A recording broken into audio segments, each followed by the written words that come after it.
last time on Beneath Dark Wings, this is monthly, we do the recap. Who wants to give a recap of what happened? Not me, considering I couldn't even remember the whole goat. You do it because we always do it poorly, and then you have to do it again anyway. I like it. Let's see. I don't think I took notes last time either.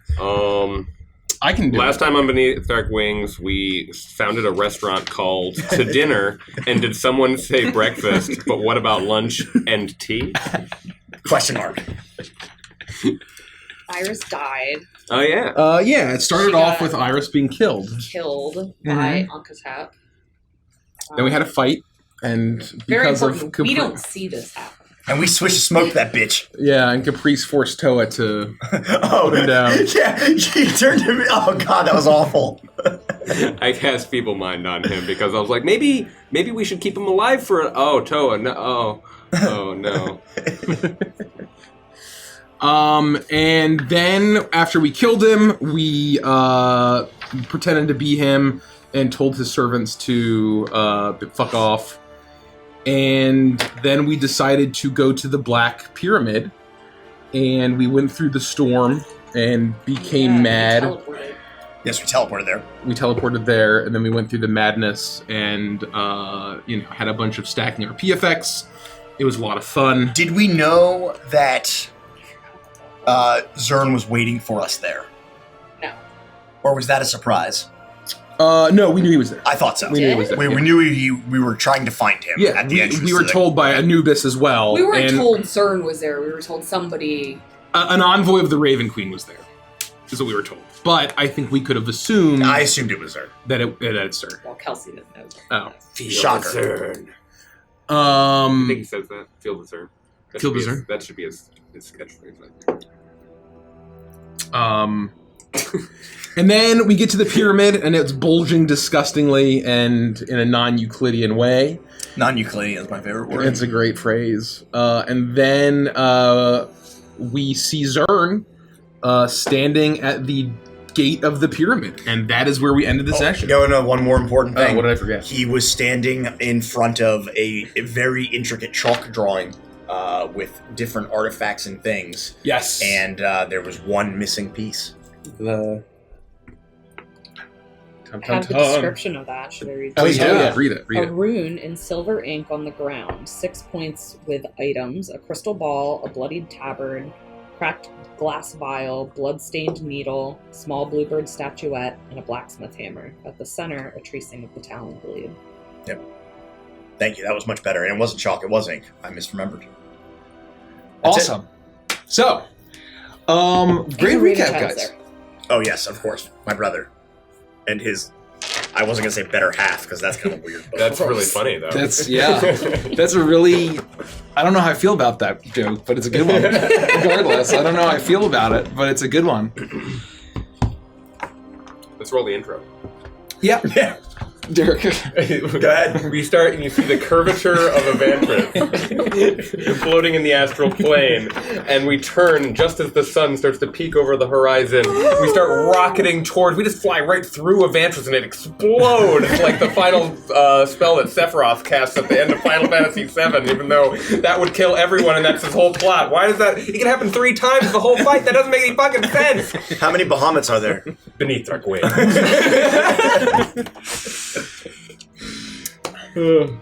You all stand before what has only been called the Black Pyramid to you. This is the tomb, the prison of Tharizdun, the Chain God, where this entity was sealed away long, long ago when humanity was new. After attempting to have been summoned into the prime material plane by Ankatep, at that point the high priest of Set. And in the countless eons that followed, the Chain God has been trapped away with the power of 14 seals from 14 pieces of the god Osiris, and combined with the power of the mist of the primordial force of death and a strange even older power of death to seal away such an incredible, destructive power of chaos and entropy. And you stand before this prison, this tomb, with the shimmering cocoon of golden magic that had been imbued over this black pyramid by the god Anubis, as it is cracking with every passing minute. You see now as this huge pyramid, a massive structure of black stone, bulges out in certain parts, violently trying to almost erupt from within. You see the huge stone doors to the structure, with the dormant seals and sigils around it, bulging forward and sliding back. The chain of God, soon to be unchained. However, standing very calmly before you, as the five of you stand at the top of the massive set of stairs that lead up to this jet black pyramid, is a man that you've known for months. Virgil Zurn. Human man with long, silvery hair, very prominent nose and angular features, heavy brow, stares down inquisitively and thoughtfully at a large runic circle before him, intricately drawn onto the stone with strange items at certain points around the outer ring of this circle. And at the very center, seemingly drawn as the outline of a curved blade with a small handle. And he stands before you with 4 large feathery wings folded behind his back. Clearly not entirely just a man, as his familiar large black 6-eyed raven drops a shimmering arcane piece of chalk into his hand, and he clenches it tight in his fist and places it into his coat, his only working arm. And before Virgil Zurn, you hear the low squawking and moaning, human-like, childlike voices of what has been referred to as the Raven Child, a 2-headed avian raven-like creature of 2 halves, flesh crafted from Milo Ackerman, Felix's brother, and Valeska, the little Vistani girl that you had saved very temporarily, but absconded away in the night in Escher's castle.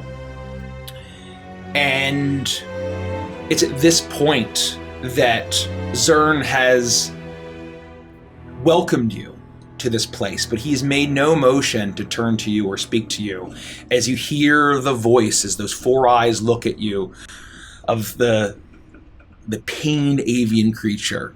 Brother! Mommy, brother! As it squawks out as this pyramid pulses and shakes. What do you all do?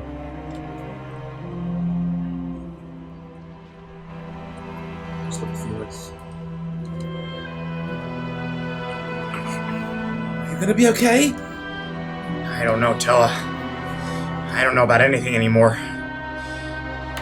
We have to press forward, whether I'm gonna be okay or not. We gotta figure out what all of this means. We're here for you, bud.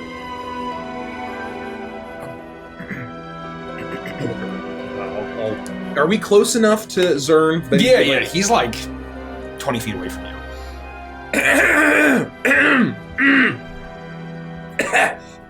Hey, Zurn! Oh, that's probably a better idea. Oi! Yes? You've come to join me at the end of existence. The end of existence? Well, not if we can help it.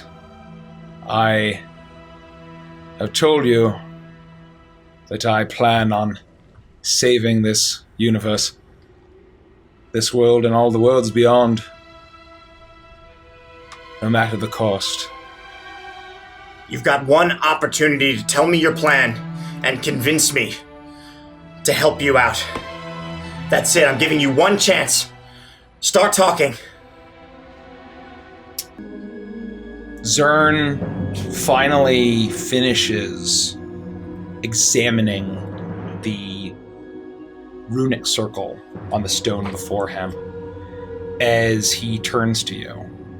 His eyes dart down very quickly to the blade at your side and back to look at you, very clearly maintaining eye contact, a look of steely determination. And he says, It was you to whom our goddess came and told you the significance of the blade that you hold. That's right. And the blessing that she put upon it. I intend on that weapon being the salvation of your brother and my son.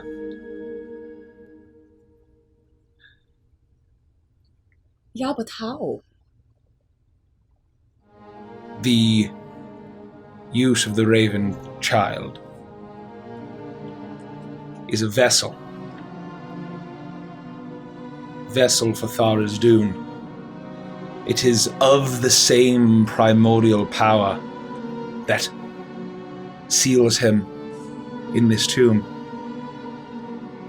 It was the intention of Vorok and Onkatep to trap him in the creature you see before you, transforming it into a beast of apocalypse. Incredibly powerful, yes, but controllable. Which the Chain God, left to his own devices, Thara's Dune is not controllable by any man, god, or devil.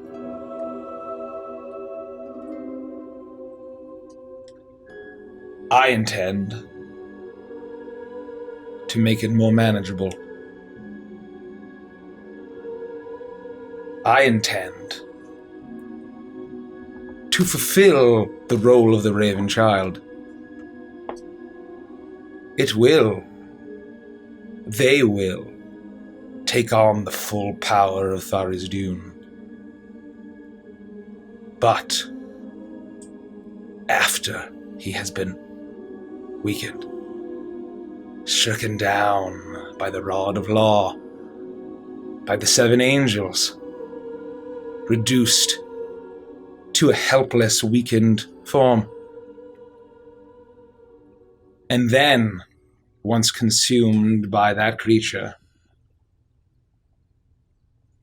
that blade, once we do what must be done, which you must assist me with, I will wield. I will sever the beast in two. It will split the children, restoring them by the power of the Raven Queen. I will turn the blade on myself, and with my death, Thara's Dune will be sent to the Fortress of Memories to remain for eternity in the collection of the Raven Queen. So just so I get this straight, you think I'm just gonna give you my Talon Guard dagger? When the time comes, yes. Unless you think that you have the constitution to survive an instant with Thara's Dune coursing through your veins. I can survive anything if it means saving my brother. I assure you, you cannot. You're insane if you think I'm gonna relinquish this blade. Perhaps I am. But, do you hear that? And he points with his one good arm. And although he's cast some sort of magical charm on you to reduce the maddening gibbering, you hear the horrible, maddened babbling of Thara's Dune from within. And it's getting louder and louder. That is insanity. That insanity is far more horrifying than anything that I have ever dreamed. What that will do to the universe is immeasurable. Do you understand, boy? Do you wish to turn the blade on yourself? I'm trying to save your life as well, Felix. Felix, it seems like a good deal. If we can get your brother back. if we can trust him, and he's telling the truth. That's true. So the plan. How are we going to use the rod of law against Thoris Doom?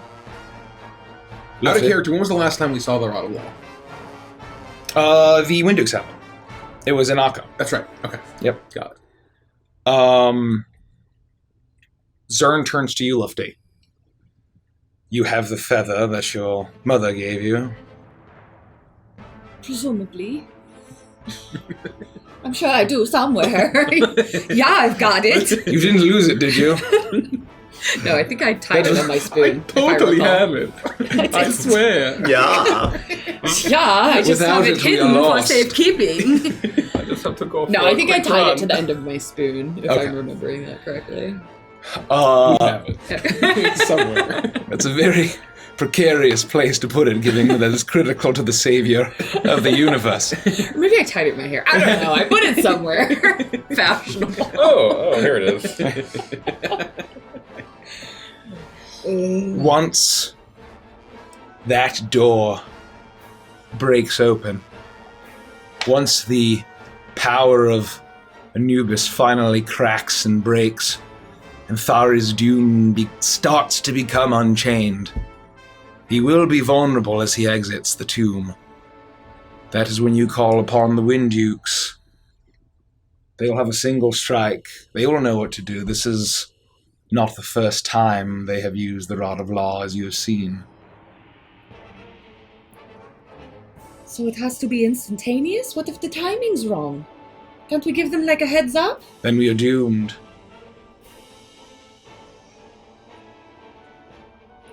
What is it going to look like? Thari's Dune?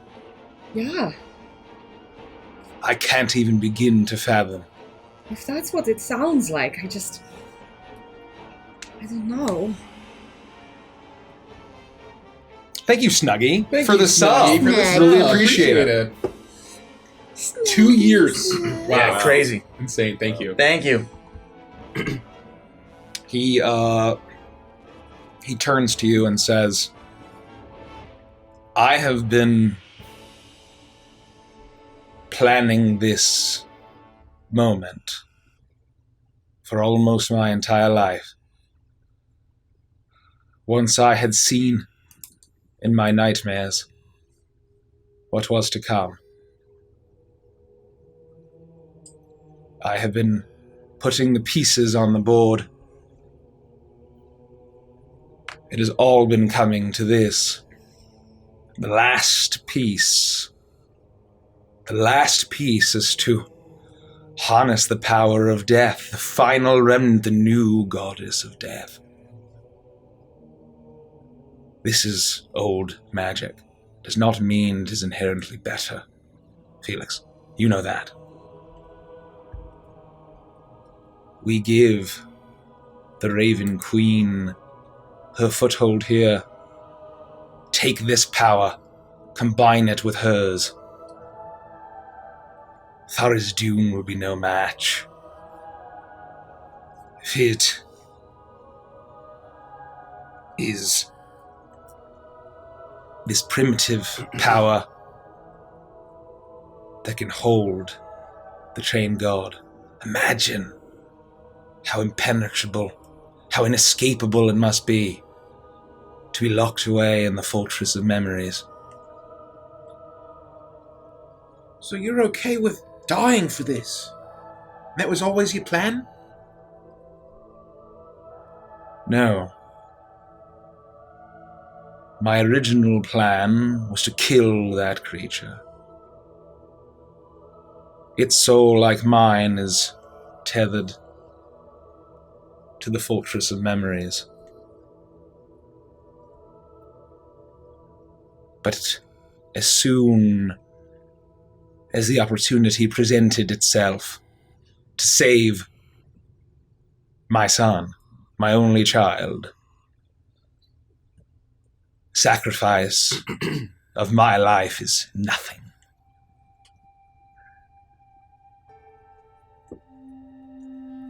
What if you're wrong about any one of these steps? There's so many moving parts. How can you know that this will go right, and then this will go right, and then this will go right, and then we'll get rid of Tharos Dune for good, and everything will be saved? How can you possibly know that you haven't been manipulated, or you haven't had an error in judgment? I believe I am 12 steps ahead of any adversary, especially some creature as maddened and thoughtless as Tharos Dune. That is the only chance that we have. If he was not so completely incomprehensibly insane, we would stand no chance. And if this all goes wrong, and my death does nothing, then I suppose you start praying, or perhaps calling upon the aid of your friends, Caprice. I've only got one question. Yes, Felix. After all this time, can you look me in the eye and tell me you honestly believe that bird, and I point to the six-eyed raven, was sent to you by the Raven Queen? Or have you been lying to us this whole time? The raven ruffles its feathers, and it opens its jagged beak and lets out a menacing croak at you. And Zurn hesitates, and he narrows his eyes, and he says, "Sometimes, boy, we must do things, terrible things, unspeakable things, to achieve a greater good, to achieve the power necessary to save the universe. Saving a child, what is that in the scheme of the cosmos, Felix? I told you before, I am ready to sacrifice the life of my child. I will sacrifice mine first. But any sacrifice.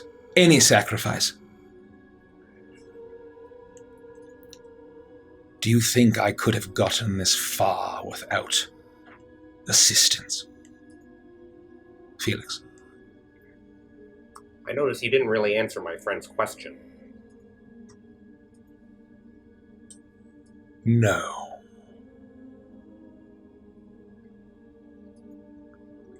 Okay. And he looks you directly in the eye. Okay. You have seen what it can do. You have seen, and he turns to you, Caprice. You know the immeasurable power.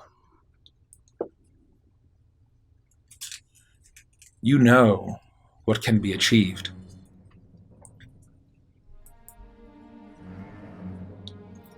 Yeah. And in the grand scheme of things, whatever my fall, if there is to be one, will be a price well worth it. Have you not taken aid, Caprice, from a lord of lies, a being of evil, allied with the creature you spit venom at me for,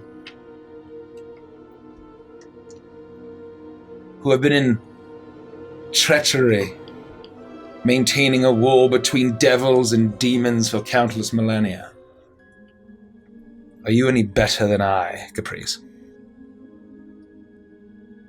I admit that was a mistake. That was wrong. I saved my own hide. I was selfish. I will spend the rest of my life trying to make up for those choices. I don't want us to make another mistake now. Trust the wrong thing. Make a wrong choice again. The choice is yours. I cannot force you to assist me in this. I cannot force you to join me in her realm, in the world of memory, to feed her the power she requires, to harness the power of your fate-touched anima. I cannot force you to do that. Just like I was not forced to do any of this. You are the only ones who can put an end to the chained god. And there is no end. There is just imprisonment, locked away. And there is no guarantee that once Tharizdun is in the fortress of memory, that he will not one day in countless millennia, when all of us are forgotten and what's happened here is long forgotten by all beings mortal and not, that he will one day attempt to break free again and succeed. It pulses again. You hear it's louder and it's in your head and you feel it. You feel it just as much inside of your mind as you do in your ears. As it pulses again, you see the bricks sliding out and rumbling and sliding back in impossibly. But I mean, even if we stop it now, that at least buys, like, time, right? Like, lots of time. Presumably. Like, a whole bunch of time. That is my intention. It is my hope that my goddess will be able to keep the remnant of Tharizdun in her collection for eternity. But all of the futures I see, every single step, every single possibility, there is no guarantee. There is never a guarantee with how many possibilities and outcomes there are.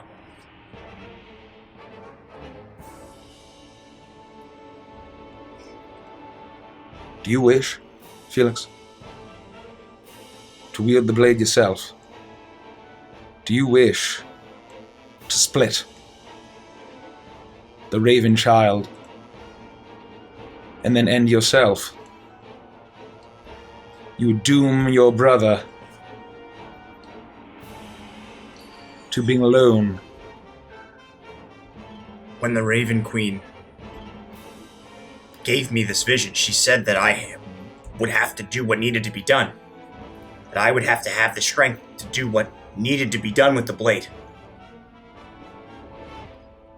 She didn't mention turning it on myself. But in that moment, I was accepting of doing whatever needed to be done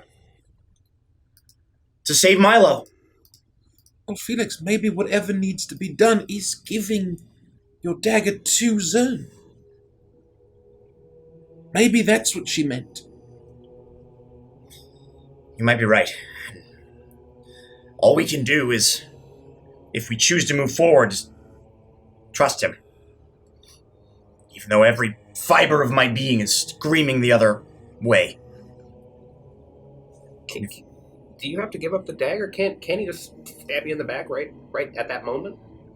Why does it have to be you? Why does it have to be me? Who turned the blade on the Raven Child? It's because with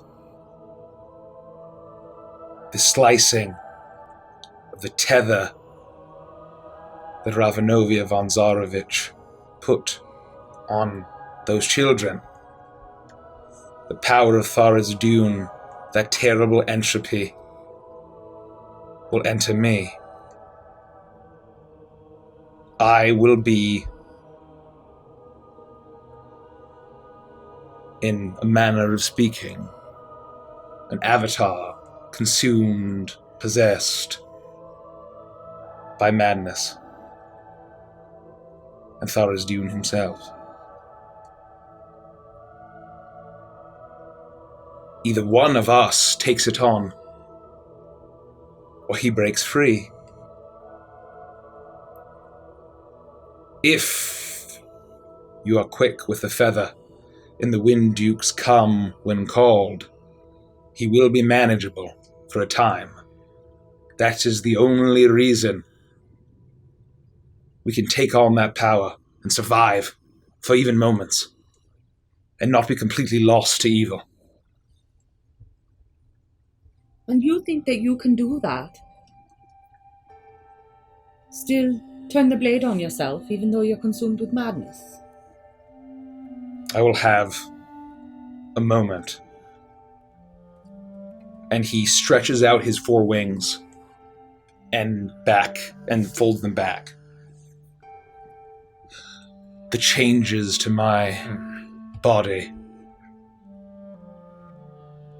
the power that courses through me, gives me a constitution that far exceeds that of any mortal. Damn it. He's right. I would be ripped to shreds immediately. I'd be completely atomized, probably almost instantly. You would, even in his weakened state. I hate to admit it. I will have control of my own mind for moments, but that is all I need. I don't think we have a choice. We came all this way to save Milo and, more importantly, everyone and everything. We have to at least try and deal with things as they fall. And Zurn's willing to sacrifice himself for the sake of your brother. And his son, but also your brother. I don't trust him. I don't either. Neither do I. I just don't see any other way. I do trust you. Thank you, but to be quite frank, I have no idea what we're doing. I know more than any of you guys. But here we are, and I don't see any other way. We don't have any other ideas. So either we let it get out, and we're screwed, or we do this, and we're screwed. Or maybe it works out. Who knows? Alright. Zurn, I'm in. For now, I'm in. Are you absolutely certain? To show you that I do mean what I say when you do have a choice, Felix Ackerman. If you wish to wield the blade yourself and attempt to develop the Constitution, you know what you must say thrice, but I believe it is far too late for that. I have spent my entire life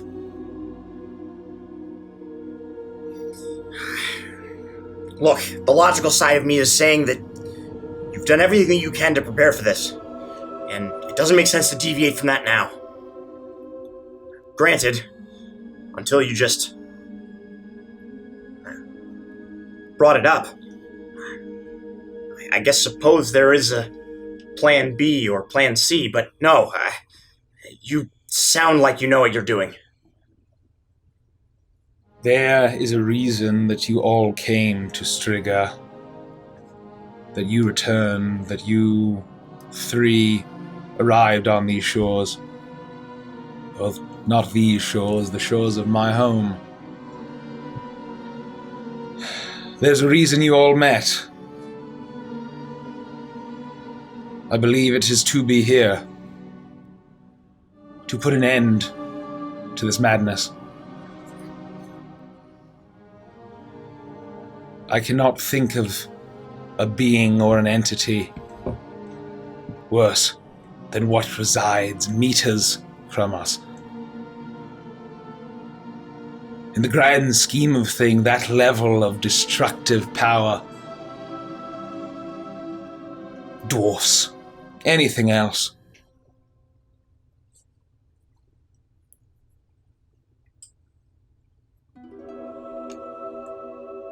But you have the choice, here at the end of the universe. You always have a choice. Fate is real. You were all fated to meet. You were fated to be here. I believe in that. But fate is what we do with it. It's the choices that we make. There is always a choice. It is a coward and a weak man who says he had no choice. We have no choice. Excuses of weak men and women, not willing to feel confident in what must be done, terrified of feeling resolute about anything a day in their lives. Hardly even human. I looked up to you almost my entire life. And right now, I'm choosing to follow you one last time. And that's it. That's my choice. I thank you, Felix Ackerman. This will be the last opportunity you have. Are you all ready? Let's do the plan. I'm excited about the plan. Let's do the plan. As they say in Macbeth, let's fucking go. I'm surprised you didn't say something cryptic about Anubis. Something cryptic about Anubis. Would this chitty chat time have counted as a short rest? Yes, I would say you. Okay. I would say that you're able to take a short That rest. actually might be kind of huge. Let me tell you what. I feel like I'm gonna need all my hit points. Oh, yeah, good point. I definitely did take some damage. Yeah, everyone make sure you're using your hit dice. It's the arcane recovery, though, that I'm really feeling good about. Oh, just kidding. Arcane recovery lets you do a combined level of 8, but no more than 6th level or higher. Yes. Unfortunate, so I cannot recover my teleport. I'm out of level 7 spells. You are? I think I only have the one. Like, I think it's only one level 7. No, I just haven't used any of my... I used... I teleport us here first thing. Oh. Well, you shouldn't have done that. Yeah, right. Oh, now we can't get out. I know. Well, I can upcast... No. Nope. Can't upcast teleport. You can't? No. Why not? You can upcast every spell. It just doesn't... Oh, It just won't do anything different. Yeah, it's nothing additional. So if it doesn't show, you can still do it? Yes. Yeah. I didn't know that. Yeah. Okay. Like, I had no idea. Healing Word obviously upcasts, but it says that it does. I Yeah. can cast I just assumed you couldn't. everything I have upcast. Let me just use some hit dice here.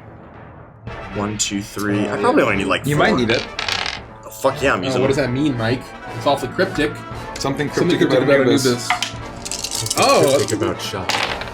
Oh yeah, I'm good. That's going to be 10, 15, 16, 17 plus 12 is 29. Nice. That's hot fire. it is hot fire. Yeah, that puts me at 4 under max, so I'm good. Yeah, I'm at max. Now I'm Short max. rest. Oh wow, I've used a lot of hit dice. Oh my god. Yeah, but it's like, hit dice are one of those things that we rarely ever use. So it's like, use them if you got Speak them. for yourself. More like shit dice. That's what I'm saying. More like X shit. You hear the Brother, mommy. It's okay, Milo. It's all right. We're gonna fix this.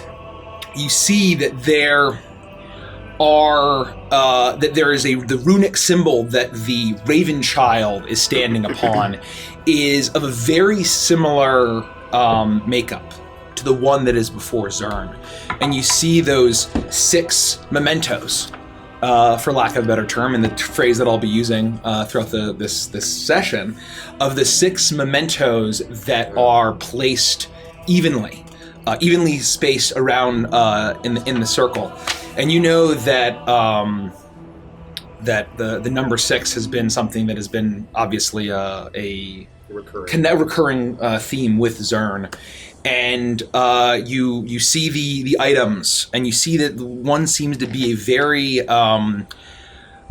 old looking blacksmith's hammer that almost seems to be plated in silver of some kind. It shimmers, and it's carved with the adornments of some like owl adornments. And you see another in another circle. There is a crystal ball that almost continues to hum, but very faintly. You see that there's a single crack running down the middle of it, and it hums with this purple energy. You see a very ancient-looking piece of cloth that seems to be tattered, and as you look closer, it seems to be just mostly brown. As you look and you realize that this is formerly white and gold, but has been just drenched in long crusted blood.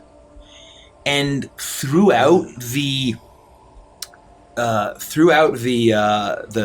hardened blood, you can see that on this cloth there might have been a woven symbol of a sun or a sunrise of some kind upon it.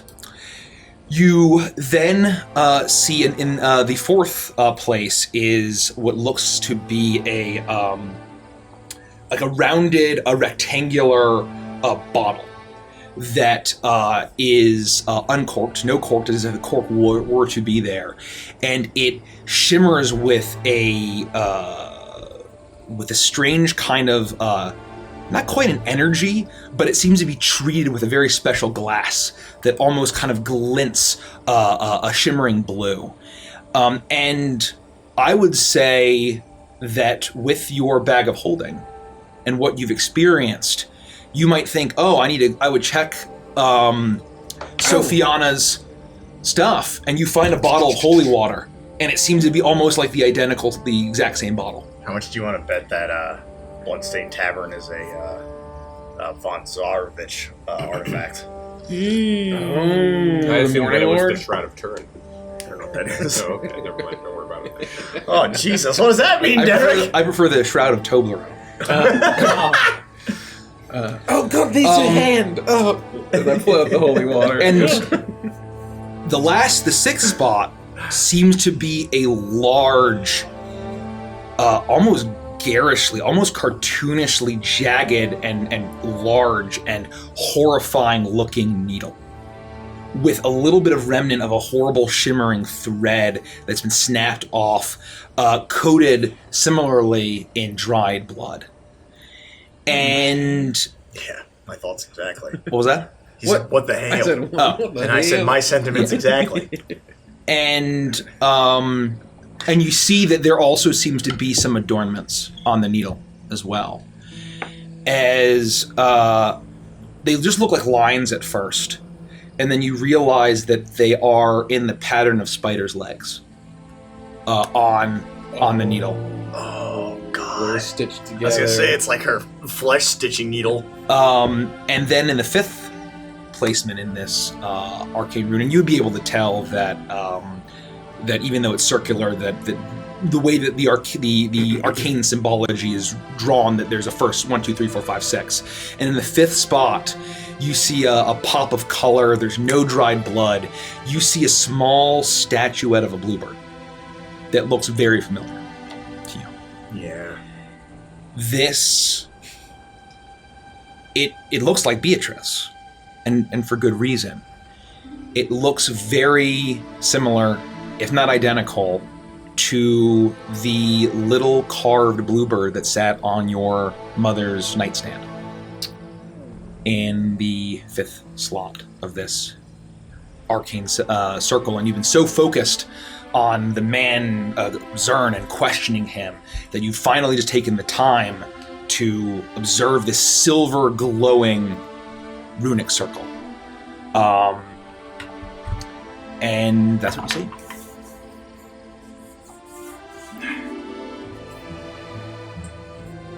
So just to clarify, all of the artifacts are where they should be, minus the bottle that we have, and obviously the dagger. So the bottle is there. It just seems to be. It's just similar. It's Okay. an empty bottle. Got it. Of Got holy it. water. Okay. Yeah. Cool. Glad I asked. And you said so both circles match. What do you mean? The one that the Ravenchild's in, and then the other one. Yes, yeah, they seem to be of similar construction. There are no mementos in that circle, but the one that the Ravenchild's in. Yes, the one that Ravenchild is in. Got it.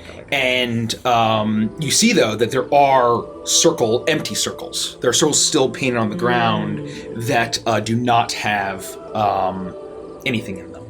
Got it. All right, Zurn, what's next? He looks at the runic circle and then he looks at you and he says, we must return similarly to what you did when you entered my city, your city, in Zentra, when you received the blessing of the Raven Queen. You know that we deal in secrets and memories. That is how we will give the Raven Queen her power. That is how we will tap into her magnificent hold on death. Give her a foothold through the mist into this dark place. And be able to infuse that blade with the power to split the Ravenchild and restore them. Not just to bring an end, but to restore them, heal them, return them to their human forms. They will just be sleeping children. And then also take the evil within that creature and transfer it to the soul of its wielder. There's power in blood. You all know that, Felix. There's power in memory. And he gestures to the mementos in the alchemical circle. There is a reason why Ravenovia and Vorok needed to kidnap, torture, murder so many children. It had to be the right bloodlines. It had to be the right bloodline. But while also possessing the innocence of death, the innocence of children. The strange way that the weave operates. It is still a mystery to me, although I've studied it my entire life. These mementos connect to that bloodline, directly tied to the power of the Raven Child. And where you come in is connecting to the heart and the soul of the Raven Child, more than just blood. The love, the emotion, the memory, your brother. Even the brief time you spent with that little girl, when she felt safe, trusting and loving. That'll be enough. But the Raven Queen deals in mementos and memories. And you gave up a secret. Several secrets. But it is the power of memory. All of your memories. And facing those memories that will give this magic the power to save your brother and the Vistani girl. And he gestures over to the empty spots. We will need to place a memento, anything you have of importance, connected to a special memory. And something you are willing to sacrifice.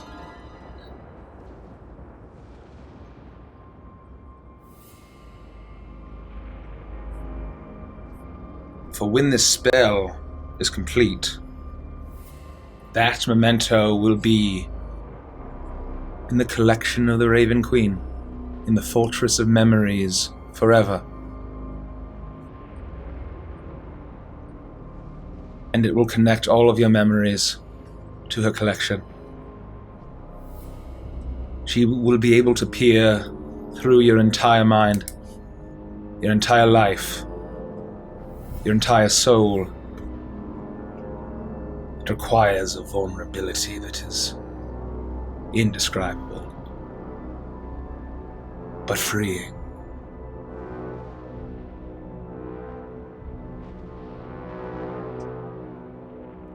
Does that sound amenable to you?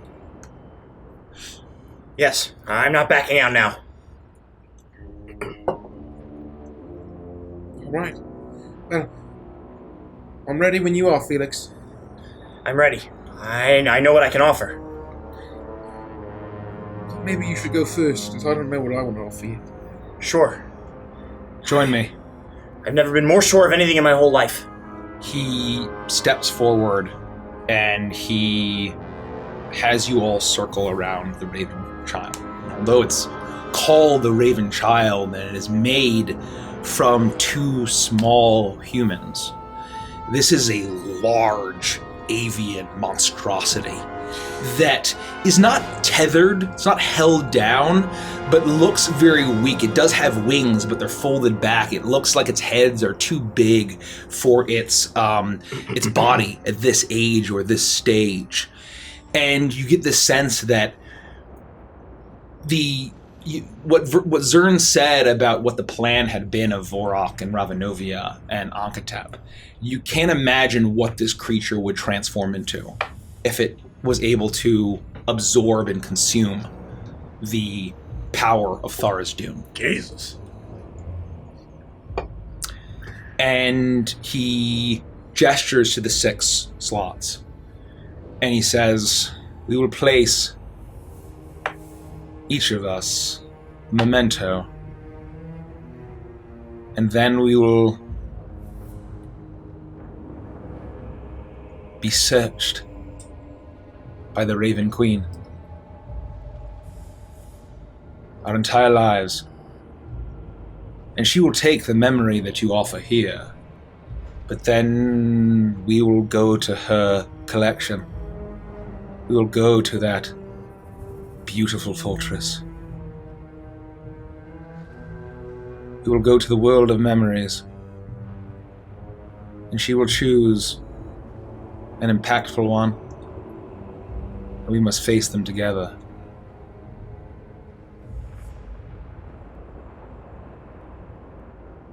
You are all ready for this. I am. I'm ready. And then once we do that, then facing the memories held in those ancient mementos behind us will be nothing.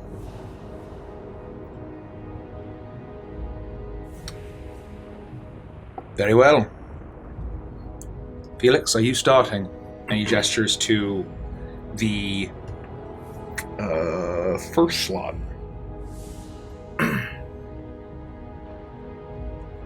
Yeah. Okay. Ever since we landed here, it's been hot. We're in the desert. I have not been wearing my signature overcoat.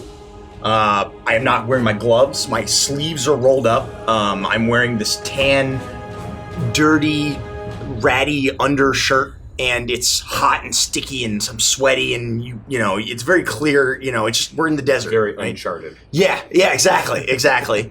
I'm still wearing my boots and my pants, but I've gotten rid of the extra layers that I don't need, and my Talon Guard dagger is visible on my hip, as well as my spellbook on my other hip, both attached to my belt through various means. And as I approach this spot that Zurn motions to. I'm quietly, shh, it's okay. It's all right, Milo, I'm here. We're gonna fix this. It's okay. You see his feathers kind of on his half. It's kind of a really weird sensation. You know that there's a slight color variation between the feathers on each side, and the one on Milo's side definitely raise up as he looks at you with wide human eyes. These are not bird eyes. All right. As he just says, brother. I know. I finally found you, and I'm here. And I promise you, I'm not gonna leave you behind. It's gonna be all right. And I'm gonna very slowly reach for my spell book as I unbuckle it from my belt. And as I'm looking at my brother, my incredible memory is basically playing the entirety of my brother's life as I've known him through my mind. And I'm thinking of all of the times that we spent together, and before our mother passed, and I start shifting through the pages, and I say out loud, I know it's been a long time since we've seen her, and I know that I haven't always been there because I was out trying to make something of myself for us, for the people that took us in, for the townsfolk. I wanted to make something of me to do better for all of us. But I always kept this with me, always, and it's been in my spell book ever since the beginning. I know that you used to draw for fun, and you're pretty good at it too. And I couldn't tell you what happened to most of those drawings, but I saved this one. And out of some random stuck between two pages of my spell book, I will pull out a piece of parchment that looks very old. Not like super old, but within maybe 10 years old, 7 years old, the better part of a decade. And I will unfold it, and I'll say, "Look, Milo, look, I kept this drawing that you did of our mom, and I've never lost it, even to this day. Look." And I'll hold it up to him after I unfold it. And it's nothing amazing. He was just a kid when he drew a picture of our mother. And then you hear that word from Milo's half. And then that's right. Both halves, and then you see the Valeska half look around confused. Mommy! And they're both then saying it. I never wanted anything to happen to this drawing. But if I have to give this up to save you and fix all of this, then I gladly do it in a heartbeat. I look to Zurn. I'll just place it down here. His eyes stay lingering on the drawing. It takes him several moments to almost realize that you're addressing him. Then he snaps back and looks at you. That will be enough. I know the Raven Queen deals in secrets, and I still don't know what my mother's part is in all of this. Maybe it's nothing, or maybe I never really knew who she was in the first place, but this is what I have to offer. And I'll set it down where Zurn motions or tells me to, and I'll take a few steps back. It's gonna be okay, Milo, I promise. It's gonna be all right. You place it in the first slot, in the first circle, in the pattern that is around the Raven Child. And similarly to the other mementos, there's no immediate reaction, but it does, you see very faintly while the circle around the Raven Child is humming with the same kind of silver arcane magic, it was a bit more dull than the ones with the 6 mementos, and it gets a little bit brighter when you place it down and it fills that first slot. It's gonna be okay. Zurn looks at the rest of you. 5 more. 5 mementos.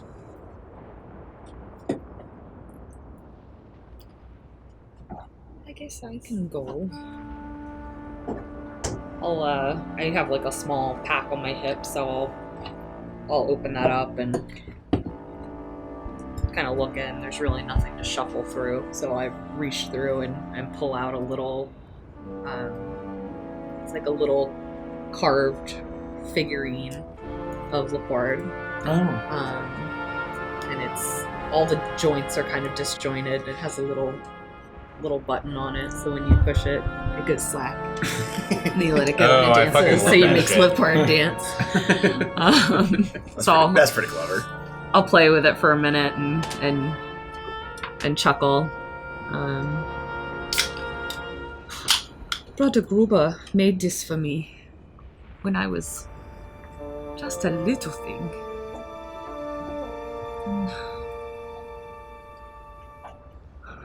I don't take anything with me. I don't want to be weighed down, you know. I left home and I was so excited to see all the new things and all the new places, and I didn't think I wanted to remember anything from home. I pretended I didn't want to remember anything from home. But this little thing I've kept with me the whole time. Because it reminds me of where I came from and the people who love me. But I'm willing to give it up now, because I've been away for so long. And I haven't been doing them any good, being away. I don't know if they're safe, if they're okay. So I'm giving it up, because I'm going to make them okay. This is going to work. And when we leave here, I'm going to go home. And I'm going to hug Brother Gruber. And he won't have to be a memory anymore. Put the make him dance one more time. You do, and you see as he kind of like he plays him down in the wooden statue. Just the little figurine does a little bit of a shimmy and a shake, and you see as the runic pattern gets a little bit brighter as he gestures, and you place it in the 4th slot, as that's where Zurn has requested you place it. I can go next. I'll reach in my bag and I pull out like sort of a long line with a couple hooks and things. I brought this from home and it's been in my pack ever since. This is my fishing tackle and I've caught so many fish with this. The amount of times I've just relaxed and spent all day on my boat. Me and my fishing tackle. Just relaxing in the sun and it fed me, and I guess I didn't feed it, but I kept it, okay. I took care of it, I maintained it. And memories that this has been a part of is just too many to count. I'm going to miss it very much. But I don't fish anymore, really. At the end of the world, you don't really have time to fish. Well, once we save it, you'll be able to fish again, and it will no longer be a memory. No, I won't, because I don't have my fishing tackle anymore. We'll get you a new one. It's fine. It's fine. Caprice, I don't need to fish anymore. There are more important things to do than fish. And I'm going to place it wherever he tells me to. He gestures to the 3rd slot. It slides off of the circle and falls down the stairs like a slinky. The 3rd slot, yeah. I go up and I give Toa like a big pat on the back. You'll be alright. All right, buddy.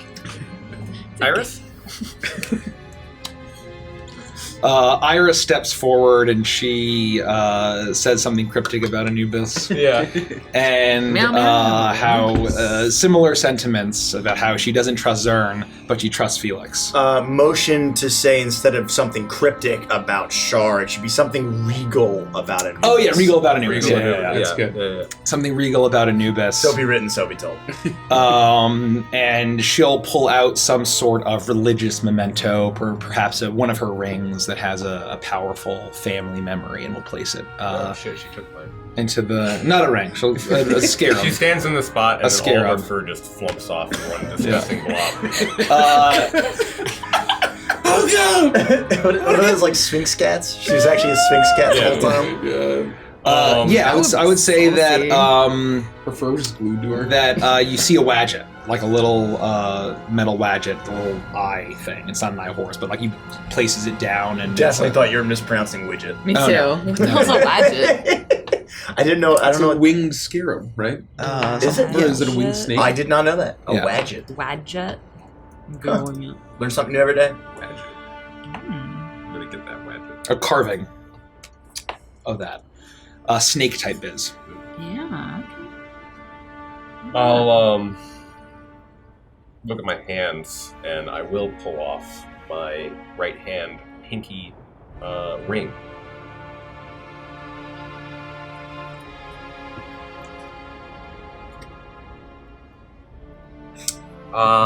This was my mom's ring. All these others are cheap. I just bought them in a store for a few copper. But this is my mom's wedding ring. My dad gave it to me when I was very young. People always ask me why I was wearing a ring even at such a young age, and I told them it was important to me, but I didn't remember why. It was a lie. I was lying. I remember the day that this was given to me by my dad because he wanted me to have something to remember my mom by. She passed away giving birth to me, and I didn't ever get to know her.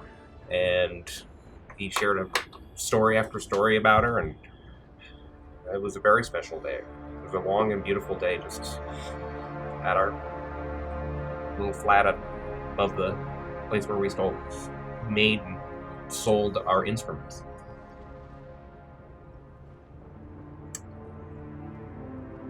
Are you sure?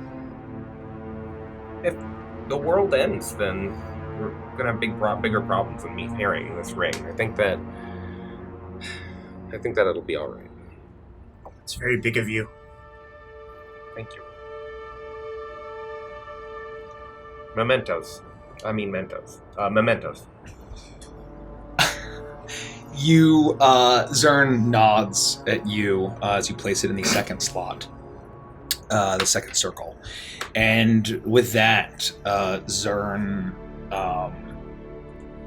steps forward, the sixth circle in this ring around, and you see as both of the heads of the Raven Child are saying, "Mommy, Mommy," and then occasionally the Milo side will say, "Brother," and there's very confused, strained voices.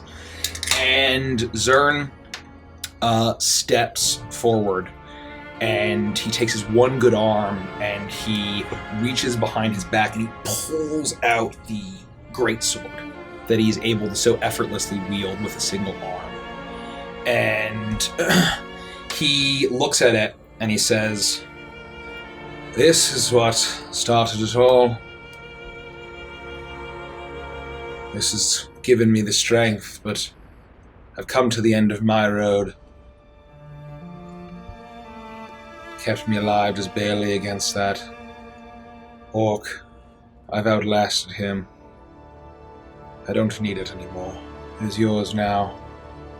Damn. And he takes it and he very gently places it down on top of the sixth circle. It's definitely too big, but then Sure, you're not going to need that? I feel like maybe you'll need it. I will. There's nothing left to fight for me physically. All that's left is in our memories, our minds, and that blade. And then that will be it for me. It will be the end.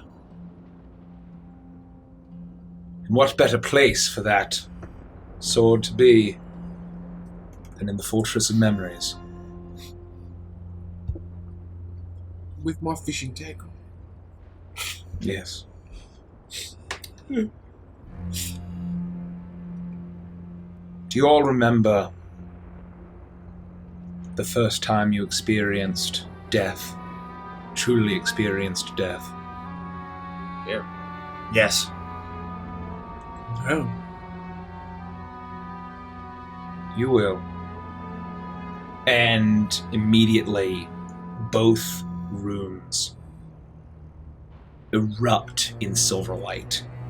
And with a wave of Zurn's one good arm, you hear the flapping of wings all around you as black feathers drift down, and the silver light is nearly blinding as you hear the both voices of the Raven child say, "My brother, mommy, brother," as you are all swallowed by silver light and black feathers, and your consciousness leaves you.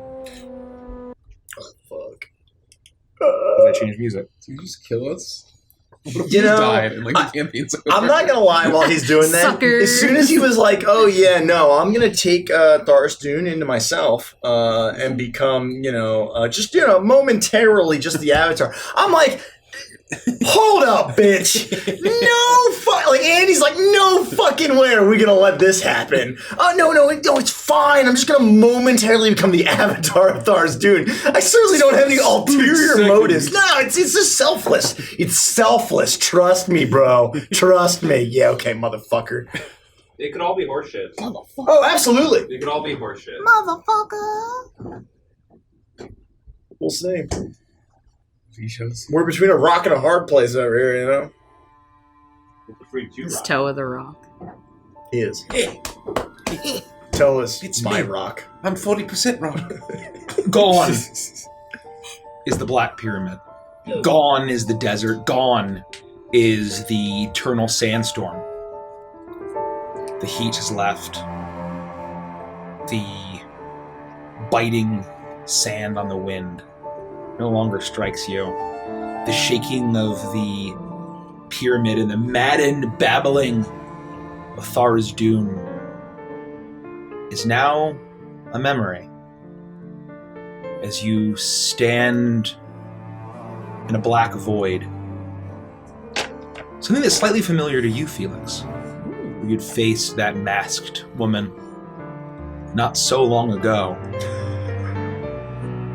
You feel, though, no sand, the gentle caress of raven's feathers that fall about like a winter's day in a light flurry in this dark space.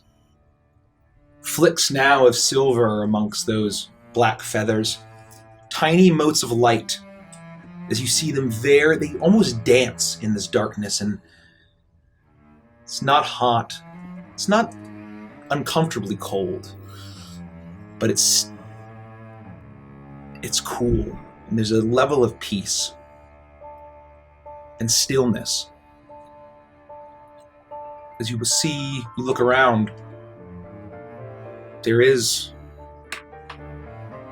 5 of you, but you don't see Zurn. And then,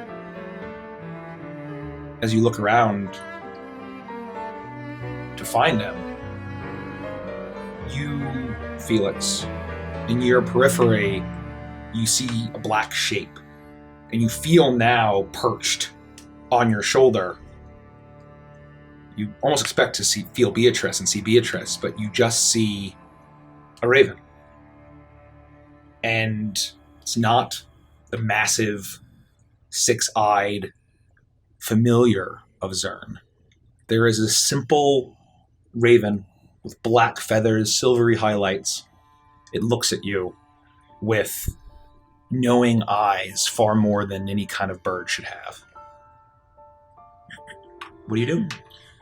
I will immediately hold out my hand up to my shoulder to just see if the raven will transfer over to my hand so I can get a better look at it. You do. And you're able to, it immediately hops on and it looks at you as it lets out like a croak. I get the feeling that she's close. Can we all hear that? Are we like together? You're all we're together. You're all together. Yeah. Who's close? I got this feeling that wherever we are, or wherever this was when the Raven Queen visited me in my dreams. Whoa! So she's like gonna be here, like a person? I mean, we're either in her domain, or this is some sort of shared vision that she's lending us. Does she have a big raven head with like a big beak? How else would you be called the Raven Queen? Obviously. How did you describe her before? She was wearing a mask, right? Yeah, she's wearing a very blank white mask, not too dissimilar from a Lethica wears, but yeah, it's very tall. No, she doesn't have a raven face or a head. She's a woman. She wears a mask. But how do you know she doesn't have a raven's face if she wears a mask? How Maybe does that's she get why a she mask wears to the fit over mask. her beak? Well, one, that's a good point. But two, to Toa's point, the mask wouldn't facilitate any kind of protrusion from the face. Very much like you see right here on this creature. Oh, so she's like a weird, gross, flat beak? No, I think she just has a humanoid face. What if she's just pointing the beak down and looking like this? I feel like it would poke out from under. Look, I'm the one who saw her, okay? Trust me on this one. Look, if I'm wrong, I don't know, I owe you all a couple gold pieces apiece, alright? But I'm pretty sure she doesn't have a raven face. Well, we've seen a god before and he had a jackal head, so it stands to reason that all gods have some kind of animal You head. know, look, Toa, we've been together for a very long time, and it really frustrates me when you have some semblance of logic that I really can't refute, other than just telling you to trust me. Okay, I'll trust you, Felix. You think back No beak. to the story that Zelik Sitherghost had told you back in Castle Gloomvale, who never was a real person, about how the Raven Queen allegedly, at least in lore, at least what he told you, used to be an elf. That's exactly right. I recount that because I have 20 intelligence, and I certainly didn't forget about it. Yeah. I will look Who is at... that?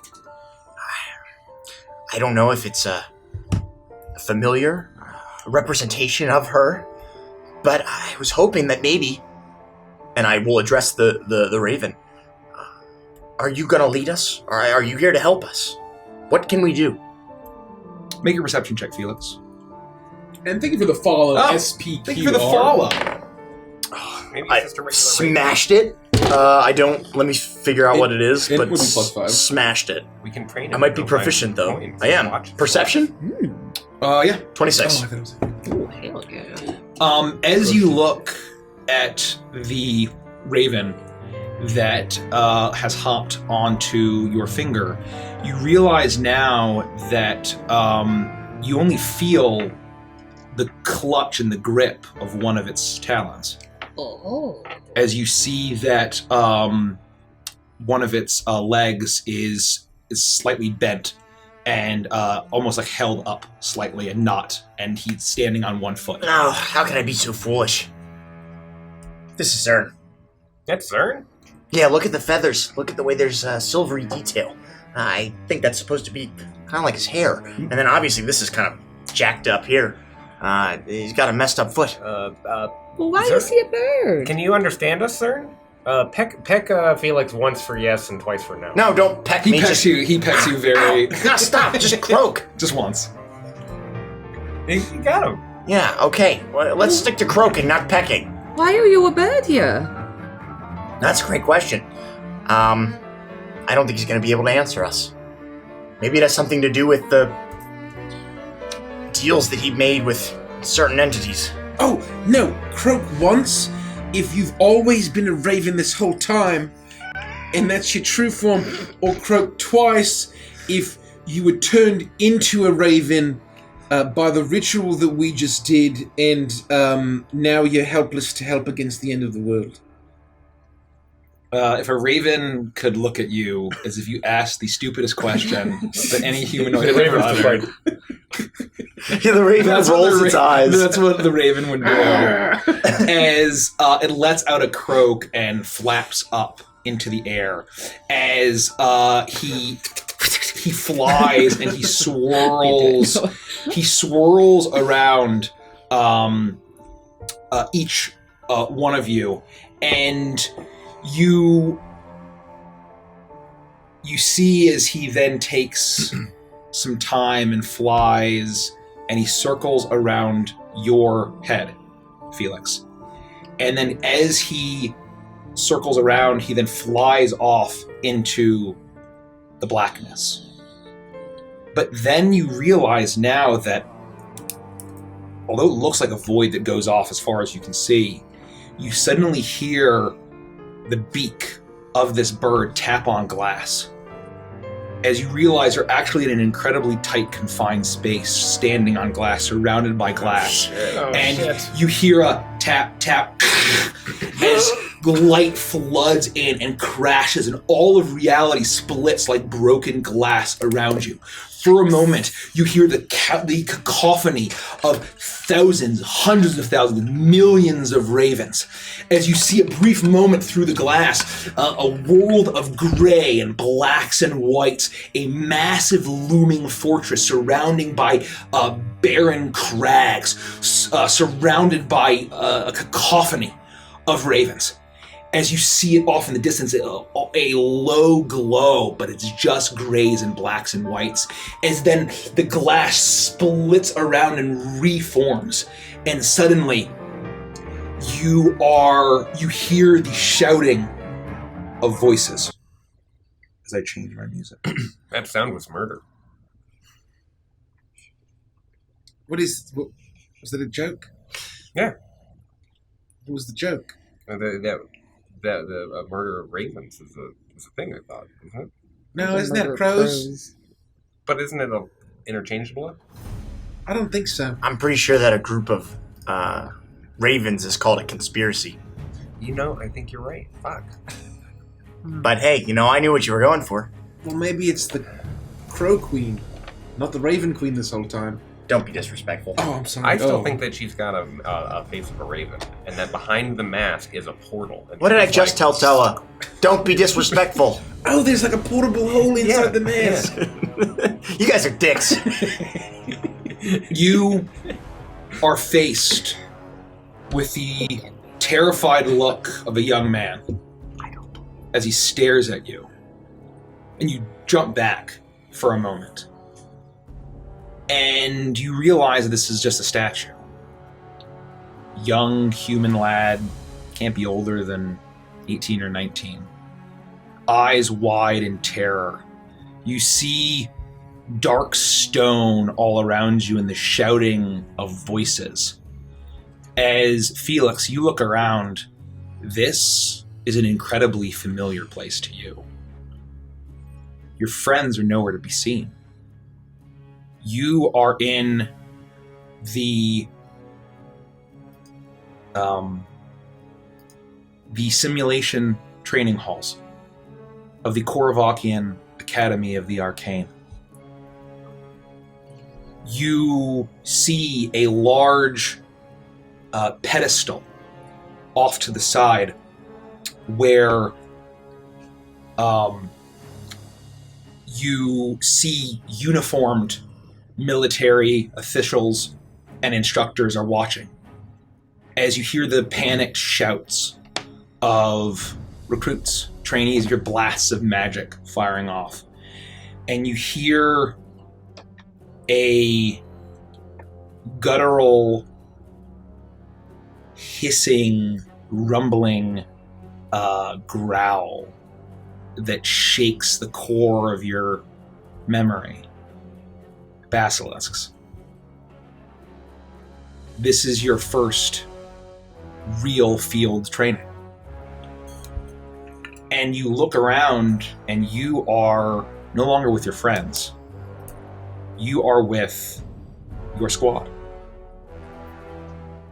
As trainee Felix Ackerman is the squad leader for this simulation. Okay. As the four of you are different people. What? And now you get your packets. Oh, that's pretty cool. So A packet. a lot of these. Sure. A picture So that's- packet. So I have to Don't just- open these. Don't open them. I will Do not open them, but I will keep them. So what you're going to do I'm so is excitable. you are going to open up Your character name. Look at this. A. We got packets. Look at this. Look at this. This is a stack of papers. I'm trying to show this on stream here a little bit better. It's a stack of folded things. So I I'm going to assume look we at. definitely shouldn't drop them. No. I'm going to look at I mean, Felix it's not A. a particular order as long as okay. they don't know. I mean, they are in order, but they don't need to be. I've got something in my packet for you. That's pretty good. I'm so excited. Up and see what So- it is. You need to open up, I believe, your character name in A. I think that's right. I'm gonna lay him out. Yes, A. And if something doesn't seem right, let me know. No, this seems right. Okay. Even though my goal references Just myself. Felix or all of us? Yep, All of us. all of you. Okay. So Your your character- name A. My name A, not my name Let one. me just make sure that this is all correct. I'm gonna put them out. Yep. I assume that this Yep. just means myself. Yep. Yeah, we're good. You look around and you see the that familiar spellbook of black leather being gripped by the gloved hands of Instructor Schlaben, who is the brutal Schlaben, Instructor Schlaben. And Schlaben. and he you see as he his face is scarred and wrinkled, and this old hardened instructor is feared, renowned and feared in the academy. And you know that he, whenever he is running a training or a test, that it's one to fear. And you see your squad if you want to introduce yourselves. You look. So the Someone's gotta go first. the four of you look to Felix and are waiting, awaiting what to do. Felix, sir, what's the next order of business here? My name's Bertolt Kruger. I'm writing this down. I'm a very tall kid, probably like, taller than Felix, certainly. Just give him a minute. You don't have to rush him. Oh, yeah, I just figured that you might not know what I look like. No, I appreciate don't know what that. to describe. Yeah, why don't you describe I'm yourself? kind of a That's tall, gangly kid. Strong features. It's sort of skinny, and a little unsure. And I'm looking to Felix, who's just way better at the arcane than I am. But I'm going to be a Talon Guard member too, and I'm following the lead of Felix. Question before anybody else introduces themselves: am I me now or am I me then? You're me then. You're Perfect. you then. Perfect. And I am going. You are using your devices, right? So I can send you what stat blocks to be using. Oh my. We all have devices. We do. We have devices. are Don't you you guys have sending it- phones? I'll be posting it in our Schmedge. I love Schmitz. But which Discord am I logged into? Oh God! no. One of her I know. 400 I aliases. should be okay. Alii? This is the I most got angry it. I've ever seen you in here. And so if you need to roll or use an ability, this is. I give you a knowing nod as you say those things out of character. This I suppose. website is diarrhea on mobile. It is, I just yeah. want you to know that. Sorry. And you two are. Give me. I give me am what's- Conrad Schultz. I am here to become Talon God. Incredible. Well, you look like Conrad. I am human. Thanks, very helpful. Thank you. I've got a bowl cut of very straight black hair, and I've got a very like jutting out chin, and I look pretty strong, I'd say. All right, cool. Sasha Henning. I've got a dark, long ponytail, and I look just annoyingly pressed. Like I am ready. Oh boy. I got up an hour early. Oh, jeez. Okay. All right, everyone. Let's just take a deep breath. Like Sasha said, let's not rush. All right. Hi, Felix. Thanks. I know that You're probably just as surprised as me to know that I'm the leader. I wasn't really ready for this. If you are not ready, I will be leader. No. I think that I was He's got it. chosen for a reason, and as much as I would love to just relinquish this duty, I feel like I'm compelled to move forward. I will trust those who have given you this responsibility. Right? Yes. Trust. He's also way better at magic than you are. Trust. So, I mean, that's why he's the leader. We Trust- do not trust- know that for certain. I think you kind of do. Trust is important. Trust. Let's focus on the trust, right? Okay. Trust. That was Okay. good. And skill. We all have skill. We're here for a reason. We were picked to be a part of this academy for a reason. We didn't just waltz in here. We had to work very hard for it, and we're going to keep working hard for it. Does that sound good? Is that all right? Am I doing all right? Am I doing all You're right? great. Okay. Yeah, I mean, I'm not really sure what it's supposed to be like. You're not really acting like the instructors, I guess, but... Ackerman! Yes, sir. Are you ready? Yes. You understand? Yes, I understand.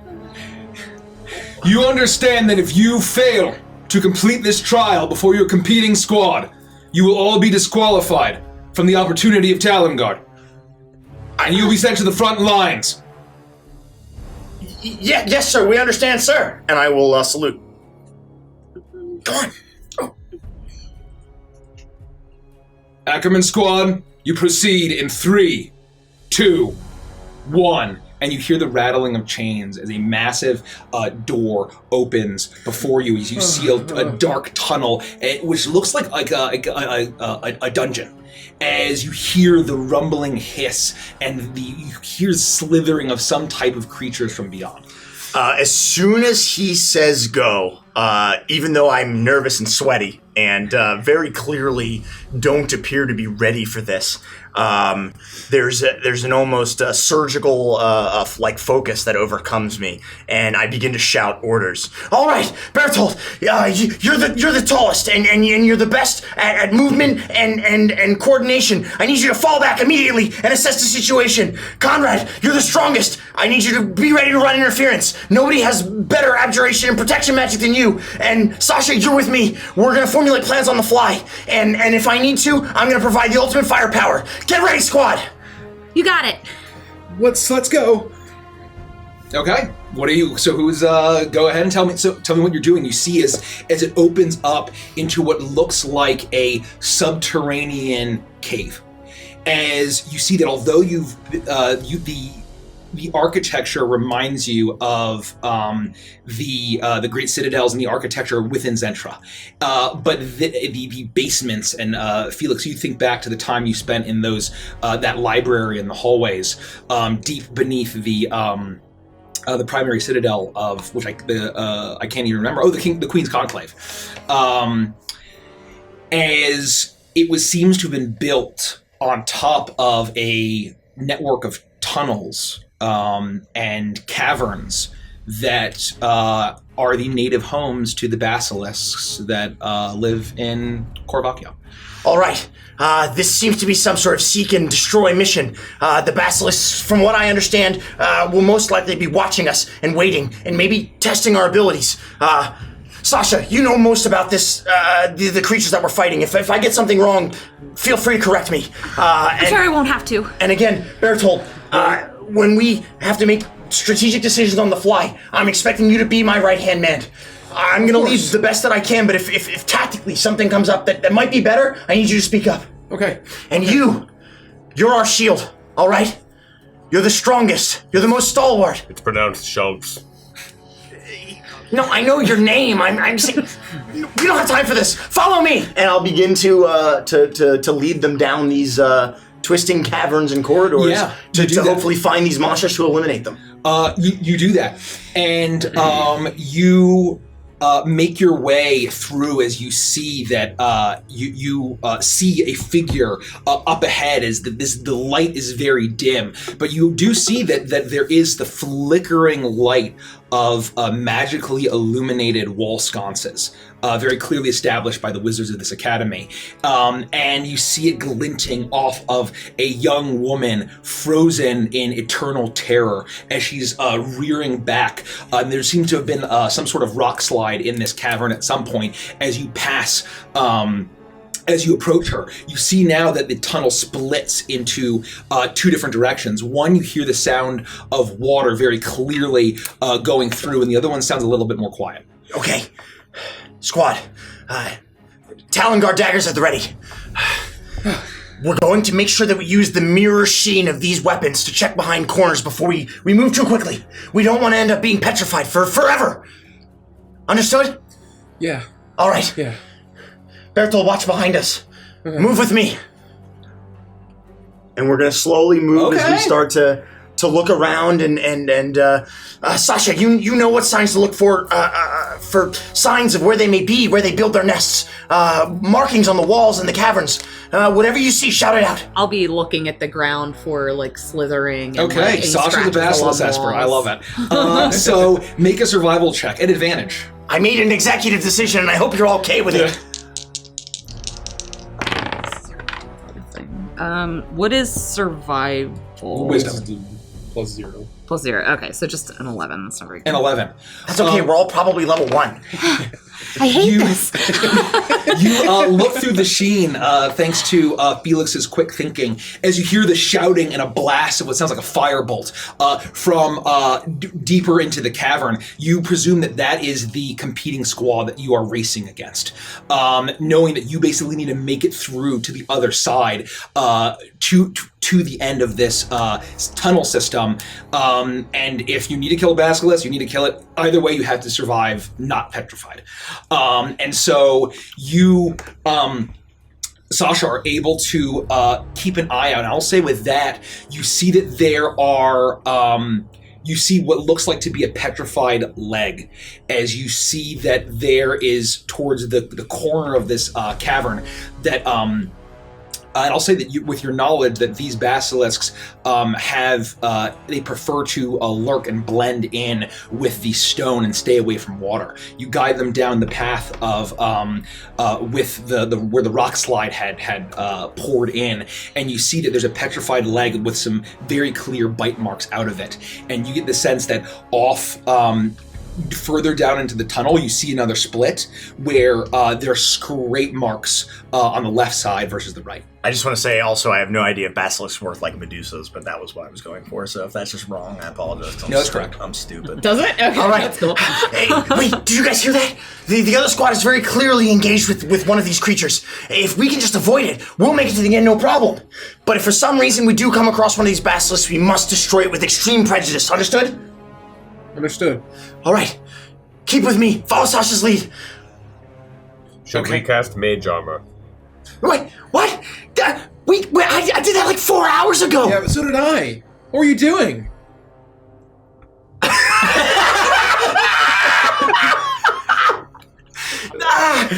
Come on. We have to keep moving. We have to win this race.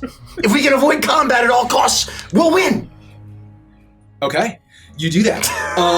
So who's at the lead? I need to know who's at the lead. I would say that I'm leading. Okay. I'm right behind you. But who's the head? But Sasha's. I'll be in the lead. You're right behind me. Sasha's next to me. You're bringing up the rear to kind of watch, and because I'm using her knowledge, her expert basilisk knowledge, to help lead us through the tunnels. And I'm sort of like looking over my shoulder. And Perfect. Okay. I need a group perception check. Oh, we're all using the same stat block? Yep. I gotta find the stat block. Sorry. It'll just be +0, I believe, right? Okay, Yep. perfect. Yeah. +0. I got a 10. 10. We're extremely average, but to be fair, we're probably better than commoners. Yeah, that's true. We're recruits, though. It makes sense. Right. I've noticed a smudge on my dagger, and I'm polishing it a little bit when I should be paying attention. You do that, and as you lead, you're being as careful as you can. You're keeping an eye out. But you know that the hardened, rocky landscapes of much of Korvakia have bred the hunting basilisks to be the consummate predators, as they're able to blend in and look rocky. They oftentimes, the spikes on their back look like, stalagmites. Oh. Right? Well, Yeah, there's the right one. stalactites or G is stalagmites. Shooting up. The mites go up and Yeah, the tights mites, go yeah, down. stalagmites. Yes, got them, stalagmites. And Sasha, it's at this point you are smudging and you just look up absentmindedly. You are still relatively green as you see a flash of blue from a rock that was not actually a rock. As off in the distance, probably about 20 feet up ahead, a basilisk opens its eyes at you. I need you to make a Constitution saving throw for me. That was the end of Sasha. Please. Yeah, we're leaving you behind. 10. Oh, no. That's Not- might be all right. I don't know. No way. Well, not enough to fail by like 5 to Okay. insta. You see the flash of blue, Sasha, as you finish pawing it. As you look up, as you see the basilisk, and you know that it's too late. As you start to feel your skin, your body slowly turning, you know that you only have mere seconds. Do we all see this happen? I would say that you hear. Yep. As you hear that guttural hiss, it's like the basilisk sounds from World of Warcraft. I'm imagining. Oh, boy. If I have like time, I would just be like, ahead! And so you see it's very slow, and you get the sense, we're not going to roll initiative because that would take 80 years, but basically that 6 seconds, and you will be able to, let me see, hold on. It must repeat the saving throw at the end of its turn, and so you might be able to resist it. So we'll see. Okay. Not turn yet. No, and so right. you see Okay. as your throat, however, is closing up, as that actually, by the sinister nature of this magic, it closes up the throat first. And although you're able to move, you're turning to stone as you hear the hissing of this basilisk that hasn't made its move yet. So as soon as I would hear the basilisk and hear your I call, would be trying to be like, ahead! I would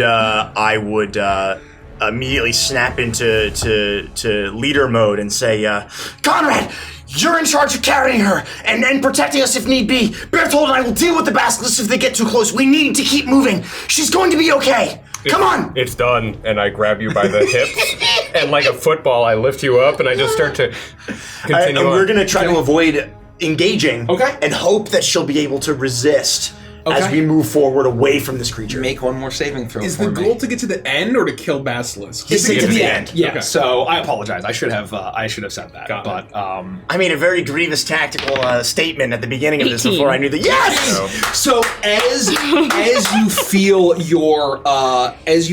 your body closing up, you channel everything that all of your training, all of your facing monsters and monstrosities is part of your curriculum here. As you remember your breathing exercises and and channeling the weave and focusing your knowledge of the weave, and you're able to resist it as you still feel very shaken, and you're shaking off a bit of crumbling flesh as it's like you've got like it was super cold and you touched like a frozen metal and you've lost like bits of skin as it's flaking off of you. Think of things that are soft like cheese. Thanks, Schultz. As we're still running. She's gonna die. We're all gonna die. I'm okay. I'm Berthold, okay. It's okay. Yes, Sasha, good. Conrad, hold her for as long as she needs, and once she can walk again, we're gonna keep running. We're winning this. I know we are. We can do this. Okay, what's your guys' speed? 30. Oh yeah, humans. we're pretty quick. Okay. It's not bad. Basilisks, they're slow. They're only 20. So I would say that with that bit of knowledge, you see as the basilisk, which had been sitting almost like a boulder on the side of this rock slide in this cavern, immediately turns as you all see the flash of blue that Sasha had seen. And I will say, for the sake of this, I need you to make a... What's a concentration check? Is that a constitution? Yeah, just So concentrate. just make a Constitution saving throw for me to see if you're able to focus enough. Make a concentration check, basically. Are you able to concentrate enough on not looking at the basilisk? Oh god, Me too. I got another 10. 11. Wait. I'm rolling 10s for days. 11. 2. Oh god, Yeah, Sasha's just what's losing going it, on with man. tens? I'm being like You are. Bobbing You're along was until 10. her head's alright. As you're being carried, your eyes had actually almost started crusting over, and you were able to resist it. And as the basilisk is descending, almost automatically you look as you see your eyes meet again. You need to make another saving throw, Constitution saving throw. I scream. Make athletics or acrobatics checks too. For the ones who are 15. 15. You were able to resist. Athletics. Hello. God, is Sasha. what? Same Dex. with the 0. Yeah. Okay. Oh God, no! I'm gonna. Natural God, Felix, one. I'm so sorry. I'm like running, closing my eyes. Oh god! Me too. We're not running very So well. what do you guys get? What was 5. the check? It was athletics or acrobatics. Both are 0. Plus 0. 13. 13. You don't have to do it. 1. 5. 1 and 5. I will say, with that, Schultz is just bolting ahead, carrying Sasha. I've got one arm out for no reason. As you are both falling behind. However, you hear the lumbering, hissing, slavering basilisk, and you see the flashing blue of its eyes. Just in your periphery, as you see, is with that natural 1, Bertolt, your foot catches on a rock formation. You stumble down, and you had barely. The only reason why you didn't get the basilisk didn't catch up to you, Felix, is because Bertolt was slower than you and stumbled. You had just a moment as you hear the basilisk descending upon Bertolt. What do you do? As soon as I see that we've stumbled, I would tell. I would yell to Conrad. Conrad, keep doing what you're doing and protect Sasha. I'll make sure that Bertolt is okay. And with all of the anger and might that I feel in my angsty teenage years, I begin firing off firebolts at will to try to pepper this basilisk to give Bertolt a chance to recover and get up and move. Okay. As I'm yelling at him to get up and recover and move. Okay. I would say just roll. Why don't we just roll 1 spell attack, and Sure. we're going to see how this performs. Right? You're blasting off your firebolts Plus at 4 to hit, you disadvantage. say? You're not looking at it. Oh, that's right. Come on. I have never wanted to double like 12s more than anything in my whole life. I got a 12 as my low roll, which plus 4 is 16. 16. Let's go. Its AC is 15. Oh, shit! That's high! I will say, as it descends upon you, Bertolt, you are clutching your eyes. God, I don't want to die! As you stumble forward, as you feel the heat of the fire course over you, it blasts the basilisk. You have a moment to do something. I scamper I off. need you to make another acrobatics or athletics check for me. As you're doing that and you're scampering and moving, I'm going to yell to you, remember your training! Harness the power, the rage inside you, and unleash it as fire! How close is this thing to me? I would say it's like 10 feet away. Or 5 feet. 5 feet. As I'm stumbling up, I would literally just try to shoot fire back at it. Okay, disadvantage? Getting Yeah, that fireball. command from Felix. And I got a 9 for my athletics check. Oh, Natural 1. fuck! Is almost good. It crashes. You see that his Bertolt is afraid. You know that he's been shaken. However, with that, you're able to run, but you're not graceful enough as you glance up and make its eyes. You need to make a Constitution saving throw for me. Oh, 17. Yes! You start booking it as you start to run ahead. You hear this thing. However, you know that with you as you follow behind Bertolt, you know that basilisks are not fast to run into a straight line. It's very similar to alligators and magical alligators. As you book it, and the creature cannot keep up. And it's at this That was all Sasha knowledge. I remember her telling me to zigzag. Zigzag! and then it's at this point you hear you come to one more split, and you know that this is the last one from what you had been briefed. That there's only 3 splits in the entire trial. Unless you get lost, then you're basically fucked. But down one side, you hear the screaming of another squad. As you can see illuminated from the glowing wall sconces, one of your fellow trainees with a fully petrified leg dragging it as a basilisk is descending upon him. The other side, you listen and it seems to be completely clear. And you actually hear running water, and you know that these that they generally stay away from water. What do you do? Put me down. Put me down. Okay.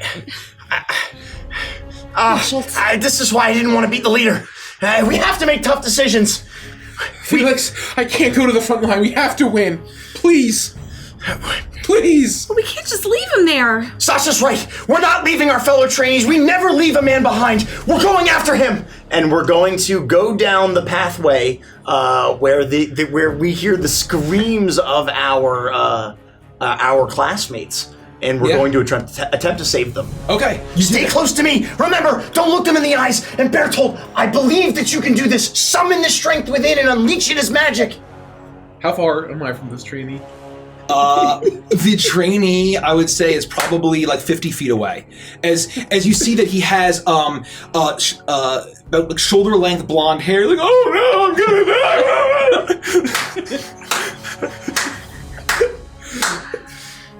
die. I'm okay. Screaming eagle on the hood of a Cadillac. Yeah. I'm gonna keep my eyes closed. All right, Felix, you're in charge. Trust me. All right, I trust you. Let's go. And so at this point, you see that the basilisk is right upon this private, or this trainee. What are you doing? You run out and you are sprinting, and you see as you are making your way towards this creature, as it is just moments before this basilisk is able to. If I can go ahead. No, please. If I can get what occurs to Conrad is the best place for me to not look into its eyes is the back of its neck. I would like to attempt to jump on top of the basilisk. Conrad going full loose cannon. I love that. My father was a Talon guard. His father was a Talon guard. He's gonna Crocodile Dundee wrestle it. Yeah. Okay. And what are you doing? You're gonna have to close the gap. I thought we were just running up, and that No, you are running up, but basically, while you're running, you're all together. You have time to be throwing things while you're all running. So you are going to be doing this. So as soon as I see as Conrad is just booking it. Yeah, as soon as I see Conrad's gone rogue, I turn to Bertolt. It's okay. You can do this. He's gone crazy. I need you to go in and rescue Armin. And for Sasha and I, we're going to pepper it with as much fire as we can. Remember, avert your gaze. Go! And zigzag! And then we'll begin to... Are you sure I have to go up there? Yes, you can do this. I believe you. I believe in you. And I begin to try to cast fireballs. Both of you make a spell attack roll at disadvantage because you're avoiding your eyes. I'm gonna try to scamper and get to. I rolled double 11s for a 15. A 15? Okay. Wait, what do you add? +4. Oh, +4. It says under spellcasting. I'm +4 sorry. to hit. I'm on something else. I got a 13. A 13. Just shy. That crashes into it as you see as it stops and hesitates. Armin Zacharias, actually, is his name. I knew it. As he is. It's your memory. That's right. As his foot is, the rest of his leg is starting to petrify. And what are you doing, Bertolt? I'm gonna try to get to him and pull him away from the basilisk while Conrad is doing his thing, Wrestling him. Yeah. Okay. And we're peppering I'm with fire. dashing to get Conrad, to him. make I would say either an athletics or an animal handling check. The follow Tarpy. think they're- Follow, Tarpy. Welcome. Thanks, Darby. They're identical. How did he? So, 21-12. Great album. I jump and I attempt to jump over his neck and grab onto him with a 6. Oh, Jesus. You do that. Save the other one. I need you to make an acrobatics or an athletics just to see if you can get to Armin. It looks good. 17. Yeah! 17! I will say that you grab Armin. However, you, Conrad, you leap and you just coast right over him. You crash and you stare directly into his eyes. Make a Constitution saving throw for me. I have made a tactical boo-boo. pretty eyes. Natural one. You see as Conrad leaps forward, as Bertolt, as the basilisk rears back and hisses from getting blasted by the firebolt. What did you get for your athletics or acrobatics? 17? 17. You are able to scoop up, you almost tackle Armin Zacharias and drag him away, very briefly seeing the bloody remains of the rest of his squad. Oh my god! Or the crumbled remains, as you see Conrad leap, and he's too strong. His jump is too strong as he leaps over and he overshoots it, and you see in a flash of blue, almost instantly, Conrad petrifies, and you see him crash into the stone ground and immediately explode into countless. As Bertolt, however, is able to grab Armin and start, as the basilisk is starting to gain its composure again. Oh god! Firing off these firebolts with Sasha, I will yell over my shoulder, Bertolt, make sure that he's in safety, and then begin to help us attack. We need to kill this thing and make it to the finish line. And there's a single tear that rolls down my cheek as I think of poor Conrad as he's shattered in pieces off to the left. How close am I to this basilisk? You're very close, so I'd say that you're going to need to make. Actually, I'm going to roll to see if it can get an attack on you, as you have Armin now. This is not going well. This is not going well. Connie, no! Another 13. To attack? Yeah. We have mage armor. Don't forget we have mage armor. No, it's 13. That hits. Yep. What? Can I like put Armin in the way of the attack? Is that possible? Yeah. Yeah. Oh my god! Desperate times. No! motherfucker. I'm just gonna like turn and just like literally just like use it Meat as a shield. Yeah, I would say you are able to do it, but you need to look into the basilisk side to do it. And so I think Better get you bent. turn around, and I need you to make a Constitution saving throw for me. What is that? It looks like a good number. I can never read those dice. Yeah, me neither. 14. 14. You hear Armin say, the as the basilisk tears into Armin's throat. You are coated in blood instantly as half of his body petrifies. The rest, the basilisk tears into Bertolt. With that distraction and with the firebolts from Sasha and Felix, you are able to scramble completely covered in Armin's blood as you join the group. As you see now, as the basilisk is very much focused on eating Armin. What are the three survivors? What do you do? You gotta go! You gotta go! Get a hold of yourself! But Bertolt's right. There's nothing more we can do here. We have to get away. We have to get out of here. Conrad! And I will begin to lead us away, because seeing that there's no one left to save, Yep. we leave. And we zigzag. You sprint, and the basilisk turns to you for a second, and it starts to chase after you, but then is too distracted by the fresh kill. Not to mention the scrumptious morsel of Conrad as well. The Rocky all over the floor. As I can't believe we lost Derek.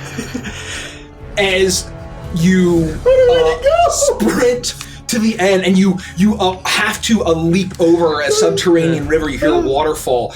There are no more basilisks, as you see now the iron gates, and you sprint through. All three of you stumble forward, and with a rattling smash, the gate closes behind you.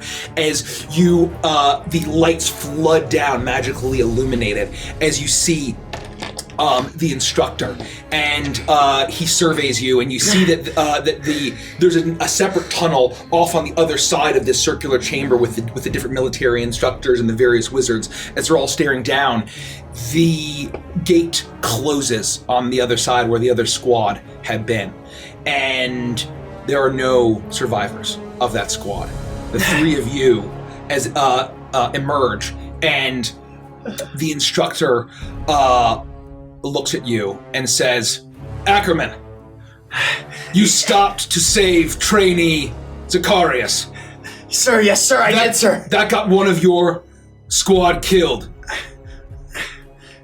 I'm sorry, sir. You are lucky that they failed so wholly that you survived.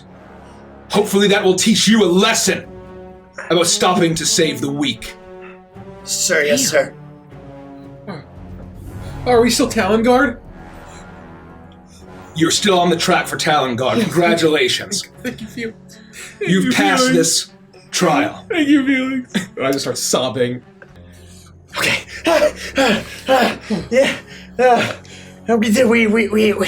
We kind of did it. I'm sorry, guys. I couldn't save Conrad. It's fine. I mean, he was a noble sacrifice, and he saved our lives, I think. He saved my life. We could So have. did you, Felix. We couldn't have done that without you. No, You're a leader. we couldn't have done it without any one of us. We were a team, and like I said, the trust is what's important. Damn it! Poor Armin. Getting caught by the basilisk. Is at this point, as Thank God. as the medics come down, they descend on very Zinch-looking discs. That's cool. They're wizards. As they descend and they take you up, and although you although Felix had made a mistake, you get reprimanded by the instructor, but you were not disqualified from Talon Guard. And you think back to Bertolt and Sasha, who both made it to the Talon Guard and were part of your squad until you defected, and you have no idea what happened to them. But Beast plague. as soon as the medics descend, joining them is a raven that flies over your head and flies over to the wall and taps on the side of the stone, and it shatters like glass. As you see once again the looming fortress that feels closer, that land of black and white, the hundreds of thousands of ravens that then you can see through the glass. It swirls all around you, reality breaks, and the raven flies around your head, Caprice. And it flies forward, and the glass fits back together, and you hear the murmuring of voices. Conrad died as he lived. Dumb as a rock. I do have a question out of character. Did my friends experience that, or were they strictly stand-ins in that instance? Like, That's a good question. Yeah, does Do I have- Caprice know about Does Conrad? Felix have any way to know that they saw these visions? I would say you have no way to know right now. Okay. At this point, you, the three of you almost experience like a dream. Where you know how if you ever had like a dream where you were like kind of like a different person and you experienced and you acted how they did, but you still experienced the whole thing. You're like a passenger. Yeah. Interesting. You're a Okay. passenger in that, and I'll just pull back the veil, really kind of channeling the power of Felix's memory was able to affect your mind and able to put you into these people that had existed. So Caprice has some sense of what it was like to be a passenger in Conrad, Yeah. but it wasn't influencing Conrad's behavior because this already happened. Yes, exactly. Exactly. Love that. Thank you for clarifying. You're welcome.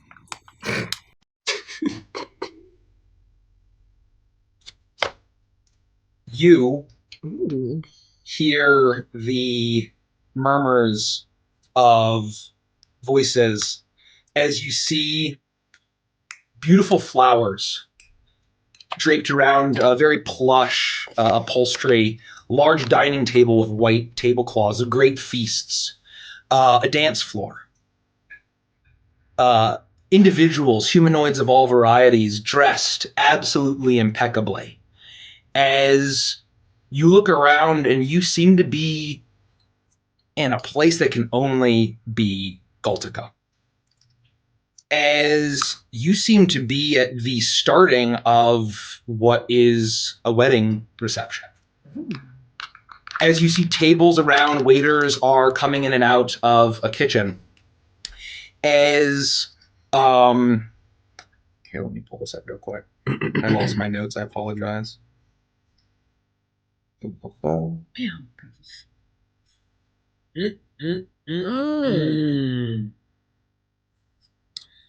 You look up and you see that there is, by the entrance of this restaurant, it seems to be very nice. But you see that there's a carving of near the entrance, and it's also like a stained glass window. And it seems to be a creature that's made from a chicken cutlet body, meatball eyes, fried cheese lips, spaghetti arms and legs, wings also with fried cheese. As you see the lettering, Very important distinction. you are in the original location of Gazpacho's Ivory Italian restaurant in the heart of Gulfica. Oh, you know what? I am so scared to open the piece of paper. I can't wait. You, Caprice, you are dressed to the nines. You have your fiddle, your violin in your case. This is a gig you've been waiting for a long time, and one that you had to try very hard to get. It is the wedding after party of the daughter of Don Genovese. Oh no.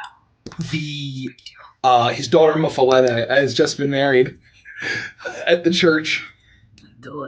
And the guests are starting to enter. It's a cocktail hour. And you see that there is like a little fountain where they have punch, and you see that same mascot, the very famous mascot of Gazpacho's Ivory Italian restaurant, and where guests are coming in, they're dressed very well. You see the father of the bride, a very well dressed, a plump human man, as he's welcoming everyone, giving them a kiss on the cheek, patting them on the back. He's got a ring on every finger, and he's and the suit. And despite how well off your family is, the suit that he's wearing is probably worth more than everything that you spent, your entire adult life. And What is his name? Don Genovese. Genovese. And we've Yeah. seen him. You have seen him believe before. so. Yeah, you have seen him in a dream. Right. Where we were going to do a heist for him. Yep. Long time ago. You also see that the guards, that there are dozens of guards stationed at every single doorway and entrance. And that makes you think of why you're actually here, Caprice. You were promised information to find a library of dark secrets, black magics of the underground from the Galamardo crime family. And you agreed to take that on. And when Don Genovese said that the ancestor of Massimo de Sesto, his favorite musician of all time, would personally perform at his daughter's wedding, it was a no-brainer. And you have arrived, and you are almost finished setting up with your band. Please open your character name in B. I have a B. Oh yeah, you have a B. Should I open Yeah. my B? It's very, very informative. yeah. Not very exciting when you're the center. Oh my god. You see, as you're setting up, and the rest of the band is setting up their instruments as they're figuring out their characters a little bit. You see the father of the bride, as Don Genovese walks up to you and he says, "Capriccio, my boy, I just want to say thank you for performing on this, the day of my daughter's wedding. I bow very, very deeply. It's my pleasure. Best wishes to you and your lovely daughter, the bride. Well, the look on her face when I told her that I got a disaster to perform at this beautiful reception. Isn't this beautiful? Isn't it beautiful, Capri? Yeah, it's gorgeous. I mean, it's the finest place you could choose for such a beautiful day. I mean, just look at the mascot. It's beautiful. There's no better place in the whole city than Gasparcho's And the Ivory acoustics Italian here restaurant. are perfect. You're gonna love it. We're gonna the gang and I we're gonna do straight to the nines.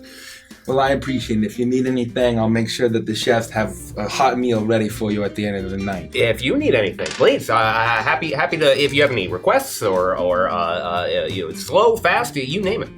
Well, I got a request. Can we get this fucking heist on the road? I mean, gig on the road. Hey, wait, hold on. Excuse my friend. What were we gonna say? Rhonda, hi.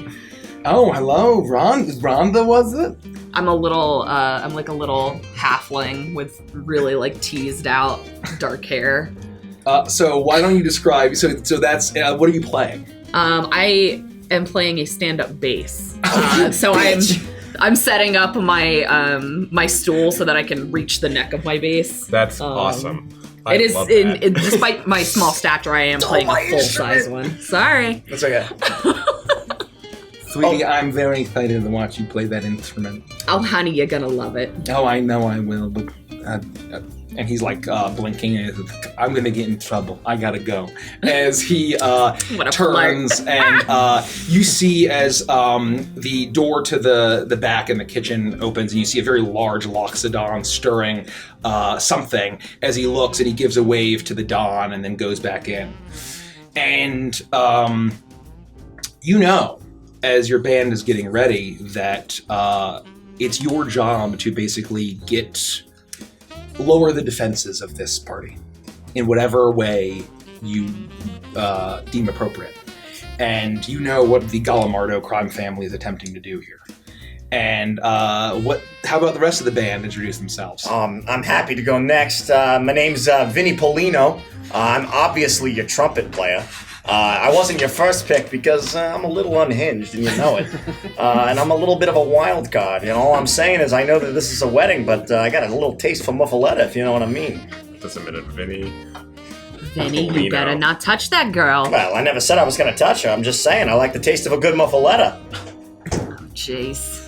Also, We're gonna get fired. I had a moment with Gina Vessi, and he said something about giving me the kiss of death, but he was using a little tongue. That happened.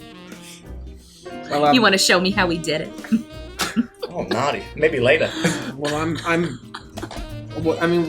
what do you look like, though? I'm sorry. I forgot to mention that I'm a regular old human. It's weird. I don't fit in here. It's like, What the fuck are you doing? You're just a human? falling on hard times, but all I can do is play this trumpet. I'm also a little unhinged. I knew a guy once who told me to, paint it instead of just saying it, but it's hard not to say it.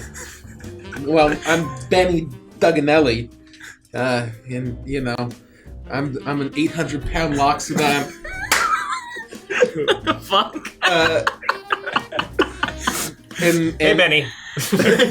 And I have a talent for tickling the old ivories. It's a little insensitive for a Loxodon to play the piano, but I sort of wanted to act out against my mind. I just learned anyway. Are we sure that's not a euphemism for something else? Oh, I mean, it might be. I wouldn't know.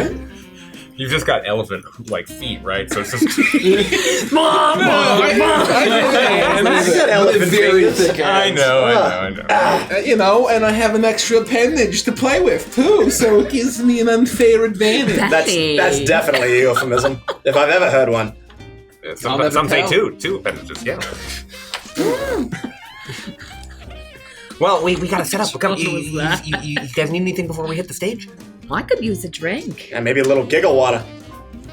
Just take it easy, all right? We gotta get up there. We gotta get a great performance. Understand? When have we ever not given a great performance? Well, we need them to be tranced, enchanted. I am toned. I am ready. And my string breaks. I'm like, oh, fuck. I mean, Vinny's pretty unhinged. He's doing a lot of performances for how unhinged he is. I'm gonna keep an eye on you, Vinny.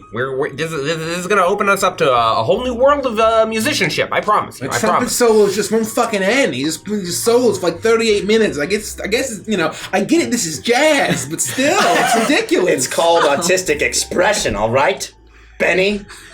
Look, Benny. I'm not trying to fight here. I'm just saying that sometimes the rest of us could use a solo. I'll see about it.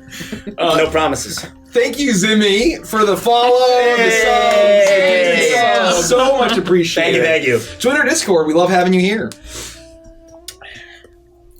And so I lead the gang up to the stage. Yeah, so the stage is there. You see now as everyone lets out a big cheer as as Ron is able to restring her bass. Everyone is cheering as the bride and the groom walk in, and they are very much ecstatic, and they make a beeline to the drink table as they start to enjoy themselves. And you see the Don as he embraces his daughter and his now son-in-law. As the couple walks past the stage towards wherever they're going, I'm going to lean in towards Caprice and I'm going to say, love grows where my muffaletta goes. Quiet. We're trying. Stop. That's disgusting. You're disgusting. Yes. We literally can't take you anywhere. Save it for later, though. God. Lock it up. Lock it up, Vinny. All right, what are we starting with? Well, I think we should start with some of the classics, and then actually, we need to make sure that we're doing something if they're going to do the first dance, or if they're What's the fucking set list? Did you not prepare this? I've got the new stuff. All right. The new stuff. What do you mean? Well, you just. I'm gonna hand you. I wrote a bunch of new music last night. It's a different chord progression. All right. What are the chords? Caprice, all right. Caprice, I feel my hinges. I feel them. You're really testing me here. You're gonna be great. You're gonna have a nice long solo once everyone's up and jumping. All right. I'm trusting you here. All right. I walk. Right. I don't trust him at all. I don't trust him at all. Very quickly, I walk everyone through a chord progression for 3 or 4 initial songs, and then after that, there's G7, the classics that we know. B minor, that we would. Yeah. After that, it would be like things that were obvious, and then at the very bottom would be like, if we have to, my great grandfather stuff. All right. So I take my sheet music and just throw it on the ground, and I just put my shoddy chord progression notes up on the piano, and I'll sit down, and it creaks. Hey everybody, welcome to a beautiful wedding, a beautiful day. We hope that you are enjoying the food. We hope that you're enjoying the drink. We are Halfling to Giant, and we enjoy the show. 1, 2, 3, 4. And we start. Some of the beautiful music I've ever heard. There's a swinging town I know called Galtica City. There's people stop and scream hello in Galtica City. It's the kind of place that makes a bum feel like a king. It's the kind of place that makes a king feel like some super cuckoo crazy king. The audience is like, oh my god, he's a genius. I love his lyrics. Have you ever heard anything like this? Whose music is that? That would be an original. I'm starting with the stuff that I wrote, so it would be new, and I'm sure it's fine, but no one in the audience would know the music. Yeah, and then they kind of ignore you, and then you play that kind of stuff. They're not buying it. And then you hear a voice call out, and this has probably been an hour's passed, and you're just playing, that kind of stuff that Caprice has written. And the Don kind of shouts up as he's very much had probably several pints of wine at this point. And he calls out, "Play Massimo di Sesto! Play Massimo!" Caprice. He's asking for Massimo. I don't really think we can say He's no. the greatest musician of all time. I read a lot of documents about. I saw a lot of stuff in documents about his life. He's a great Galtican. Anything for you, Don? No problem. Let's do "Fly Me to the Moon." All right? All right, you sure? Yeah. play that in my we're sleep. gonna do what they want. We just got to get through it. We just got to get through it. All right. 1, 2, 3, 4. Fly me to the moon and let me play among the stars. Show me spring in Yona or the winters of Drakkar. Or in other words, hold my hand. In other words, darling, kiss me. Fill my heart, and we continue to play the entire. Love it! So good! Make a performance check. Oh, At advantage because your band is assisting you. thank you. Nose, I love Neon Genesis Evangelion. Me too, Nose. Yeah, I only sing that version of that song because it's just such a fucking great cover. Performance, eh? Yeah. At my that age level? Or Oh, am no, I... I'll just tell you. I posted the stat block, but I can tell you right now Oh, that I didn't see performance that. is plus Oh. 6. Plus 6. Yeah. Oh, I should probably that'll take a be look at a that. 22. 22. Immediately, the gang, the party finally starts happening. People start going on the dance floor. They're having a good time. As you get a sense that like this is what they hired you to do. As you see that the guards are still on high alert, but you see them tapping their feet and nodding along at every entrance to this place. So what are you trying to do? I'm starting to like get them to come up and okay, we gotta play a catchier one. How about That's Life? All right, something a little more upbeat. I like it. Yeah, you got it. Take the lead. 1, 2, 1, 2. That's life. Ooh, you're living it right now. I don't know the rest of the lyrics of that song, so.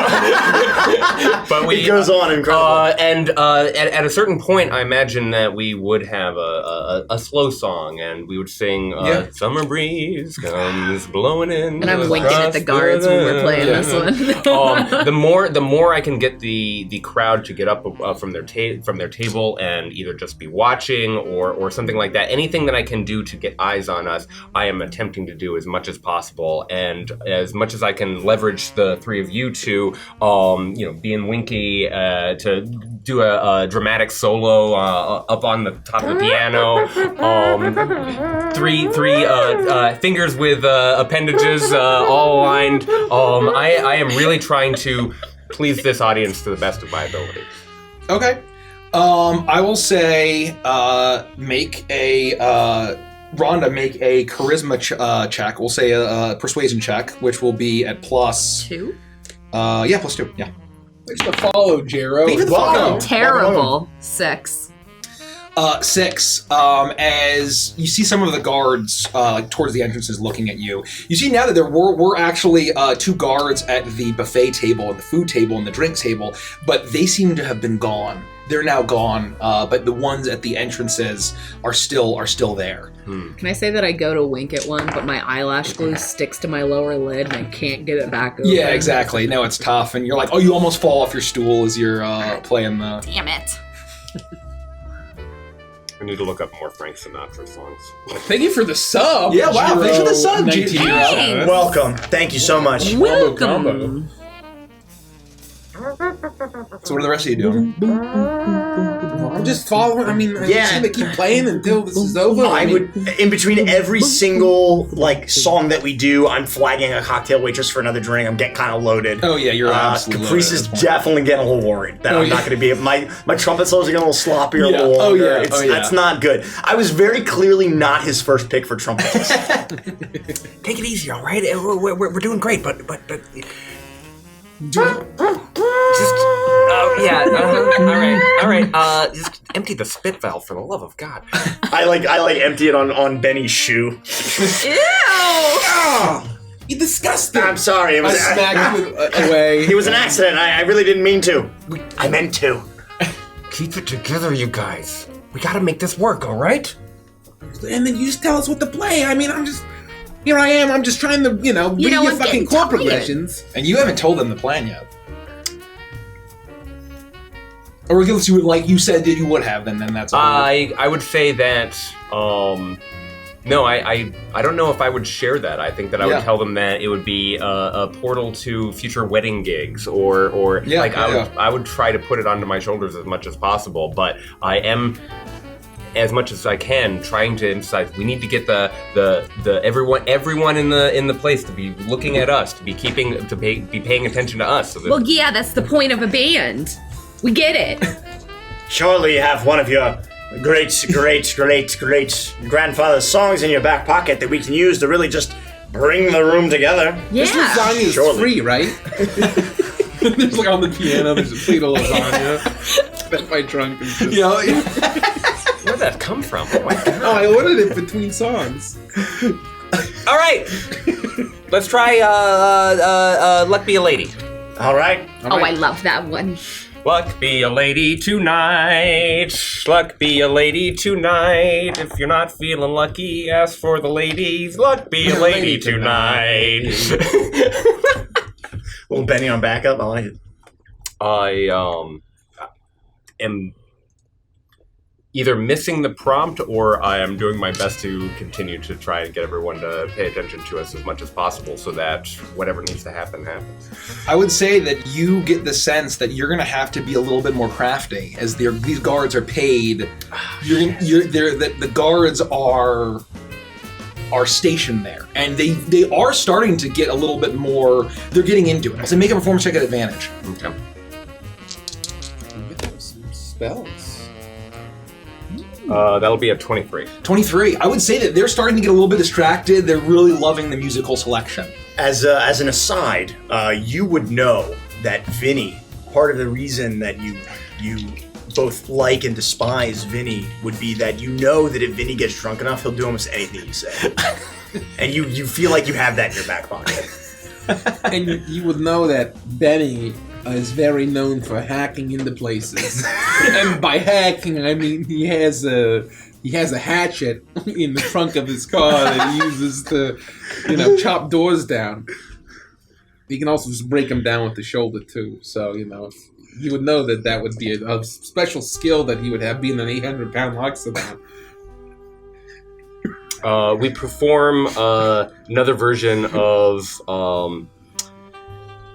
Don't Rain on My Parade, and at the conclusion of it, I lean over to Vinny, who I can see is now very sauced. What's up, boss?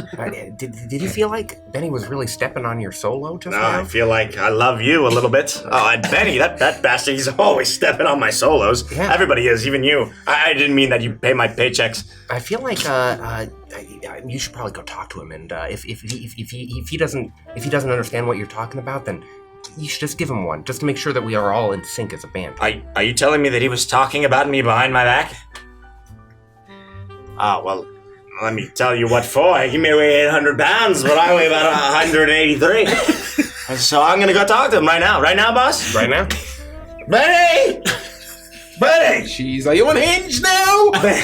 You haven't even begun to see unhinged, my friend. I have on good authority that you were stepping on my solo and also talking shit behind my back.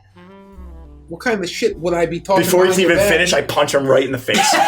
You know what you're doing, you bastard! I'm unhinged! And I rip my shirt off and I throw myself on Benny, but he basically doesn't move. I turn and I wrap my trunk around his neck and just lift him up off the ground. I'm flailing. We need help! We need help! Guards! Guards! Oh, wait, Put me down, you elephantine bastard! I haven't said a I word swear behind to you. God, every time with you two. I'll kill you! I'll kill you! I'll say it all to your face! And you know I do! You're fucking unhinged! You're crazy! You're gonna ruin this gig! And I take him on my turn and I just punch him. Let him go and just send him flying. I go sailing off exit stage left. Ooh, exit stage left as you crash. You see as Vinny lands onto the dessert table. They haven't cut the cake yet. Oh no! All the cake is splattered. All of the desserts. There's very much a Wilhelm scream as I fly through there. Vinny is covered in scalding coffee. Disrespecting me. As I would say, with that, make a persuasion check at advantage plus plus 2. It was a strong 14. A strong 14. I would say, given the commotion, you see the Don get up, and he is also sloshed. As he said, what the fuck am I paying you for? Keep playing! And he goes over to Vinny and grabs him by the scruff and punches him in the face. Put me down! You get back up on that fucking stage and play Bird What Is Free. Put me down! Play Bird What Is Free! You ruined my cannolis! You son of a bitch! This is the day of my daughter's wedding! Smacks you. It's fine. Get new cannolis. I'll get on stage. And it's at this point guards start rushing in. Good. As they start to grab Vinny, and they're starting to swarm around Benny. As the guards are approaching me, I'm wielding my trumpet. Back! You'll never take me alive! I sit down at the piano and I just try to ignore the guards and like just sit and not move if they're trying to like move me, and I play the piano intro to Bird What Is Free. You question it. Benny the I'm playing along with my fiddle. As all of the guards turn towards Vinny, as he's making enough of a scene, make an intimidation check at advantage. Alright, stay back, you bastards! I'm unhinged!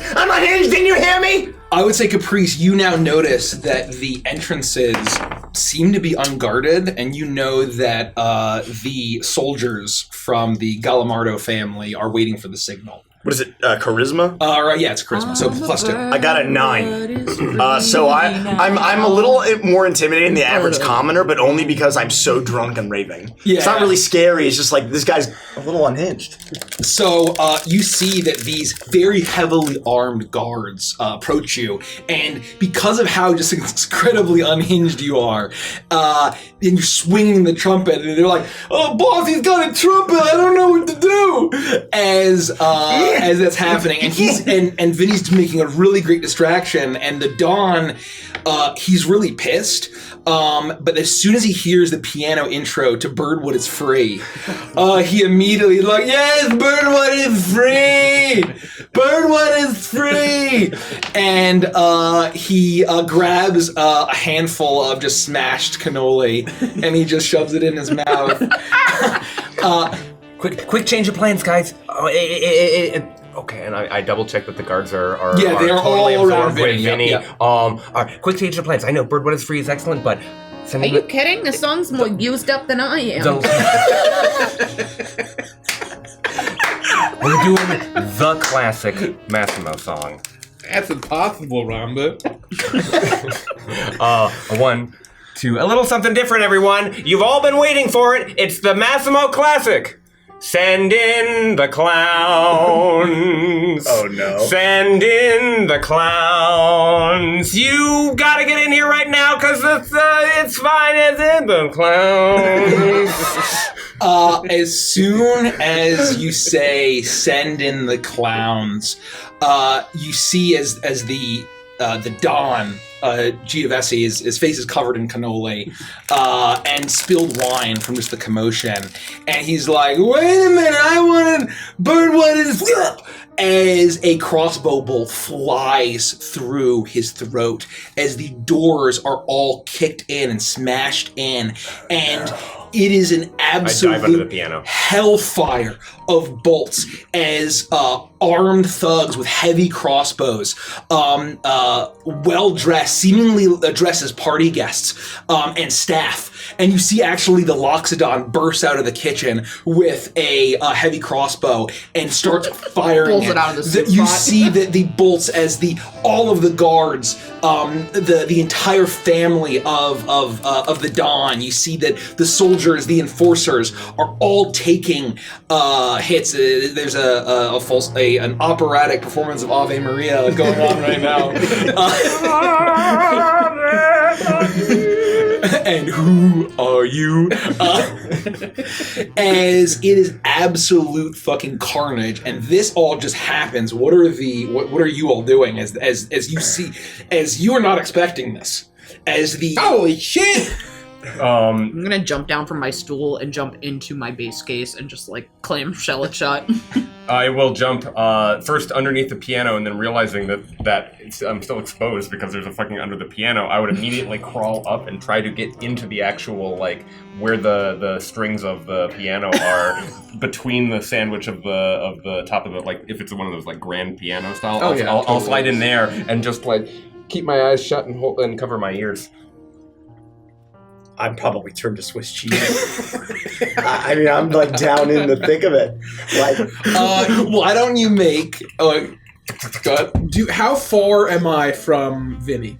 So I mean, you punched him. The dessert table was relatively close to the stage. You had to go across the stage, and the Don was right next to Vinny at the cannoli paste. As they burst in, and the Don has just gone down. Caprice is scrambling to save himself. Rhonda, make a quick athletics or acrobatics check at advantage, and we'll say that's +4. Me? Acrobatics, yeah, to see how quickly you can get into your case.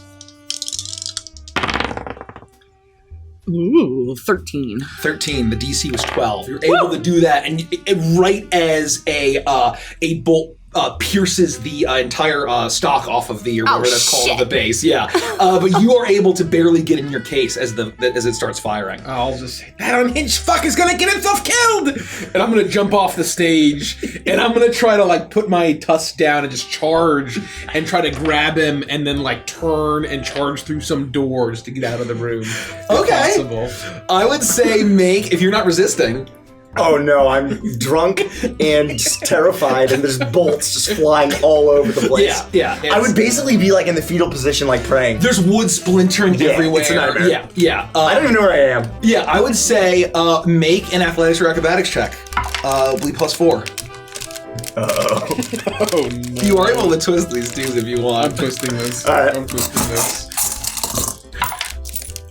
There we go. 18. Nice. 18. I would say with... No. Sorry. It could be acrobatics. Yep. 20. Nice. 20. Nice. I would say you are able to put your head down, and right as a bolt is flying straight at Vinny, these soldiers of the Galamardo family don't care about the bards that came in to do the job. They just care that they're hitting their targets. And you are able to scoop up Vinny with your trunks and with your tusk and wrap your trunk around him, and you smash through a wooden door and just burst out of Gazpacho's as you sprint. And you see now and as you make your way out into the hallway in the street past these goons, seeing the carnage around you, you see Muffaletta fall to the ground, her vacant eyes almost staring at you as blood pools around the ground. As It's got dark. Imagine a few bolts actually do hit the surface of the piano. Oh yeah, no, it's splintering. You're dodging, and then the quiet returns as the soldiers from the family start walking around to survey. And it's with that, as you see the pooling blood from this red wedding, you see the flapping of wings hear the flapping of wings as a raven lands and pecks the side of the piano, shattering all of reality around you. As it swirls everywhere, and Toa, feel, or I guess Benny, as you're running with Vinny, who's clutching his trumpet to grab my axe. And I'm gonna lay him in the wagon, and I'm running back inside to help everybody else. My mom's wagon, actually. No, it's Vinny's wagon, actually. Yeah, that's right. I'm proficient in vehicles, whatever that means. The raven flies around your head, and you see once again as the reality shatters around you like glass. You see that massive fortress that's getting closer, and then it loops back together, and reality shifts again as you feel a cool sea air. Sea breeze hits your skin as you feel the cool sea air. You smell the salt. You hear the very gentle lapping of water as a tiny bit of sun, single beam of light, enters a large, picturesque cove. Peaceful water sheltered from any rough seas or rough winds. As you stand, a group of you, staring up at a number of shipwrecks, and some ships that have just dilapidated with age. This is a cove that has been safe harbor to a number of ships, but oftentimes once you get in, it's difficult to get out. And so many vessels have gone into this cove to escape a storm and never left. And sometimes carrying great cargo and treasure.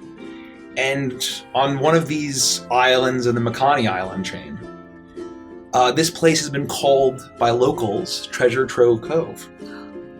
As you know that many people don't even bother to loot through these wreckages, this fabled treasure, because it is difficult to get to. You just scale a mountain and then go through the hole at the top, and then getting back out is difficult, or you have to swim a long way. And there are sharks in the water, and it's not entirely safe, but once you're in, it is picturesque. And there's also been terrible murmurs about this place, about creatures potentially lurking within. And, however, there are a number of you standing, looking up, following up after an idea that Toa, a young Toa, a teenager, whatever age this might be, stares up at one particular shipwreck. And after hearing stories that had been passed down for generations about a famous pirate that they would call Glitterbeard, That's had so many gems and jewels in his pirate hoard of treasure that he earned a name for. But the treasure had never been found, especially no one on his island. And so Toa decided, after telling a great story about it around a campfire, rallied some friends to seek out this treasure of Glitterbeard. Not really for the riches, but just for the fun of it. And why don't you all open up your packages of your C. Character name C. Yep. You are yourself. Yep.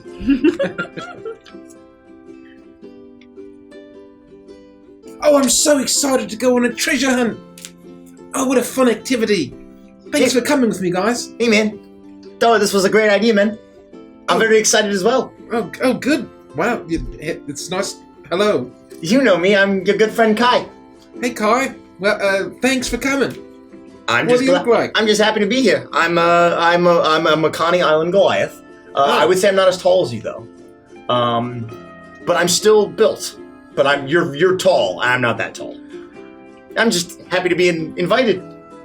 Oh, well, I'm glad that you accepted my invitation and that it sounded cool enough to kind of, want to do and take your afternoon to do it. I know there's a lot of things you could be doing with your afternoon, like fishing or relaxing or sleeping or eating or sunbathing or swimming or, lots of things. Yeah. There's really lots of options. To be honest, I'm also hoping that we get to do some of those things along the way. Me too. Maybe we should take a nap right now.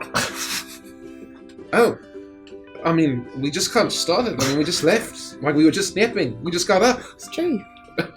What about second nap? You know Keanu likes to nap. Oh, that would explain your accent then, man. I'm a big fan of naps, man? It's cool.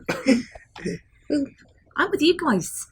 I'm ready for an adventure. Yeah, that's exactly right. What's your name? I know it, but I just want testing you. How are you? Yes. Malia. Malia. Oh, it's so great, Kai, Malia, and Keanu. Keanu, yeah, totally. Keanu. Yeah. Is in like that bus movie. I think it means to nap. Oh, to nap. It's like a verb. To nap. Yeah. Island name. Yeah. To nap. Yeah. Ooh, that's a good nickname. We're gonna call you To Nap. No, you can just call me Keanu, man, because that's my name. All right, To Nap. Let's go. Enough. We can nap later. All right. So, Anyway, I have a treasure map. oh, cool.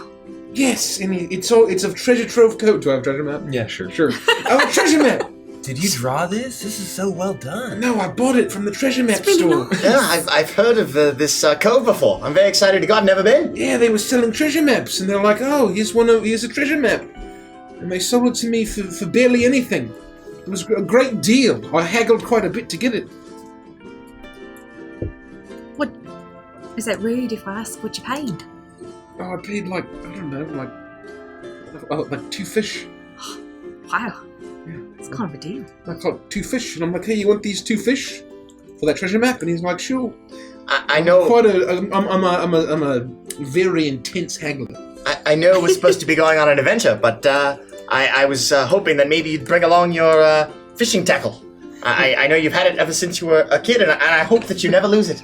Yeah, I do like the 100-yard stare. that's the best fucking fishing tackle, man. You know what they say, you can teach a man to fish, and he'll eat for the rest of his life. Internal toe. So just don't ever lose your lose his tackle. Don't ever lose your tackle. Exactly right. That's the end of the saying. No, everybody forgets that part. Yeah, don't lose your tackle.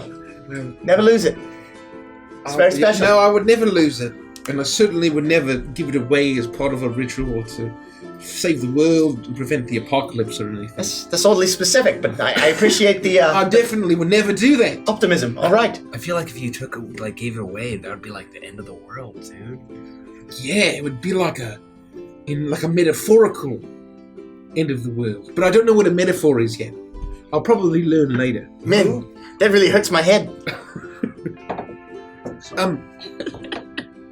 Anyway, so I have a treasure map. Look, these treasure trove cove, and then there's a big X on it. Is that where we are? No, well, I don't think so. I Where thought the are X we? was where the treasure is, but maybe the X marks where you are. I mean, that sounds right. Let's test it. It come with instructions. We're gonna move 10 feet, and I want to see if the X moves on the treasure map. It does not. Does the X have like an N at the top? Is that like a compass? I mean, well, there's a different pointy thing at the bottom left-hand corner with an N at the top. Isn't that kind of like an X though? If you like. Oh, you're right. It is like an X. There are 2 X's. So, Yeah. do you mind? That's probably what. Yeah. Oh, I can't read. Oh well. It's just a map. Well, I never learned to read. I don't know. I can't read it. It's Are there any skill words to on this learn a map? Or is it just pictures? It's just pictures. But anyway, we're gonna find this treasure, and I'm pretty sure that's the treasure. Right. Well, And there's Where some you gonna trees, and here's some water, and some shipwreck, and some coconuts maybe, and this, I don't know, kind of like a bug? Or is it like an ocelot? I'm not sure. could be a bug. Yeah, I Or don't know. maybe it's just a rock. It might be like a weird shaped rock. I'm just happy to be along. Alright, well, follow me! Right. And I'm just gonna walk through the jungle towards Treasure Trove Cove. Yeah, so you see Treasure Trove Cove, and I'll say that you spend the day scaling the large rock formation, and then you had to drop a rope down and spelunk down. You leave it hanging, and you see a dozen shipwrecks at least, some very ancient, little more than just driftwood at this point. But you see the one where this treasure map has been leading to, the Glitter Galleon. the Glitterbeard's flagship, allegedly. And you see that the mast has been split in two of this wrecked galleon. You see that there's a hole in the hull, and it's beached on the side of the cove, and the mast is split and leaning up against, wedged in a little crevice. In this cove, as the water in this cove is pristine, there's just a very faint lapping of just like tiny waves. I just want to say before we go any further that I'm glad that you're the leader, because you're the smartest one out of all of us. You always have been, our whole lives. Thank you for saying that. You man. Kaio. I mean, Just Kai. Just Kai? Just Kai. Oh, just Kai. You've known me for like 16 years now. Oh, wow. It's a long time. It is. I don't really keep track of time, it's not really relevant. You know what I mean? Wow. All right. Yeah. I know. Yeah. I kind of like what I'm getting from you, It's sort of like, but there's a bit of Booker in there. I kind of like Well, it's because I'm really bad at this accent, and now you're going to force me into it. All right? I think you're doing really well. So now I'm all fucked up in the head. Tell what have you done? You broke me. I like it. It's sort of like a Kiwi Booker. Yeah. I'm just picturing what you would be like as like dumb Andy. Like what that would be like Just living normal with. Andy at that point. Oh, so anyway, that shipwreck is right here on the map. It kind of looks like a fish with Right. like its mouth. We did it then, eh? Well, I guess we have to like go to it. I mean, are we inside like a cave? Yeah, or, it's it's kind of like a cave. It's a sheltered cove. Okay. It's like and there'd be there's one waterway out into the sea, and so it's you're able to get to it from the island side, but you need to climb and then spelunk down into the hole where there's basically a single beam of light that gets in. And So we see it, we're not there yet. no, you're in there. So basically, you're staring we're up in. at the ship, Oh. at the wreck of the ship. Yeah. Wow. So this is it. All right. Well, I'm gonna look at the map and I think try to get my bearings here, and I'm pretty sure. Sometimes it's helpful if you put it on the ground and then stand on the map, so it's like you're in the map. Oh, that's a great idea. Okay, here we go. I'm gonna put it on the ground. Smart. Stop napping! What are you doing? We're on an adventure. Sorry, man. I'm sorry. It's cool. We could throw a party here if it wasn't so difficult to get to. We could probably still throw a pretty nice party here. It's very nice. I like the ambiance. It is a good ambiance. So anyway, I'm going to try to look to see. I think the treasures are that way. And I'm gonna where I think the X is, I'm just gonna try to go that way. Yeah, you see the X is where basically it's on this ship, and so you've arrived, and you think you're not sure where in the ship it is. Never mind. We're here. It's somewhere in this ship. Let's take a look. Should we swim over to the ship? Yeah, I mean we should go in. Is the ship beached fully, or is it still half It's in the water? beached. Basically, it's it's I half. was picturing the Goonies, the final. Yeah, it's scene of not the quite like Goonies. that. It's kind of like the Goonies, but it's basically been. There's some of the water does go up to it, and part of the hull is submerged, but it's basically up against the side of the cove, lilted. The mast is snapped. All right, well, be careful. It might be dangerous. Some of the wood might be rotten. Been easy so far. So, anyway, just follow me, and we'll find that treasure. If anyone needs to learn how to swim, I can teach you. What? That's what I do. I teach people how to swim. Well, it's Or been, there are people who can't swim. I could maybe use a refresher. You just gotta get in the water, Like this. I'll show you. And I jump in and I start swimming towards the I already ship. in the ship looking around for treasure. They're just out there doing it. I'm just standing on the beach, kind of dancing like I'm swimming. No, you gotta do it in the water. It's kind of good up here too, though. Make an investigation check with the stats that I sent over in Discord. I can tell you. Oh, bad. Yeah, so stats. I'm sure it's a 6. Tribal. -1. -1. 5. Oh my god. We're all doing a swimming? No. He's doing it at advantage because you're assisting him. Came in. Oh, I didn't, sure. My bad. Mate, I don't get to practice my Kiwi very much. It's not the best. That's why I didn't pick you. I'm trying to channel my inner Reese Darby. It's not going very well. It's a 17. I'm trying to be what's her face from Birdie, Birdie. who is also in Our Flag Means Death. So... Oh, I don't need to roll. Never I got mind. a 17. Like what it does to your face. I have to talk from my nose. You scale the side of this ship, and your foot actually, you're very heavy, as your foot smashes through the rotting wood as you scale, and you make your way to the deck as... Tower! Are you alright? Yes, I'm just walking on the ship. I'm trying to get the rest of you to help, but you're all trying to swim. Well, And the swimming isn't part of the adventure. I mean, we could do it afterwards, but it's not part of the adventure. I feel bad. I'm sorry. I'm coming. And I would just, I would leave the swimming and then I guess swim over to the ship or however. Did you have to swim out to the ship to get up? No, it's like partially beach, beach. so I just walk. Okay, then I would try to follow. You can swim up to it as well. I would try to follow Toa as he is. I can tell that his heart is really in this adventure, and I don't want to let my good friend down. Okay. So I would follow him and attempt to follow his path to scale the ship to catch up to Toa. I too would follow the beach path while still air swimming over to the boat and start looking around. I would say you're able to join Toa, and you search the ship, and you go to where the captain's quarters are, and you see a couple of skeletons, pirates clutching murky, long emptied rum bottles, leaning up against the ship.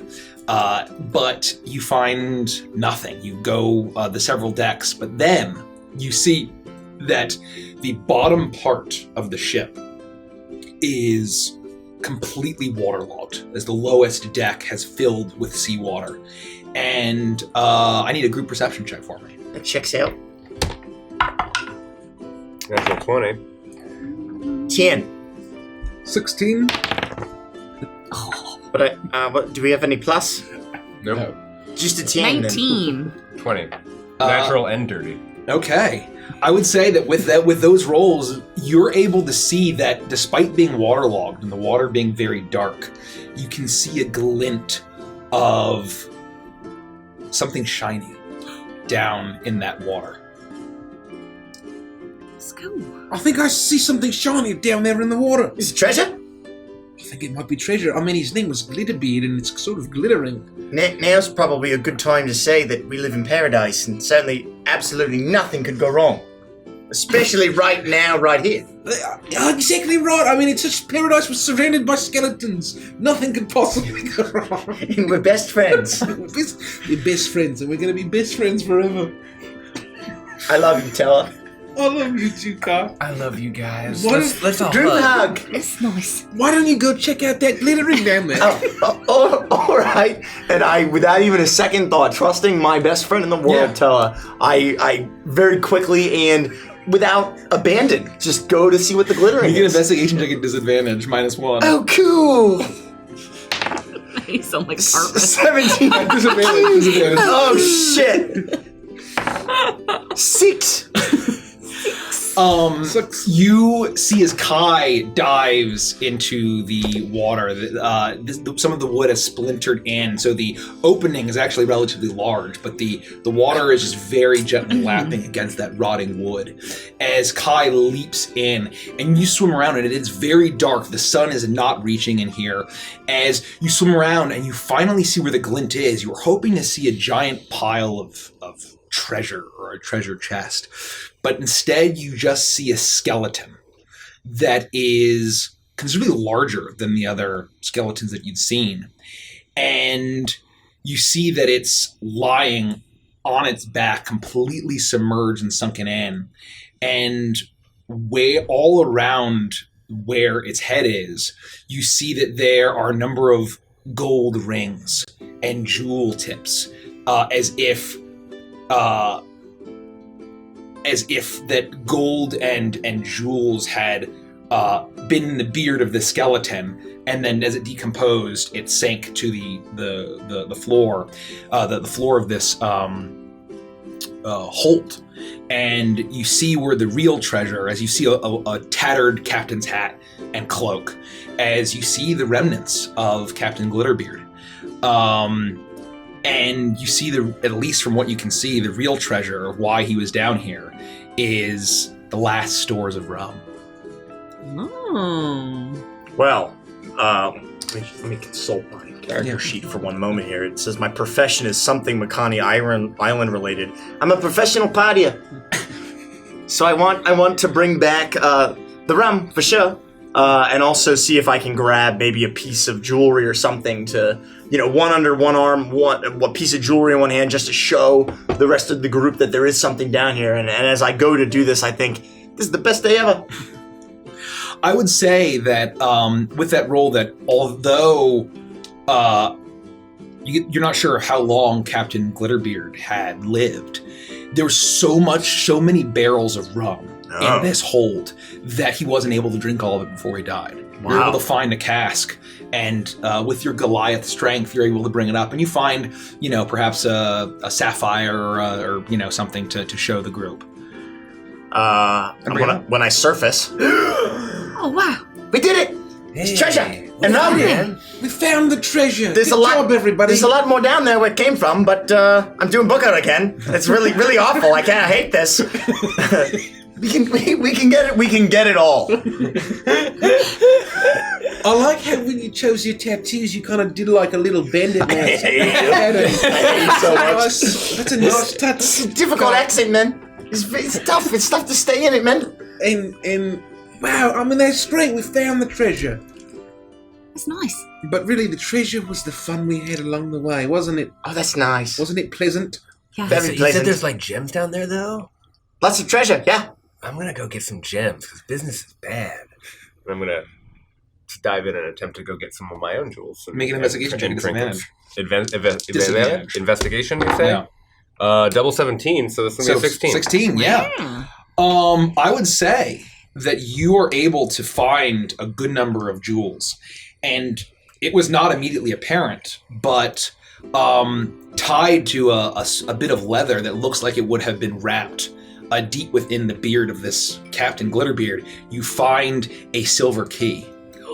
And I will say that if with that you are able to push aside all of the rum, and you find a large barnacle covered chest with a silver lock. If you care to.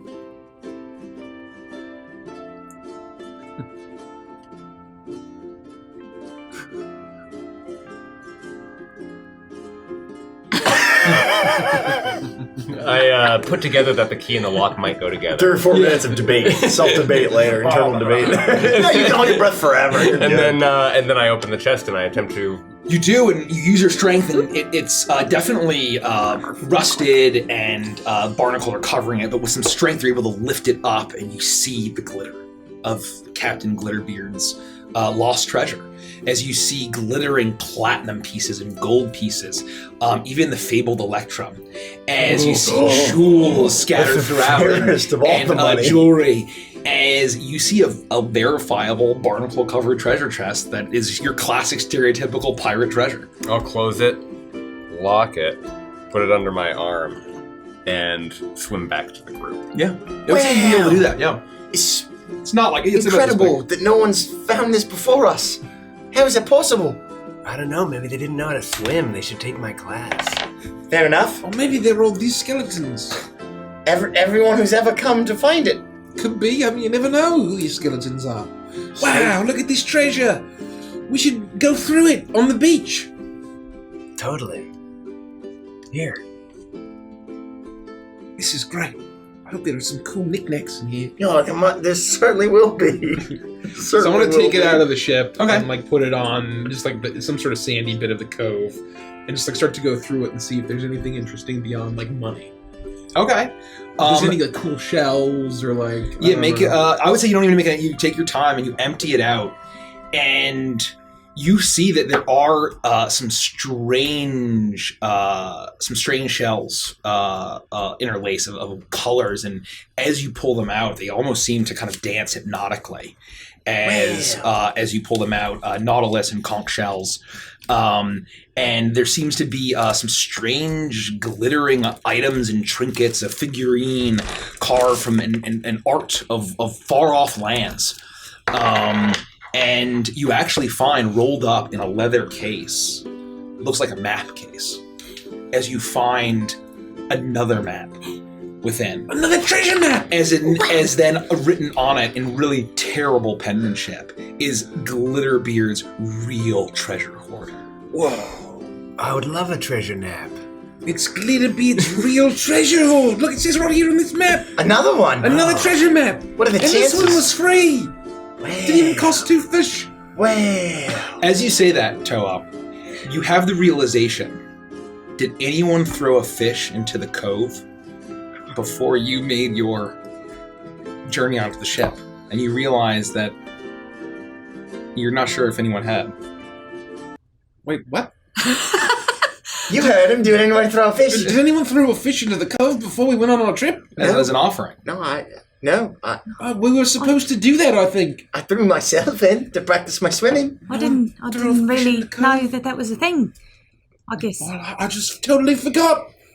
Oh, the person that I bought the treasure map from, he made a very ominous threat that if you don't offer a fish to the cove before you go in and find the treasure, that doom will come to you. Well, that's a pretty important thing to leave out. Dude, that's bad juju. It's at this point the peaceful cove erupts in a splash of seawater. As where there had just been gentle lapping, you see thrashing water. As you see a massive dark shape start to rise up and get larger and larger. And in a massive cacophonous splash of water that pelts you and drenches you in seawater, you see flashes of bright red and orange chitin shell. It looks crustacean. As a massive creature that looks very crab-like with 2 massive claws and rises up. Wait, but nothing bad ever happens here. And rather than the decapodal legs that you're expecting, it has a chitinous, almost like humanoid-looking legs. and where a belly of a crab might be, you see a very strange humanoid-looking, man-looking face jutting out, filled with rows and rows of vicious, monstrous teeth. Oh, anything but this? We didn't give him a fish. I totally forgot until just now. Why would you forget that? How could we forget? I can do this. Oh no! We're sorry! He takes some fish! Roll for initiative. Oh no! Oh, very bad. I got a 6, so I'm assuming plus like 2 maybe. 20. Nice. What mini do you want to use big enough?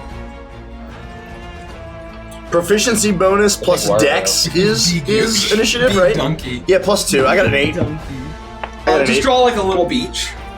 I feel like we should have Or was it anybody else? Yeah, he's the Nautilus. Oh yeah, is Grab Nautilus knot. there? Yeah, he's up in the corner by the he's tax Nautilus. dice. He looks kind of like that. But actually just use that. Just use the note card. Here's Nautilus. Oh, actually, I do like that's that. much better,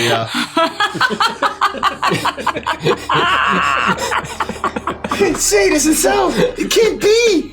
Oh no! It's terrifying. The legends were true! As I don't think my heart can take this. 20 to 25. 20. Oh wow! See if I can find your straw. And this obviously is not accurate, but Thank you. okay. Oh shoot. 10 to 15. 18. 18 would be Caprice or Keanu. What do you guys get? 8. 5. I'm so flibbergisted. Flibbergist. Once gonna go here. and then we're gonna just have the monsters one. Darkest illusion. As you see a massive man-like crustacean erupt out of the cove. Its eyes locked on you with pure malevolent, malicious intent. This is whom you had feared, and you never were sure if the stories were true. Oh, no. But they're all too real. I've doomed us all. Thank you so much for the follow, Scanmodo. Thank you for Thanks, the follow. Scanmodo. And thank you, Sam Chan Oh, yeah. C. For Thank the you, follow. Sam Chan C. And Melorbode. Welcome. Oh yeah, thank you for the follow. Welcome all. Oh, geez, I miss you. It's Luffy's turn, or I guess it's and the stats are there. Yes. So it is Malia's turn. Now, Malia is going to. Oh man! I'm gonna take my spear and wing it at Hector Okay. Mancrab. Yeah, Hector. This is the one, the only. And I'm gonna the give myself fabled Hector advantage Man. because I have pack tactics with my crew. Yeah. Natural 20. Wow, nice. Wow. Alright. And that is 2d6. Or how do you do you do the 1d6 piercing damage or 1d8 piercing damage if used with two hands to You're make a throwing melee? it. I'm Yeah. throwing it, so it's a 1d6. Oh, you're throwing. Okay. You don't forget the class. Yeah,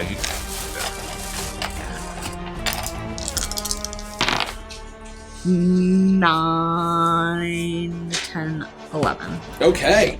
As Hector Mancrab erupts out of the water, Malia gets a great shot as she just throws the spear, and it flies and it pierces the chitinous shell of Hector Mancrab as he slightly moves back a little bit and then just continues to look as it does it does pierce in, but it doesn't slow him down. Keanu.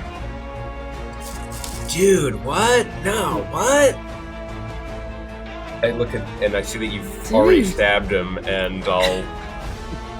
We all have dude. spears now. Use them. I found this underwater because I can swim, and then I stab into him. Okay. Using my pack tactics because I was here. That'll be a 15 to hit. Does not hit. It glances off of the chitinous. Oh, what? With that, Lookman.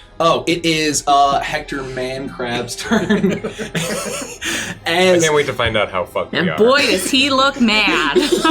he walks up as water is pouring off of him, as he looks at you with this crazy, disgusting mouth that's opening impossibly on this chitinous crab body. As He's chitinous, orange, and angry. he's he reaches out and looks at the two who had attacked him with spears, and he sends his pincers at both of you. And then That is going to be a 23 to hit. Misses.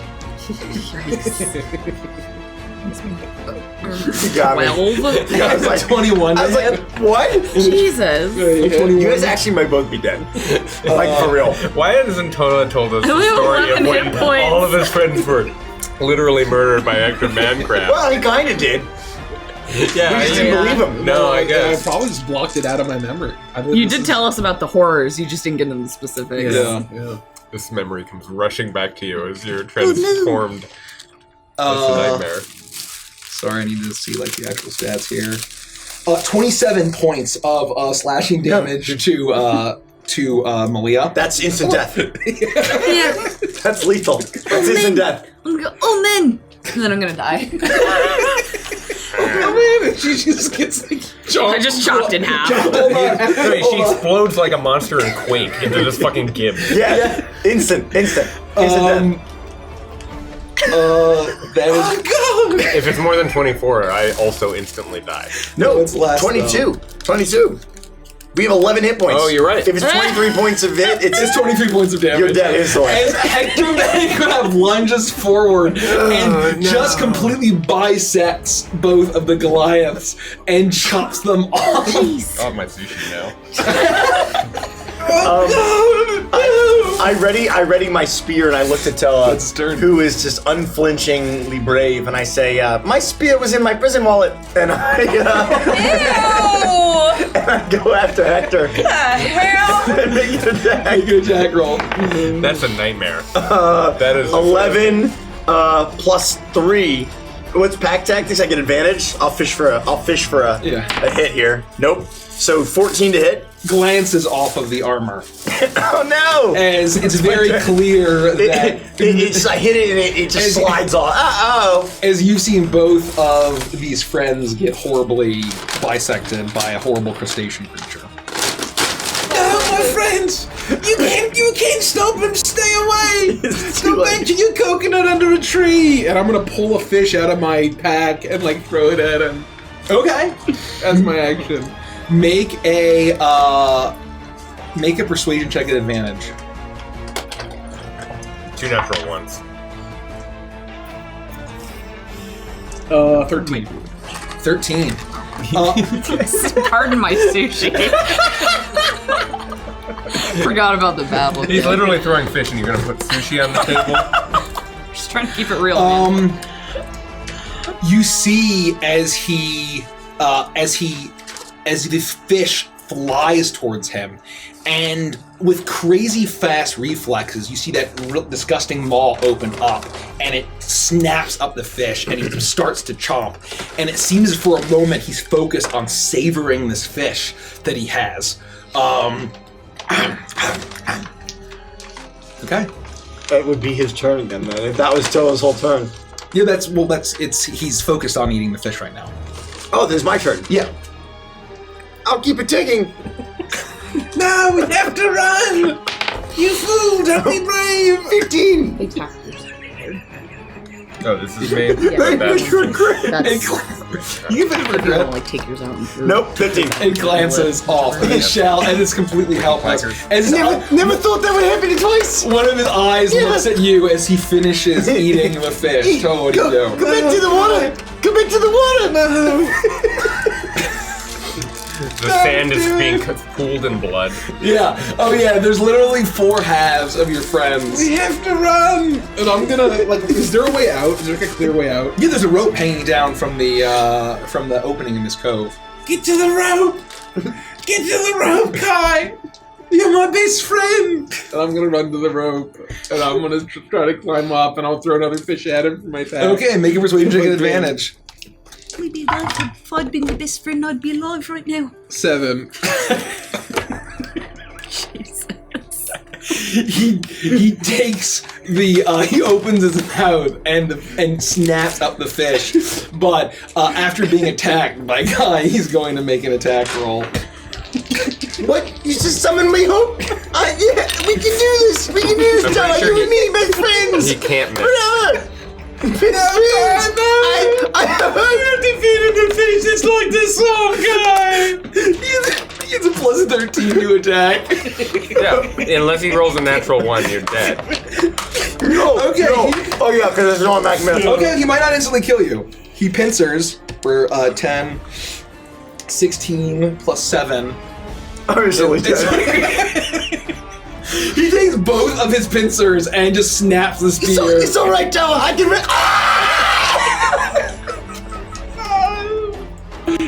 Wow, what a dark repressed memory, Toa. What the fuck?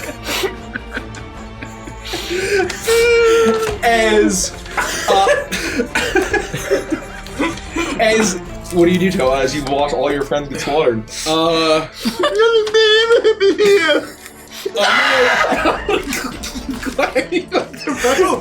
I can't do anything. I'm just gonna keep throwing fish at him. Okay, make a until I persuasion run check out at of advantage. fish. Until I run out of fish. Yeah. 17. 17. As Your friends are dead, and he looks, and as you throw another fish, with a 17, you see him catch it with a claw, and he shoves it in his mouth and gnashes. And then he looks up, and he seems to be a little bit calm, and he says, "Oh, thanks, man." And he turns around and slowly walks into the cove, into the water, and disappears. The corpses of your friends left behind, but you don't even notice. As you are quickly climbing up this rope, as your memory is already repressing this, as the sheer terror of something that does not compute from what you've seen, all of the treasure lost from Glitterbeard's hoard forever. And as you get to the top, you see a flapping of wings. Oh my god. All my friends are dead. Do you remember the first time you witnessed death? Yes. No! Holy shit. Nice callback. Holy Also, shit! think about the amount of things that you'd have to forget in order to... Someone you knew for 16 years? No wonder Toe is the way that he is. This explains fucking everything. No, they went to an island upstate. They all lived together on the same boat. It's a glorious farm! It's a beautiful farm that they went to. Terrible. Well, I'm just standing at the top, like in the jungle. I didn't think this could be a very as illuminating as it has been, but holy shit. We all learned something new today. As the flapping of wings, you expect to see a seagull. I mean, that they're very common here, but you see a bird at this point that you've never seen before. As a raven flies down and pecks the side of this verdant mountain, and reality shatters around you. And once again, you're even closer now. The massive spiraling towers of this huge fortress of black and white, clouded in ravens, leaving Hector Mancrab behind as the floating body of Malia, the raven circles around it as it flies forward, and reality once again returns, and you hear the sounds of what sounds like a party. You are in a throng of people. A large crowd of partygoers, of wealthy merchants and travelers from all over Avantris. You are in the palace of Prince Zaheen of the city of Grahab, a port town in Nekbet, incredibly opulent and wealthy. One that is at a very convenient point in the trade routes. And you see as there are individuals of every kind of size and shape and race that you can think of, enjoying the highest caliber of food and drink. And you see that there's visiting nobility, royalty. There's some of the wealthiest individuals of certain areas. And you know that Prince Zaheen, he hosts parties all of the time. And that this is just, he's able to entertain and host at least once a month, if not more, just with his massive wealth. Very much known for his vast collection of magical items and artifacts. This is what has brought Lufty here. As a up-and-coming socialite, she has been in many parties, many areas of high repute and of opulence. And ever since leaving the safety and comfort and quiet of Kirstein, she has been searching for anything that might be able to tell her where her mother might have been, this mysterious figure who came from a land, allegedly, not unlike this place that you're in right now. And what is a socialite without her posse? Without the friends that she's made along the way that she thought might be useful for a situation like this? And she's generally not a criminal by any means, or a thief, but it's whispers that Zaheen has a very strong interest in genies, particularly the djinn, of which Lufty is half. There is reason for her to believe that Prince Zaheen might have something in his private store, his private collection, that is very well guarded. Apparently, the rumors are that the traps, the guards, the animated statues, the beasts that patrol the hallways are deadly beyond and more extravagant than anyone could imagine. Out of a fantasy novel and then some. And that has not deterred her. As she is, there's no party and there's no wealthy people that she cannot get the upper hand on. Especially with her friends that she's brought along. Why don't you all take a look at D?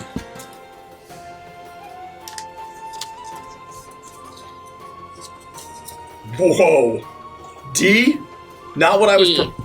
Oh. I assume. It's gotta be E. Oh, E, sorry. Thank you. I was going to say. Unless it's a costume. Not what I was ready for. Sorry, E. I don't have an E, do I? What? Did you lose it? I didn't get one. I must have fucked up. E. Yeah. There we go. Do you have an E? I've got it. Everybody else does. I think just mine didn't come up with that one. Well, double check it didn't get lost under here somewhere. You just want to look at the Google Doc, right? Yeah. Of course. Lufty, you are in whatever outfit you'd care to be in a situation like this. As you are schmoozing with the upper crust of nobility. As your posse is not far behind, there's there's servants everywhere, waiting on your every need should you choose to ask them for it. You see across this grand hallway, gilded in gold and jewels. You see far towards the very large ornate doorway that leads deeper into this palace, you see Prince Zaheen. He's chatting with a pair of older human patrons, and you see that he's a human himself. It's difficult to place his age. There's something very youthful about him, but the lines of his face seem experienced. But he's a beautiful man and incredibly charming, and everyone around him is laughing. Even they're laughing at jokes that they didn't quite hear. What do you do? I am dressed in basically like a jasmine outfit, but it's all white, so it matches my hair. Oh yeah. Looks nice against my blue skin. Like the first 2X Jasmine or sexy Jasmine? Not slave jasmine, that's too much. More tasteful than that. That's what you're trying to say? Yeah. Okay. Well, hell, let's do slave jasmine, Okay. but no shackles. Yet. Whoa. But white also. White fabric and gold. So I'll see Prince Zaheen across the room and Zahani or Zaheen, I'm coming for you. I have some people for you to meet. And so I will lead my group up to Prince Zaheen. What is your group? Prince Zaheen, we are having such a fabulous time, and I wanted you to meet my fabulous friends. You're gonna love them. Guys, introduce yourselves. Go on and do there, fella. And I will. I am a alligator lizard folk with a very kind of spiffy tuxedo. And I will sort of bow and take my hat off, and I'll say, "My name is Remy Etouffee, and it is a pleasure to make your acquaintance, Prince." And all sort of like, is it, you have like a ring that I can kiss or something? Or anything else? You see as he turns and he's in this brilliant outfit of reds and oranges and yellows as he looks at you, and you've spoken briefly, as he turns and he grabs your hand and says, "Oh, it's a pleasure to see you again, Mufti, as always. I hope you're enjoying the party." Oh, I always As am he enjoying. gives your hand a kiss, and he says, "Mr. Etouffee, was it?" Yes, of course, my dear prince. Oh, I like being called a dear prince. Yes, Thank you. yes. I mean, you are clearly very wealthy. And That's what everyone says. This party has been higher society than I have ever witnessed back home in Agwe, let me tell you. Well,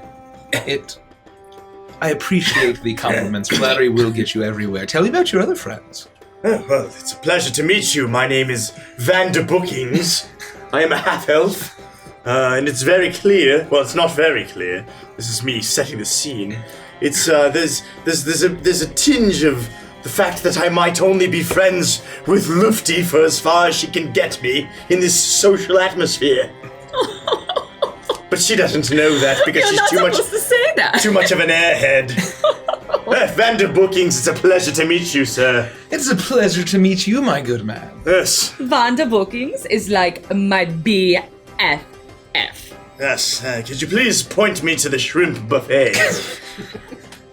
We have the finest and largest of shrimp buffets.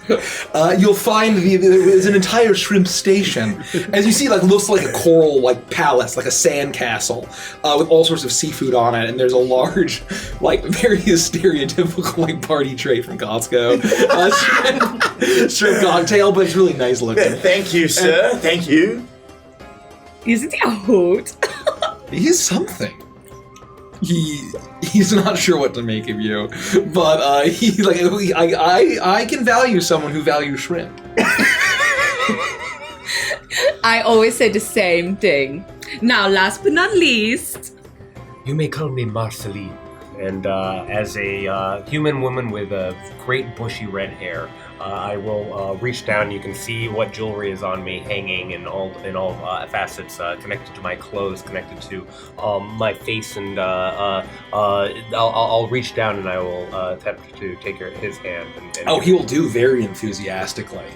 Perhaps you would do me the honor of letting me get you your next drink. No, well, I have servants for that. You can just rest your pretty head and hand. Very good. I appreciate the gesture, though. But I have all of these servants for a reason. How about I'll get us all a round of drinks? And shrimp. That would be lovely. Thank you. And he'll flag down a servant, and he'll say, and why don't you go enjoy the shrimp cocktail? There's someone that I need to meet right over there. And he will almost glide away. as he starts to glide, I'll grab him by the arm and link arms. Oh, this is going to be so fun. I can't wait to meet your friends. Oh, you're coming with me. Of course. And I won't leave your side all night. Don't you worry. Just like Lufti to leave us alone. I have shrimp to attend to. He will make a persuasion check. Feeling all right, Vanda? I mean, I think that perhaps you are allergic to shrimp. No, I have a penchant for shrimp. The quite opposite, my dear Marceline. Marceline Clementine, thank you. Oh, I didn't realize we were on such formal basis. I just wanted to make sure you remembered. With a 4, he says, well, you see that that one over there, and you see that there's a very well-dressed elven woman. He looks and says, I do a lot of business in a shipyard that she owns, and she gets very jealous. So I will come back for you. I just need to have a quick conversation with her. Well, you know where to find me. I do, by the shrimp, apparently. I suppose. And he'll go... The second he turns his back, I'm going to be like... my face will drop. So I will rejoin my friends by the shrimp. now, Lufty, did you see the rings that man had on his finger? Yeah, they're beautiful. This whole place is beautiful. Did you look at the floral arrangements? I mean, yeah, that's fine, but here's my current plan. My family owns a jewelry cleaning service, and it's the finest jewelry cleaning service across Avantris, and I just need to take his jewelry for 6 months, maybe 18, and I'll return them back as sparkly and as new, and then the shipment coming back, the ship will go down, and I'll have to, give him a very partial refund. Well, Mr. Etouffee, I didn't expect to talk shop of a shrimp. Isn't that why we're here? And that's why I'm here. I suppose you're right. I just have a penchant for shrimp. You keep saying that. I'm not sure that... You always Your get goal like this when say you I eat have shrimp. a penchant for Let me fix that. You always get this like this when you eat shrimp. No, Mr. Etouffee, that is a fantastic plan. I mean, unless anybody has any other ideas. With just one of those rings, we could buy a villa all for ourselves. Oh, Villa Schmillers, that's not why I'm here. And he brushed me off. I just want to cozy up a little bit. I want to ask him some questions. Oh, guffaw. Lufty, that is quite the joke. Oh, wait, you're serious? Why would I not be serious? Because I thought Mr. Etouffee's plan was fantastic, and we'd follow through with that. And of course, the shrimp. Got a little cocktail sauce just there. Oh, pardon me, I apologize. Oh, I forget myself. Look, I don't care what you do. You guys are here because you're my best friends in the entire world, and I just need some support, okay? I want to get him alone. I mean, that's the plan, and that's sort of where you come into this situation. You're the one that has to get the jewelry off his fingers. You gotta get the rings off the digits. Well, I guess I could do that. Maybe over some conversation, and I'll offer him a hand massage. Oh, my. I vote we kill Andy. Out of character. Why'd you bring this guy? It's because I'm eccentric. Yeah, he just adds a little... I don't know Je what. ne sais quoi, if you will. Certain I don't know what. You look around and he's chatting up with the elven woman. As you look around, and you've taken some time to case this place. You know that there's a door that goes deeper into the palace, and it seems to be guarded by a very strange, almost like an automaton powered by magic of some kind. It's very large and bulky, a lot of circular construction, very basic shapes, but almost like the size of an ogre, as it patrols around and as it makes a way very smoothly displayed its size. I check my non-existent watch. I don't think he's coming back. He's been talking to that thing over there for forever. I'm going to have to poke around. Well, then do your thing. I'll be at the poker table. Is there a poker table here? Yeah, sure. I'll be at the poker table. Well, maybe you could create a bit of a distraction. Cheat a little and see if the robot will come get you. I want to go down that hallway. You know I come prepared. I'm gonna pull out like a couple like cards from my sleeve. Nice. You're always prepared, and that's why you're here. That's right. Okay. Okay. Do you two want to come with me? Of course, we're certainly not going to leave our best friend to wander into certain death. It All would right. be my pleasure. Well, fill your pockets and come on then. As I walk, you can hear the shrimp like squishing a little bit in my pocket. All right, so we'll sidle up to a table or a bar or something that's sort of nearby to that hallway, and once we get there, I'll send a look over and tap my nose to the poker table. Okay, Remy, you see this. Remy, you see this. Remy. I fold. And I'll wait for whoever wins. I'll wait until like the guy next to me wins the hand, and I'll say, "Wait a second. this man's cheating, and I'm gonna like reach over to his jacket pocket and like whip the cards out and make it look very much like I pulled it out of his like jacket pocket. Okay. This man's keeping aces, and I mean clearly that's why he's won twice in a row. He's so good at This this. man's cheating. This should become interesting. What kind of party is this that you tolerate this? Like, don't tell me you're gonna tolerate this. I'm gonna look at the robot. Does it seem to be Well, This is ridiculous. or whatever it's first make a sleight of hand check and add 7. Why not? Oh, big money. 18. 18. No one notices as you do this. And for the sake of this, make a deception check. 17. 17. Immediately, that you're playing next to a very well-dressed orc, as he looks at you and says, "I wouldn't call me a cheater. What are you on about?" Proof is in the pudding, my friend, right here. He looks. Uh-oh. I pulled this right from your jacket pocket. You trying to tell me you ain't cheating? What are you doing walking around with a pair of aces in your pocket, friend?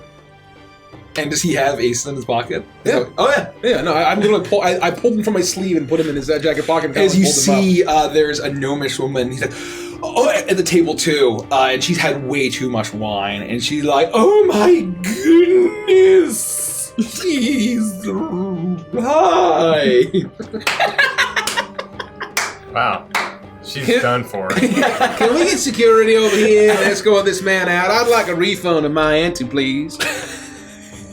I would say make a persuasion check at advantage because that was so well done. Am I sliding 7? Yeah. 11. 11. I will say the DC was 10 as you see that several of the guards come in, but as the orc stands up and he says, I will not be accused of something I didn't do. I don't know what's going on here. And he steps He back. looks violent. And he steps back and he says, I will not be accused of being a cheat. I've never cheated a day in my life. As the guards start to swarm around him, as everyone being so clearly deceived by Remy Etouffé, he starts to back off, and the guard gestures over to this automaton that has no face, but somehow registers it and begins to lumber over towards the orc, who starts to put up a fight. But as soon as he sees this huge... it almost looks made out of like clay pottery. Walking towards him, he immediately gets up and starts walking towards it. Okay, now's our chance. Let's go. I'll make sure he gets his chips in prison. Just try to like nonchalantly with all the ruckus going on. Yeah, I'm just sure. pocket Yeah, his you're chips. able to do that. All right, Lufty, lead the way. So as soon as the thing has passed us, I'm gonna do a quick check around and then open the hallway doors and try to sneak in. Do that. Make a stealth check, all of you. Ooh, I'm particularly squishy. +7. We'll just say for anything 14. that your characters will be good Ooh, 22. That's terrible. 9. at. 9. Even with the shrimp. It softens your wall. Yeah, he's muting the sound of the footsteps. Worst comment I've ever seen. Stinks of shrimp. You haven't seen anything yet. Smell My you friend, coming a mile away. Mr. Etouffé, hold your tongue. I'm picturing you wearing parachute pants for some reason. You make your way through Castle these cats are large just following. halls, and you're able to step. Lufty is with all of the jangly jewelry that she has on her Yeah, I've got person. one of the belts on. Yeah, exactly. and, She is like, jingle I've got bells jangling. on the curly shoes. Yep, exactly. Yeah, there's like little bells with each step, and it's echoing through these huge halls.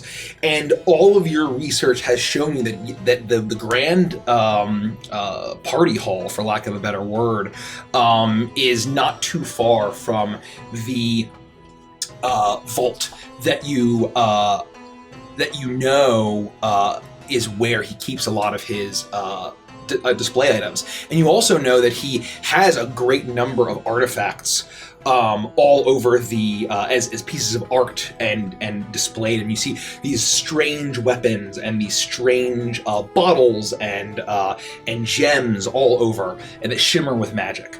What do you do? So once we're in the hallway, I would be looking for that vault and continuing on there.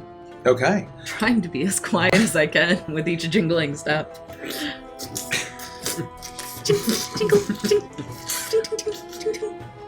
You are able to, and Remy, I need you to make a perception check. What am I adding? Plus 3. 10. 10. You look around and it's a party. As I go to the bar, get a drink.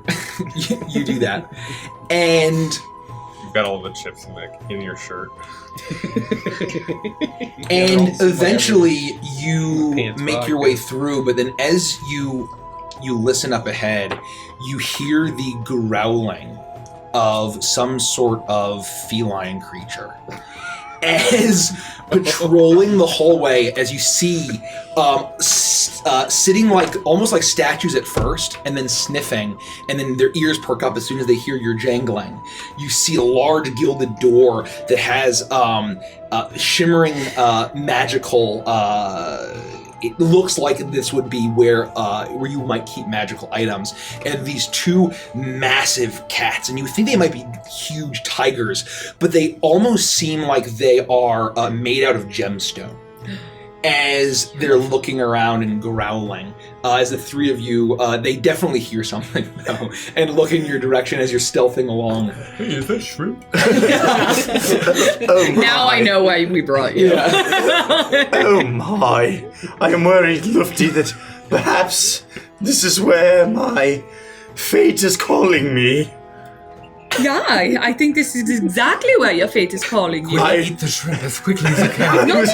I was not hoping you'd be so enthusiastic about me offering myself up to the kitty cats.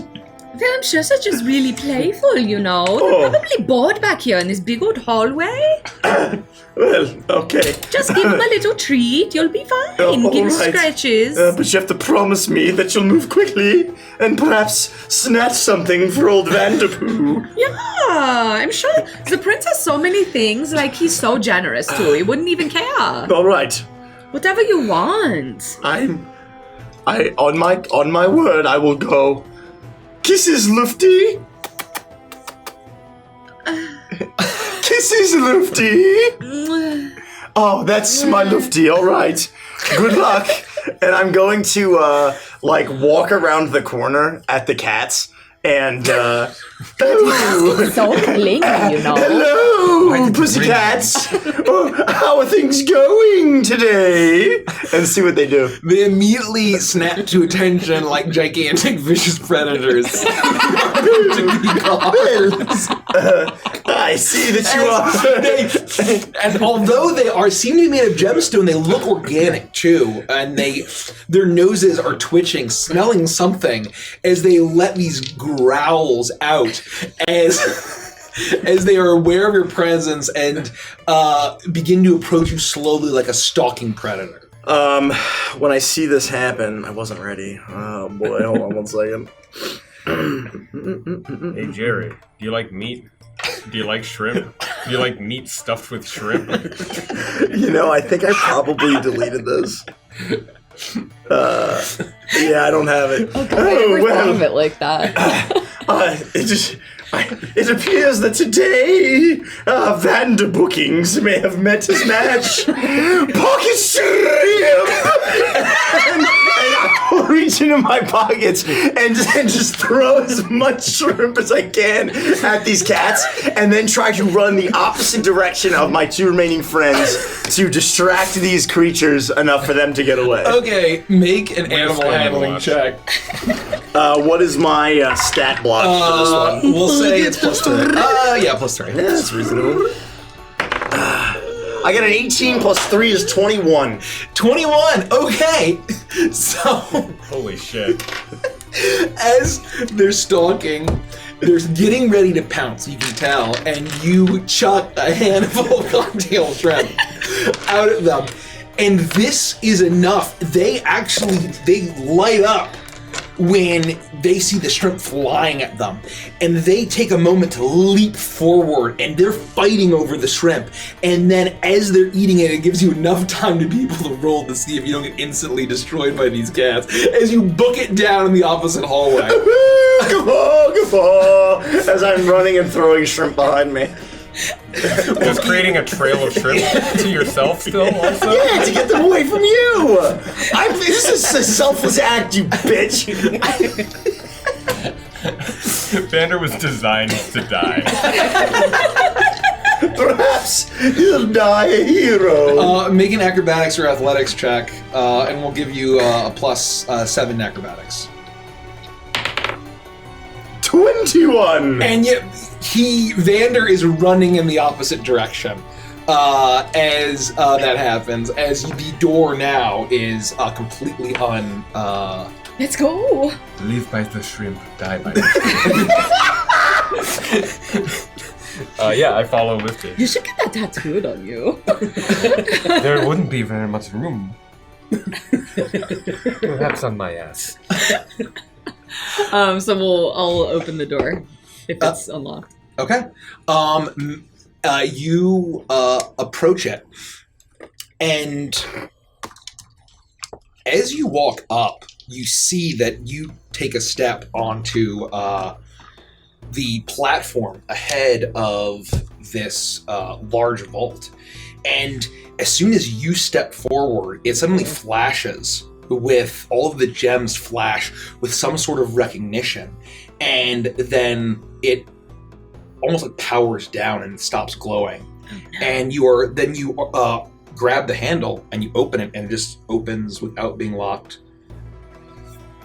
Oh. Put my thieves' tools back away.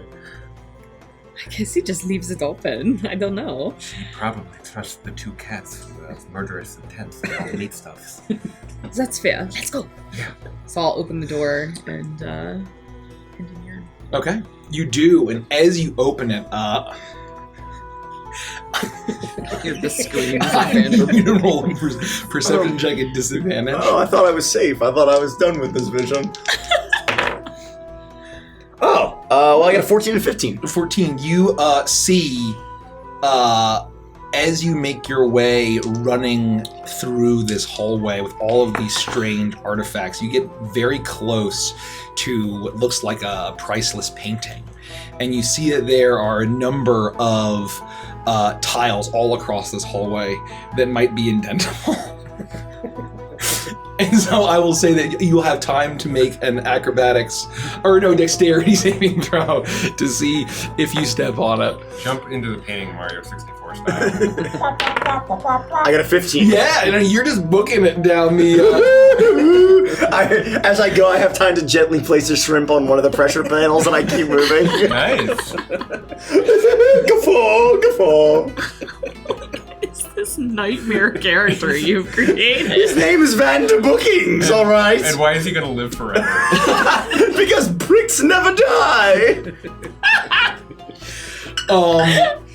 You enter this vault, and it almost seems like more of a private gallery or a private museum than any kind of vault. And there are these strange artifacts all around you as you see what you have been looking for.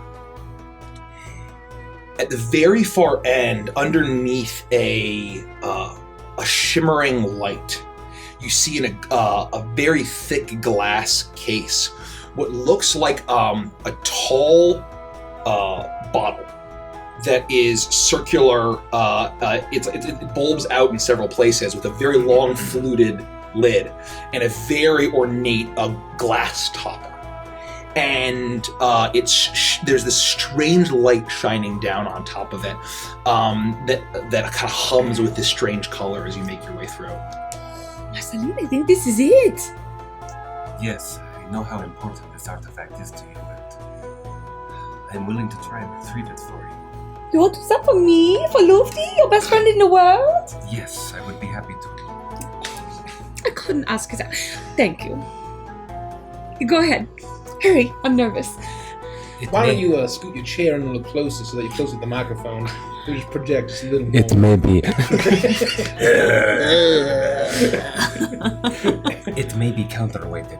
I will pick another artifact and quickly swap it in order to retrieve it in this that way. is so smart. I'm gonna look around and see if I can find an item that looks like it'd be about the same weight as the Make an intelligence check. And add 3 to it. 7. 7. Yeah, you find something that looks. You find something Totally that the You're extremely confident. Yeah. I pick it up Absolutely and then the I same for walk sure. up as quietly as I can, knowing that we don't have very much time, and hearing the woo-hoo in the hallway. In the distance. And I will put it onto the surface of the column and then slide them together to try and distribute the weight as evenly as I can in order to Okay. get the object of Lufty's dreams. Okay, I will say for this purpose, make a sleight of hand check at disadvantage because you definitely misjudged how Wait. heavy this might be. +3? Yeah. 11. No, +7. Oh, 15. 15. Damn. You are able to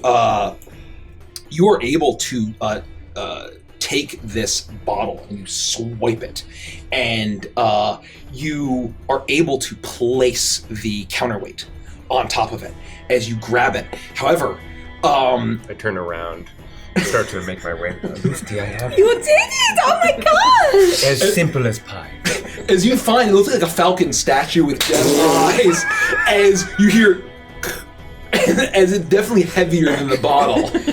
I'm gonna just peek my head behind her. Like, Did you hear that? Make a dexterity saving throw. 11. Oh no, plus not no, that would be +3 3, this time. +3, So 11, yeah. 11. That's definitely enough, right? Yeah. You're going to take. Yeah, no way. Goodbye, Marceline. Lufty, it was my pleasure. The lovemaking session last night was just so good that That you've lost your words. I have that effect on people. You turn around. I told you not to put all of that in your mouth at once. And How much do I take? you take 48 points. From what? Well, I'll explain to you what happens. Yeah, you're just mush. You're gonna be person jam.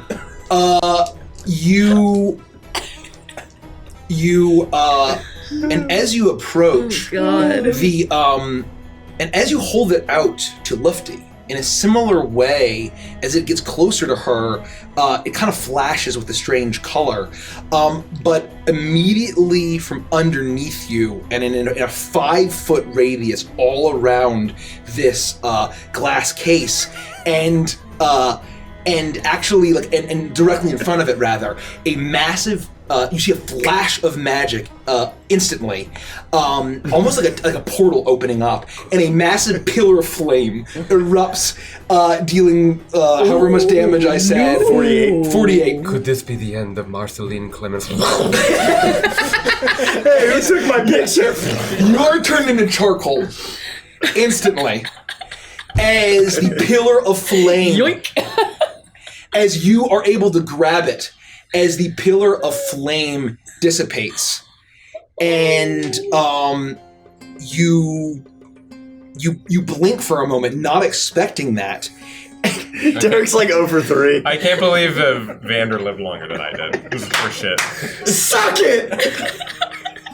That new will never die! And then as the pillar of flame Oh, Jesus. dissipates, you see a silhouette very quickly, and Prince Zaheen steps out of the pillar of flame. Oh, hello! And he You looks at found you me. and he smiles and he says, "This is where you went off to." Yeah, I just, I've heard so much about your private collection, and I just wanted to take a look for myself, and I found this. Oh, it's just beautiful. Oh, don't mind her. And he looks at you and he smiles, and you can see that it's looking more and more fake. As you see him start to kind of shift a little bit, as he takes a step towards you, and as his human skin starts to shift, you see red and horns start to form. As you find a genie, but it's an Afridi. As his form turns and he says, "You came looking for a genie. You found one. Now unhand that. You have no idea what you're holding." Why don't you tell me what I'm holding?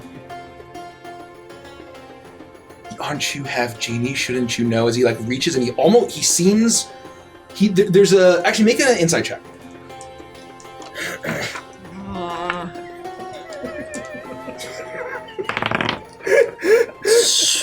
26. He seems to be a little bit nervous, what you're holding is actually precious, and that that you shouldn't be. That he is hesitant. Now hand it over. You can see that I'm a genie too. We can be very good friends, maybe even more. Oh, you flirt. I'm gonna just take a little hop step back, and I don't know. It's just so pretty, and I've heard about these, but I haven't seen one before in real life. It's so nice, and I love the shape, and it's so Make nice. a comic check at advantage. Uh-oh, I have shrimp juice all over my fingers. Oh, at advantage? 18.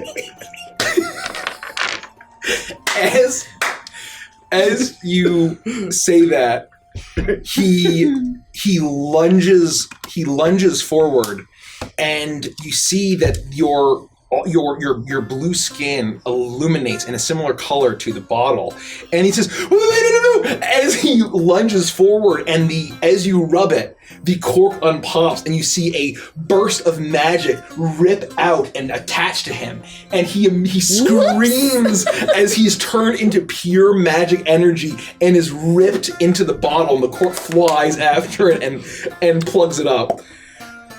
Oh dear. I'm gonna just put my eye to the top of it and see if I can see him in there.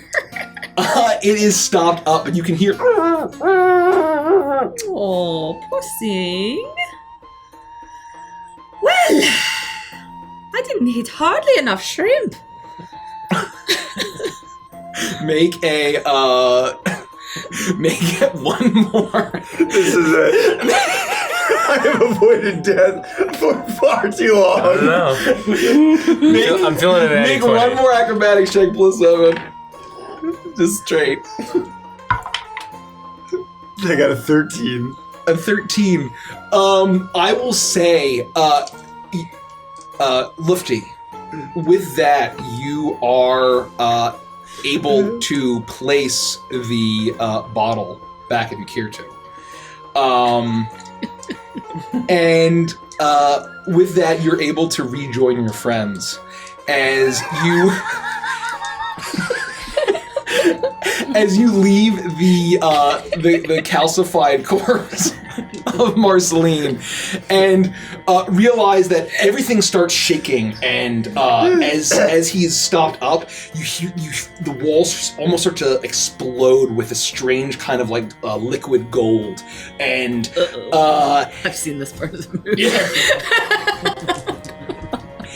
And you are able to and as this happens, you're able to take the bottle and place it back on, and suddenly everything calms. Oh my goodness. You hear the sound of Vander The shrimp saving him as you realize that the genie bottle that you had heard about was for the prince himself. And with one friend having horribly died, you're able to rejoin Crummy at the bar. Hey, it's Remy. Oh, Remy. You're able to rejoin Remy.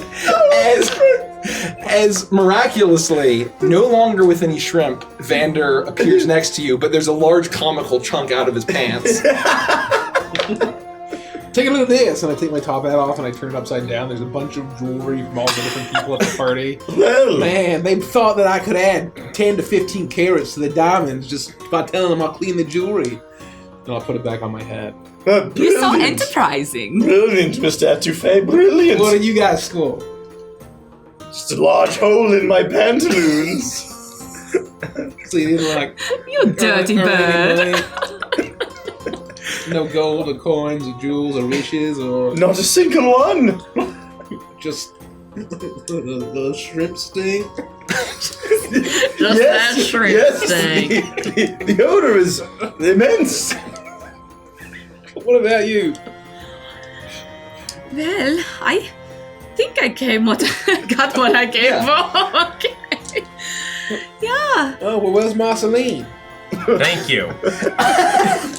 Oh, I was just about to ask. Is she in the bathroom? She's actually in the back room still with Prince Har'Akir. Oh, Good for her. So scandalous. she said not to wait up. Well, Make a deception check. Jesus. I'm completely fooled. I believe it. 26. Yeah, no, yeah. Well, I didn't know Marceline had it in her. And with Well, now that, she does. and with that, the smell of shrimp in your nostrils, a raven lands on Remy's top hat and pecks at the wall, and suddenly the glass. Can we play it again but make Vander die? Yeah. Oh, Remy pulls out his knife. Before we go. The good die young, but pricks live forever. Thank you so much for the follow. I can't read that. Jin Pone. She Jin Pone. Oh, Sure. got it. I get it. Welcome.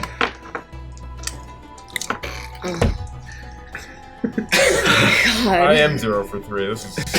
It's pretty I rough. don't know how to play D&D. You survived your own. Barely. And with that, you're closer than ever before, and with that peck of the raven, the glass shatters, or you see this massive fortress directly before you, and it's at this point the glass connects back together and forms what looks like a temple. You are in a large temple. In these strange jade and greens inlaid. And all of you know who you are now, that you are in the Temple of Osiris in Sekhet, the grandest of all of the temples in this Tabaxi kingdom, ruled over by the pharaoh, Jasper of the Sands. It is here that you see a tabaxi with brown fur, stripped down to very simple garb, flanked by guards, looking up to a grand-looking high priest, staring down and surrounded by a ring of seated figures. Each one a tabaxi, each one wearing an elaborate headdress. directly across from this high priest, unmistakably to you all at this point, is Unending Cycle, the high priest of Osiris. And all of you wear your respective headdresses, your priests yourselves, across from the high priest of Osiris. His name is Unending Cycle? Yeah. You see Iris of the Sands, the daughter of the pharaoh, the only royalty to be in the clergy of any of the primary gods, or of any of the gods, to be this, and especially at this level. Wearing a great jackal headdress, she sits directly across from Unending Cycle, flanked by all of the other major priests of each of the gods. Go ahead and read your biz, yeah. D, I guess. I have it totally mislabeled here. No, it's okay. D. Are we royalty or no? We're No, you're all priest priests. class? You're the highest priests in this order, but the only high priest in Saket is the high priest of Osiris, because Osiris is the primary god at this point. And It's to start. so you all see as this tabaxi in the center, standing beside what looks like a sarcophagus, along with the guards, is looking up with very steely determination. And this tabaxi is Dream in the Night, the priest at your level of Bastet, but has been accused by some of treachery, of secretly worshipping Set, of plotting against the Pharaoh and the Church of Osiris in particular. Unending Cycle is holding court, and it seems as if the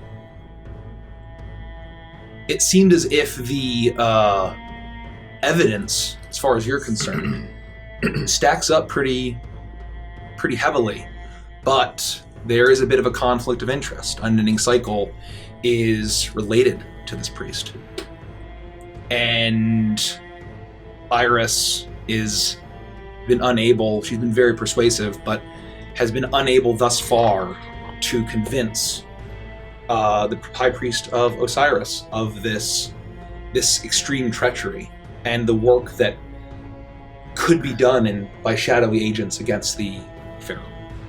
Who wants to go and describe their priest? Greetings, Unending Cycle. It is I, Morning Dew, Shut the fuck up. priest of Thoth, god of the moon, of reckoning, learning, and of writing.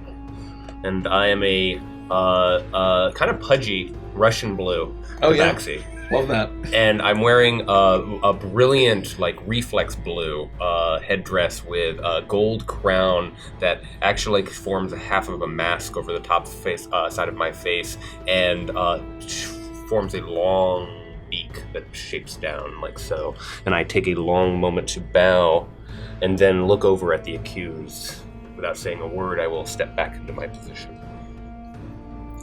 You see as Unending Cycle nods and says, "I thank you," and gestures to the rest of you. I am 10 Thunders, priests of Ra. I am a tabaxi who's light gray, and I cannot name a type of cat because I don't know that much about cats like Derek does. But I am a light gray cat, and my adornments have many references to the sun, because that's Ra. And I'm not like Nikki, who knows everything there is to know about the Egyptian pantheon. But You might have a falcon headdress. oh wait, really? Yeah. Okay, well that makes a lot more sense. A falcon headdress. I serve you, my god, and I bring justice to evil. Also, there's a level of irony to me wearing a bird headdress as a cat. That's my character. You 10 can be thunders. long-haired and be a Maine Coon. I'm a Maine Coon. Thank you, Derek. My pleasure. It's very hot in the desert as a Maine Coon, but here I am. I am Lute of the Reeds, and I worship Sobek, the Crocodile Lord, and the god of the... Not the Nile, whatever the river is. The river god. The river. You know the one. You've heard Yeah, of it. I can't remember what it is. yeah, I named it. You did. The name of it is escaping me currently. Forgive me. But I've hit the Lightning strikes sacrificial you from your god. line. I'm a tan cat. I also don't know the difference. Probably a fishing cat of some kind. Oh, yeah, that's good. And I am wearing a Yeah? Oh, I am wearing a crocodile headdress because Sobek's the crocodile god. Fuck. I'm done. I sit back down. I've changed my mind. I want to be Mr. Mistopheles. Hi, everybody. These crocodiles. Let's make music together. Let's make sweet harmony. Oh. I will stand up. I am Pearl in Paw, priestess of Tauret. I am a tall, slender. I'm gonna go with tawny. A tawny Ooh, cat. yeah. And I am wearing a large hippo headdress. Very cool. Kind of the whole rhythm we have going on, you know. Kind of sound like Skeletor.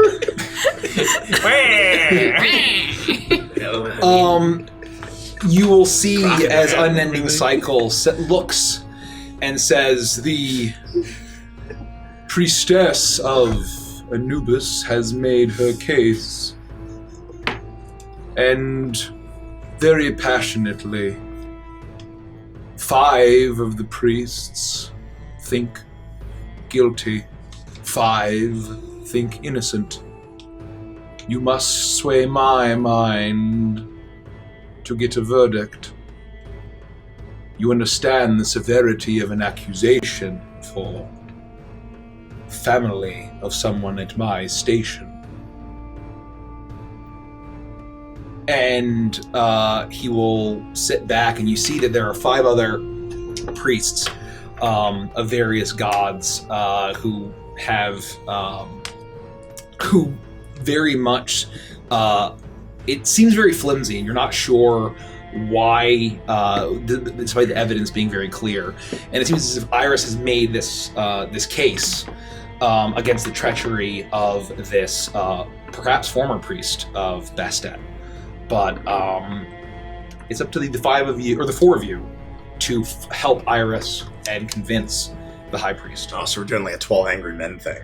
Yeah, that's kind of the intent. Really big as fan of cats, Egyptian cats. Yes, well, please let me 10 thunders, not 9, not 11, but 10 thunders 11 first. is right out. That's what I was gonna say. 12 is too many. 10 thunders. Why 10? It's a very long story. Damn it! Then read this book.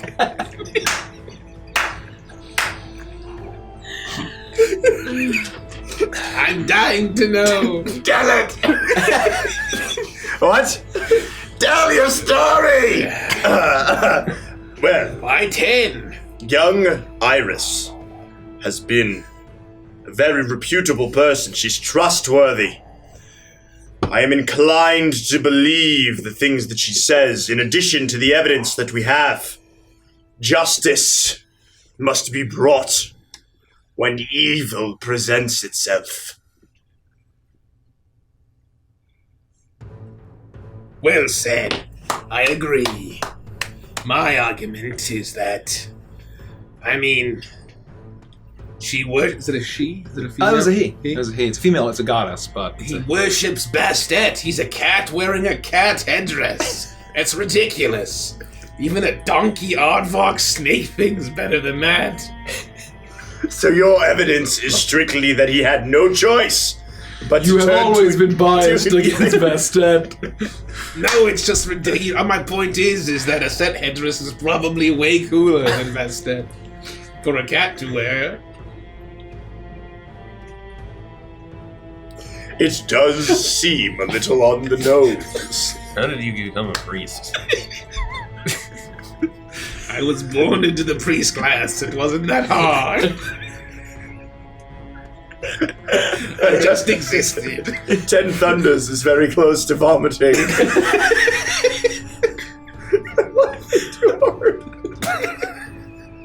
Shouldn't have eaten all that cheese earlier. Yes, you know, 10 Thunders, how you get when you're eating cheese. Dairy in the desert was a bad choice. It's too hot. All right, what are your arguments? I too agree that it is obvious Dream of the Night is guilty. I have heard it said that Dream of the Night would go into places of ill repute. Places that are fronts, not just brothels, but secret gathering areas of this set. The rumors confirm what Iris has described, and the evidence she's presented so far. There is no question in my mind that we are dealing with a liar, a deceiver, and a traitor. Well said. Thank you, 10 Thunders. Yes, well said. Thank you, whatever your name is. You don't remember my name? I know, all I know is you almost said crocodile earlier. I misspoke, damn it! It's very close to crocodile. We've been playing for 5 years and you've never made that mistake by playing a crocodile. It appears to be contagious. I am Lute of the Reeds. I shouldn't have eaten all that cheese. I really wanted to be a musician at college. That's why I'm Lute of the Reeds. Oh, yes. But, you know, family pressures, there's expectations. You sort of have to do what your mom wants.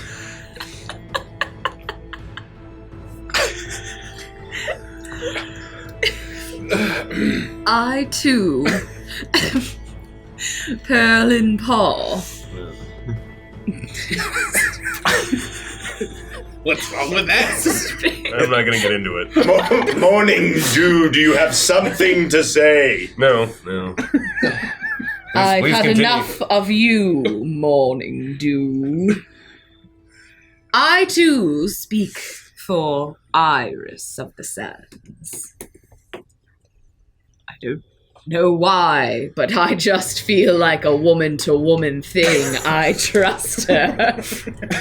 And so, with my powerful hippo priestess behind me, and I behind her, as the poor my most likely is, I support Iris. Make a group persuasion check. Oh no, Doesn't What are we adding? We'll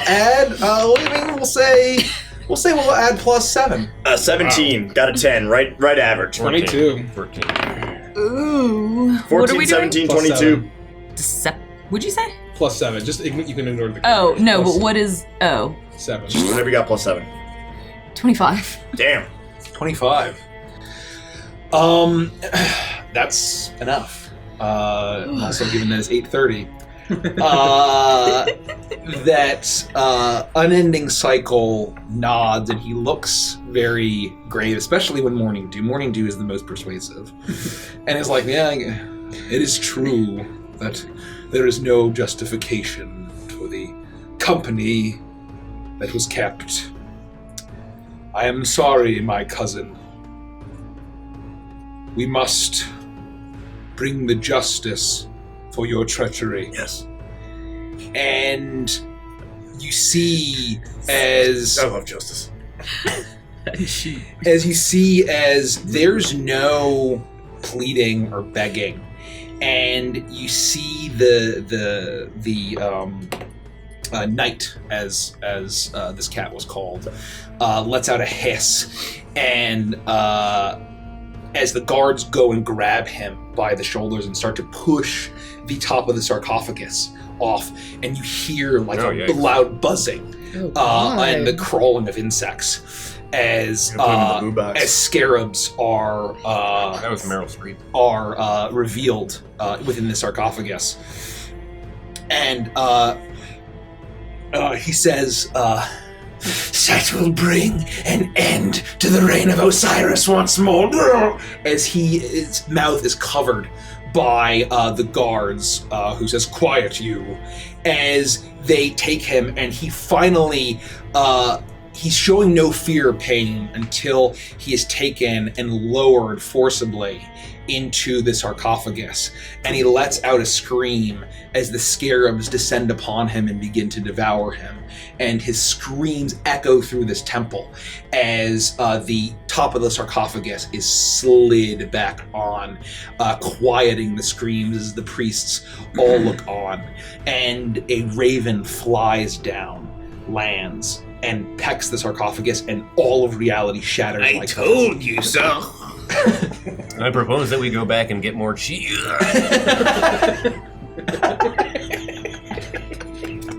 Oh no! Morning dew. Cheese and dew start to attack. Is that what happened? Okay. These arteries couldn't take it anymore. I'm 1 for 4 now. Fuck. Oh, I see. You're trying to keep your streak alive. Yeah. I gotcha. I have to be totally honest. I missed what we were speaking to.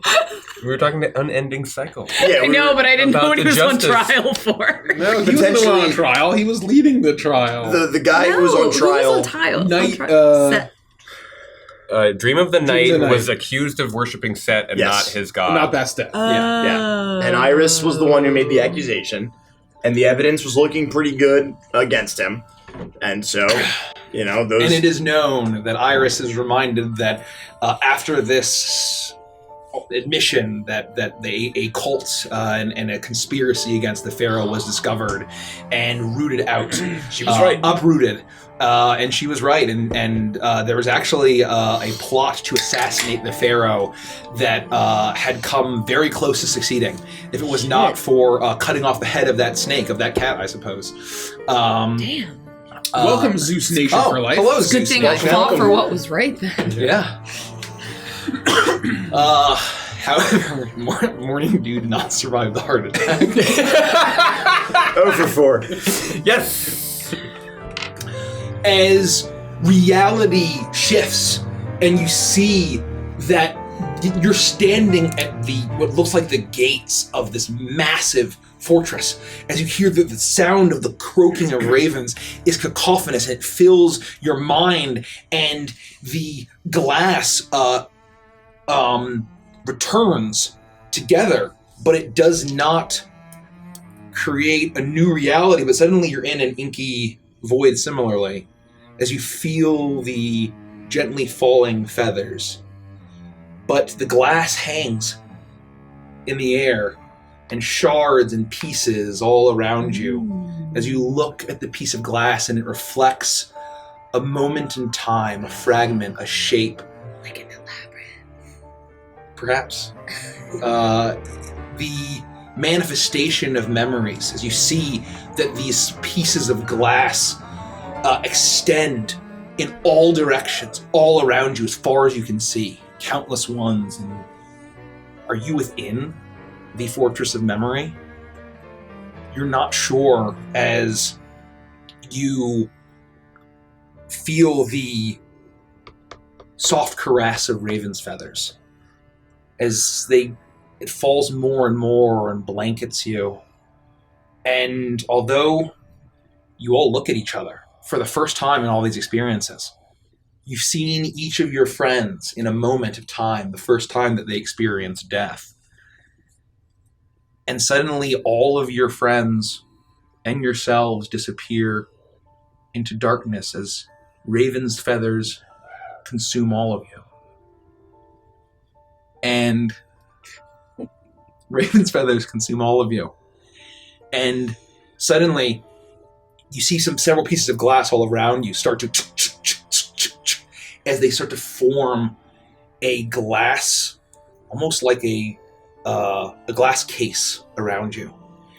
And then in a flash of white, you feel yourself move and change as the raven's feathers swallow you like a wonderful, like a shroud. As you are then blasted by frigid cold. Oh. And you do not open anything. So we do remember going through that and being being in. He kind of described us as like passengers, Okay. like witnessing. I just wasn't sure if like once we got done with them, if we would still remember that. Interesting. Fair enough. Well, at least I know what a heart attack feels like now. It's good to look out. It will not be the last time. Do you have all of Ten Thunder's memories? Can you tell us the story later? If you're good. All right. That'll be good.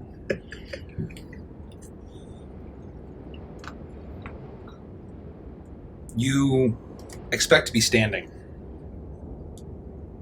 experiencing another memory as another person.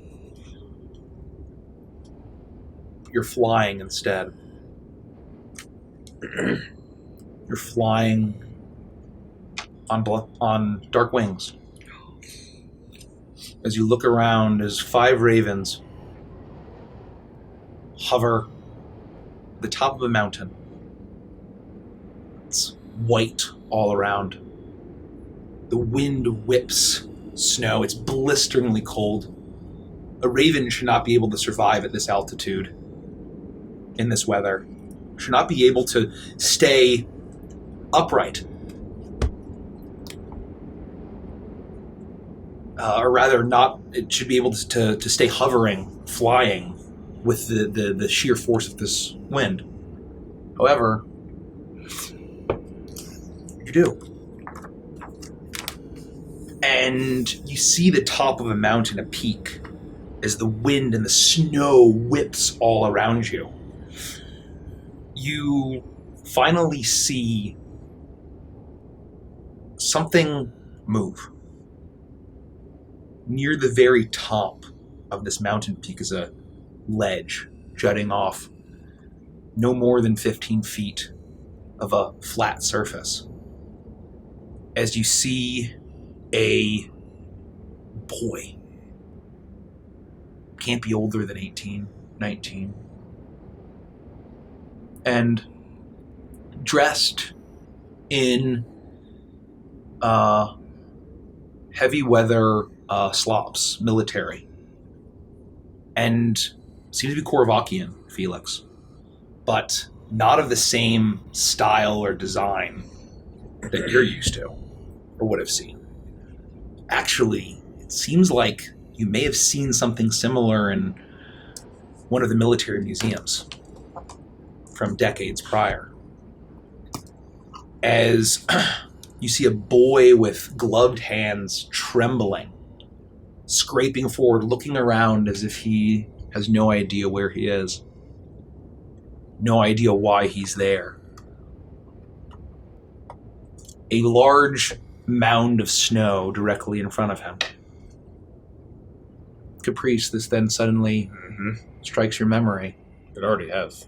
You've been here before. You see as a boy with, although younger, not marked with wrinkles and lines, strong brow, angular nose, almost beak-like. It's unmistakable that a very young Virgil Zurn has found himself at the top of this mountain, the Serpent Spine mountain range in Grand.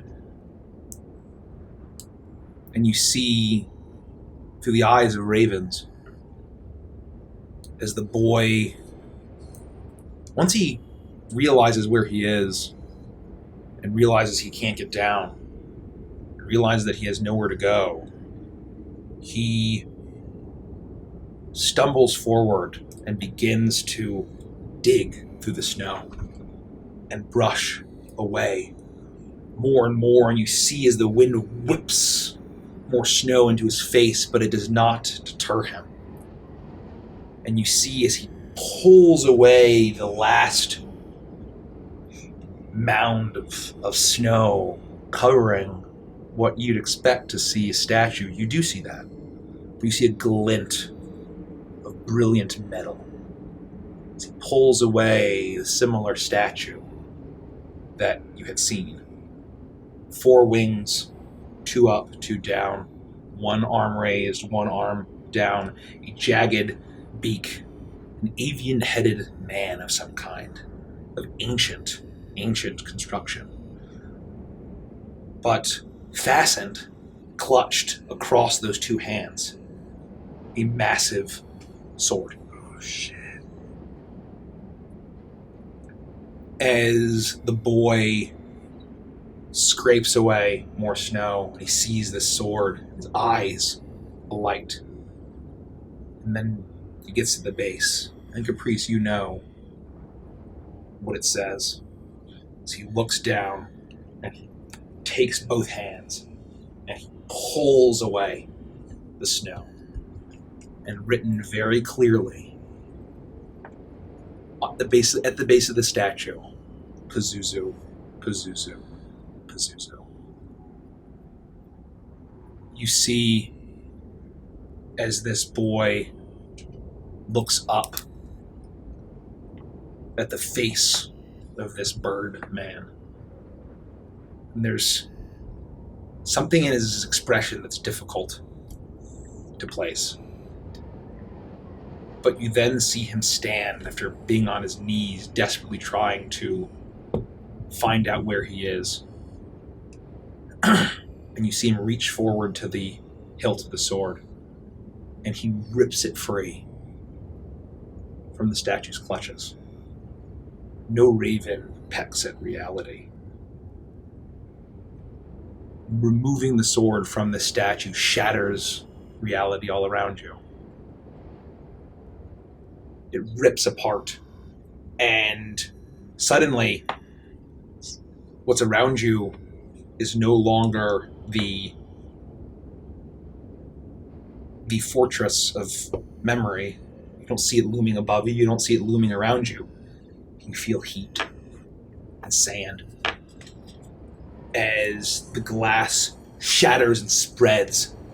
And you think that it shatters into the sand all around you, but then it disappears, and once again you hear the babbling of the chained god as the massive black pyramid pulses violently before you.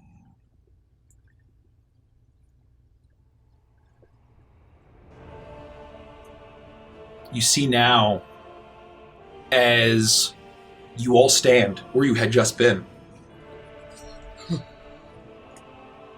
as the runic symbol now it shoots a beam into the sky, completely engulfing the Raven Child. You can see the shape, the dark feathers of this large 2-headed avian creature looking around, but you cannot hear the cries as it engulfs it, shooting into the sky of that shimmering silver light. As you see the protective cocoon of magic from Anubis cracking in similar designs to the glass that you had seen breaking. As each pulse cracks it more and more, there is not much time. You have experienced all of these together, and you have not had a chance to talk to each other as yourselves. As you stand on the shaking stone of the Black Pyramid, and Zurn turns and he looks to the circle behind you with that slot already drawn for the dagger. What do you all do? Zurn, is this normal? Is it working? Did we do it right? Yes. I blocked out that memory. I could see why. Oh, I'm so sorry. It was horrifying. Why didn't you ever tell us before? I just totally forgot. I didn't. I guess I convinced myself that Hector Mancrab wasn't real. I'm so sorry. That he was just a children's story. He's very real. All of my friends. I thought they just moved away. There wasn't anything you could do. I don't know if you know, but we were all passengers in the same way. Well, obviously you must, but I don't think that there was anything you could have done to stop it. And if it makes you feel better, I didn't feel like that girl was scared. She was having a really good time up until then. I'm sorry you had to experience being snipped in half by a gigantic half-man, half-crab. No, don't apologize. It's a surprisingly quick way to go. Yeah, it could have been a lot worse. Oh, well. I mean, I'm very fortunate I didn't have to die in any of the memories. It just sounds very unpleasant. Yeah. Sorry about the heart attack. It was sort of sounded... sort of like a Coen Brothers kind of like off-screen death sort of thing, you know? Like, oh, by the way, a major character died since the last scene. Oh, really? He's just dead? Yeah, he's just dead. Isn't that so avant-garde, anyway? How much time do we have left, Zurn? Zurn looks as you can see the door of the Black Pyramid pulses. And pulses, and you actually all hear the as you all feel the ground beneath you lurch as it raises up, and you then settle back. And he says, "Not long. You have given the Raven Queen your power, your memory, your secrets, and she has returned it in full. She has a foothold here now. And now the Raven Child will be prepared for what is to come. The power of that bloodline. Are you ready?" Let him go. We have to keep moving forward. Yes. And you see now that sitting atop the door, perched, or rather flying above the door, as it's still contained in that shimmering magic, you see that six-eyed raven as it lets out a croak at you. And Zurn looks at you, Felix, and he gestures to the center of the circle. So it's time then. It is. This is our only hope. Are you ready? As an aside, Zurn might be able to hear me, but I give up this dagger and lose a considerable amount of my power. This is a very real threat for me to not have this thing, and I don't know what's going to happen. Well, I mean, I have your spare spell book. Does that help at all? It doesn't. Unfortunately, not in this case, but don't lose that yet. Okay. Problem is, I've come this far without needing material components. I never thought that I wouldn't have the dagger in my possession. It's my most prized thing. Once it is done, take it. Whether my corpse is here or elsewhere, the dagger shall remain. If he's telling the truth, then it should be all right. Oh, we'll get you a new dagger. You know, we'll find something else to sort of replace it if we need to. I don't think we're going to need to. Yeah. It's gonna be okay. And I don't know if it works like that, but... All right. And if you're in a weakened state, we'll protect you. Okay. This is it. Am I doing the honors, or are you? It is your blade. She sent it to you. She gave it her power. You all have faced your own memories, faced death with grace and courage. You are not weak. You deserve to to do it, Felix. All right. I will quickly, but gingerly, walk towards this ink circle, and I assume that I have to step into it to get to the center, but I'm very careful not to step on any of the lines. Yep. It hums beneath you. I look back over my shoulder one last time, and for the first time since receiving it, I place it on the ground and willingly relinquish it from my possession. And I quickly step out of the circle. That must feel weird. It does feel weird. You feel a great source of magical power leave you.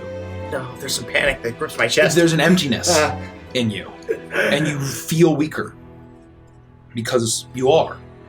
However, it flashes with shimmering silver light as the entire circle glows.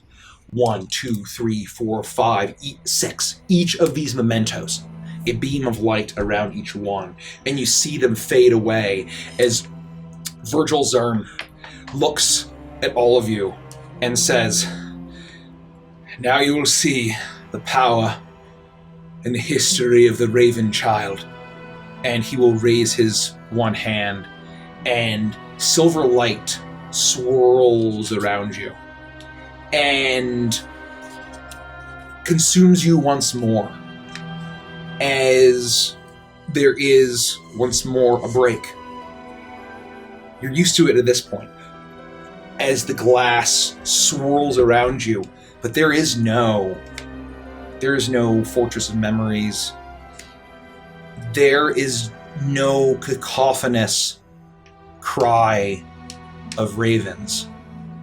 You hear a weak, soft, innocent pair of voices. "Brother, help me!"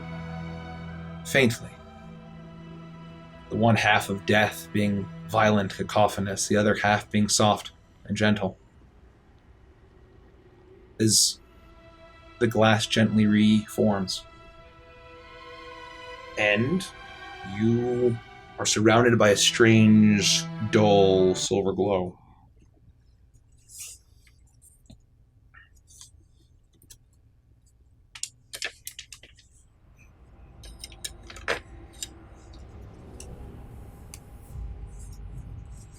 You are you're standing in what seems to be a strange forge as a glowing molten metal drips and pools all around you. It's not that hot molten metal color. It's pure silver white. And not just this forge. It's not just this forge that pulses with this light. A humming, ancient magic, a primeval magic, hums beneath you as you see the symbol of a spiral encased in chains. A massive seal. Perhaps the 13th seal. As you see at the center a large anvil and a figure holding a large, shining, silvery hammer adorned in owl motifs. This individual was hooded and wearing a white mask. Seems to be, remind you for a moment of Felix, of perhaps the Raven Queen? But no, the mask is almost heart-shaped, with dark black eyes and a very small beak. A barn owl. As this figure is surrounded by 12 other hooded figures wearing similar masks. I need each of you to open your character name in number 1.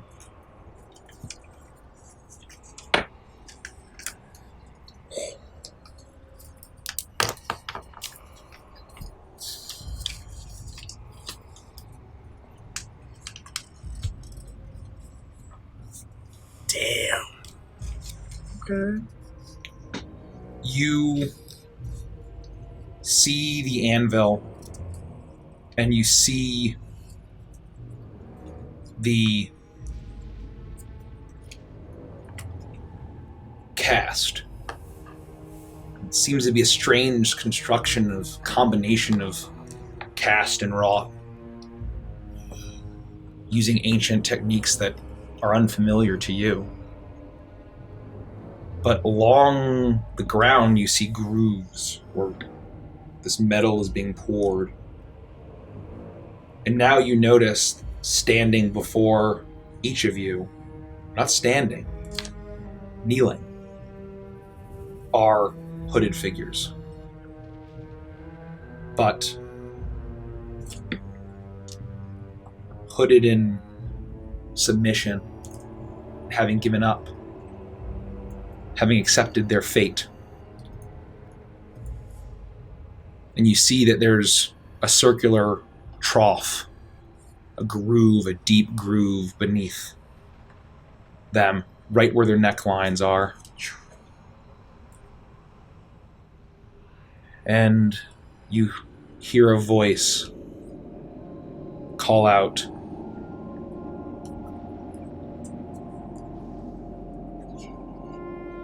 "It is this night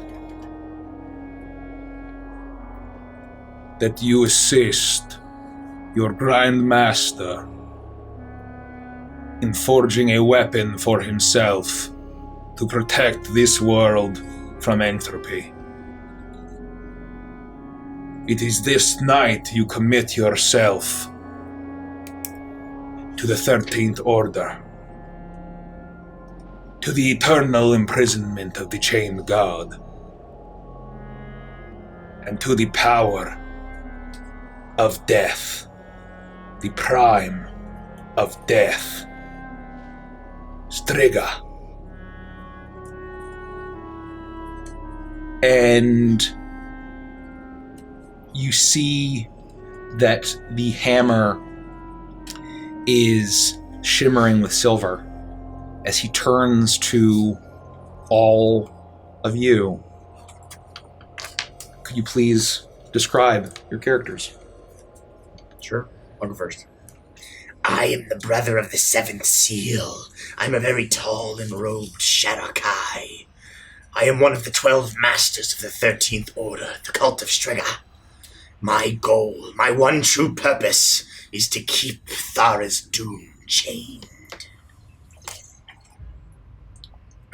I will pull back my hood, revealing orc with many white markings, all in every direction. No hair. I am well. Nope. Where's the skeleton key?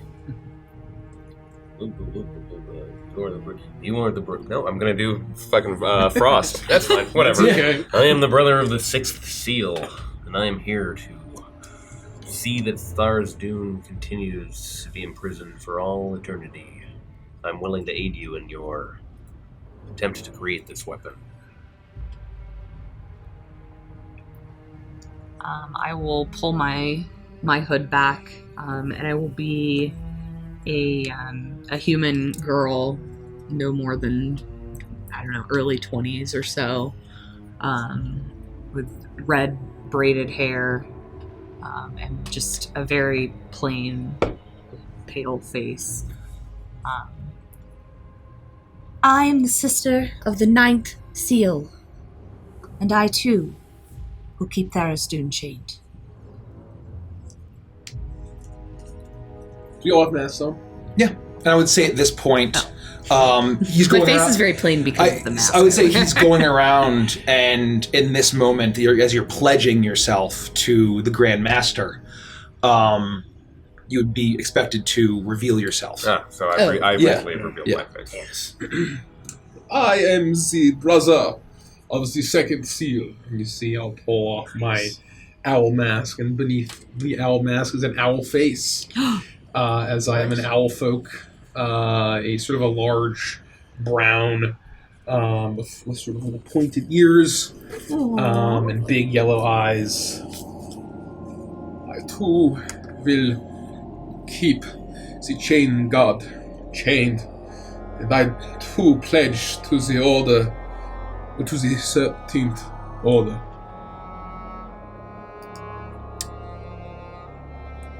You will then see the rest of the cultists reveal their masks. This is the first time that any of you have seen the face of the members of your order. You had no idea who they were, who their names were, you just knew them by their title. And it's at this point that you hear the Grand Master call out, and he says, "On this night, this momentous occasion, we celebrate my betrothal. I have taken a wife, blessed by the Raven Queen, an acolyte, a worshipper of immeasurable power of death, of a new goddess who has taken power for herself. This union of old and new will create a bloodline of death so powerful that it will keep the chained god chained until this universe dwindles away." And you see as the Grandmaster pulls off the mask, and you see older man, human man, dark black hair, short, great black mustache, but very well trimmed, and a beard as well. And I would say that all of you would recognize who this person is. Perhaps there had been suspicions. As you see Barov von Zarovich, the ruler of the kingdom of Zar, one of the several numerous human kingdoms on Striga, usually at war, usually rising and falling, but Zar has been standing for quite some time. He then turns to look at all of you, and he says, "My brothers and sisters, help me forge a weapon for your Grand Master, for my line, a weapon that can strike down the evils that only death, the primal force of death, can bring an end to. To safeguard this land. We worship the land. The land has power. Now give the land what it desires. Give the land what it needs." And he gestures towards all of the kneeling hooded figures in front of each of you. Say, do I have a weapon on me? I would say for this purpose, however you would like to do it, if you would like to, however you would like to do it, you may. I have a sweet, curved Shatterkai blade, at my hip that I pull from its scabbard, and I just begin to ritually sacrifice these. So you each have one. You have one guy. You each have one guy. You only get one. Sorry, I was really just full with the warrior's blood. Har'Akir kills all of them. I murdered the one that's in front of me. Only the one. I teleport behind each of them. I say sorry, nothing personnel. Sacrificial person. And I slit their throats. No, just the one. You do that. Very ceremonial fashion. If my talon or claw is like sharp, I would enough, say I will- absolutely. I would take out just a very small, like almost like a paring knife, something you would have in the kitchen, very plain, and just lean down and start to like hum a song in their ear and then cut their throat. There's a level of peace there. Holy fuck. You know that these are willing sacrifices. There's no fear. There's no pain. There's no... You're not even sure if they feel the pain. The zealous of the land, the zealous of Striga, do not view death as anything to be feared. It will be quick, my brother. And I walk over and I pull what is effectively an orc sledgehammer. The skull disappears beneath the shoulders into the chest cavity. It's very Gallagher style. That was a little overkill. If you ask me. It's Front row needs splash coats. We're all wearing robes. it's with this Not all that over my robes. all 12 of the sacrifices slump forward, and their blood fills the trough as it then flashes, as the blood melds with the molten silvery metal, and it flashes with the prime power of death, the prime power of Striga, as it fills the room with this light and hums with power, and you swear you can hear this power here, the soft hoot or screech or whatever it is, and then it's just as quiet as the grave as you see the Grand Master with a hooded figure behind him, but he gets to work. He takes this silver hammer, and with a combination of cast and wrought iron, he crafts a sword, not adorned with owl iconography to give away his allegiance, his true allegiance, but he begins to use his deliberate hands and his craftsmanship to forge a pommel in the shape of a raven as a nod to his new bride, a nod to his love, a nod to the one who will bear an heir that is worthy of Barov von Zarovich, is worthy of the Grand Master of the 13th Order.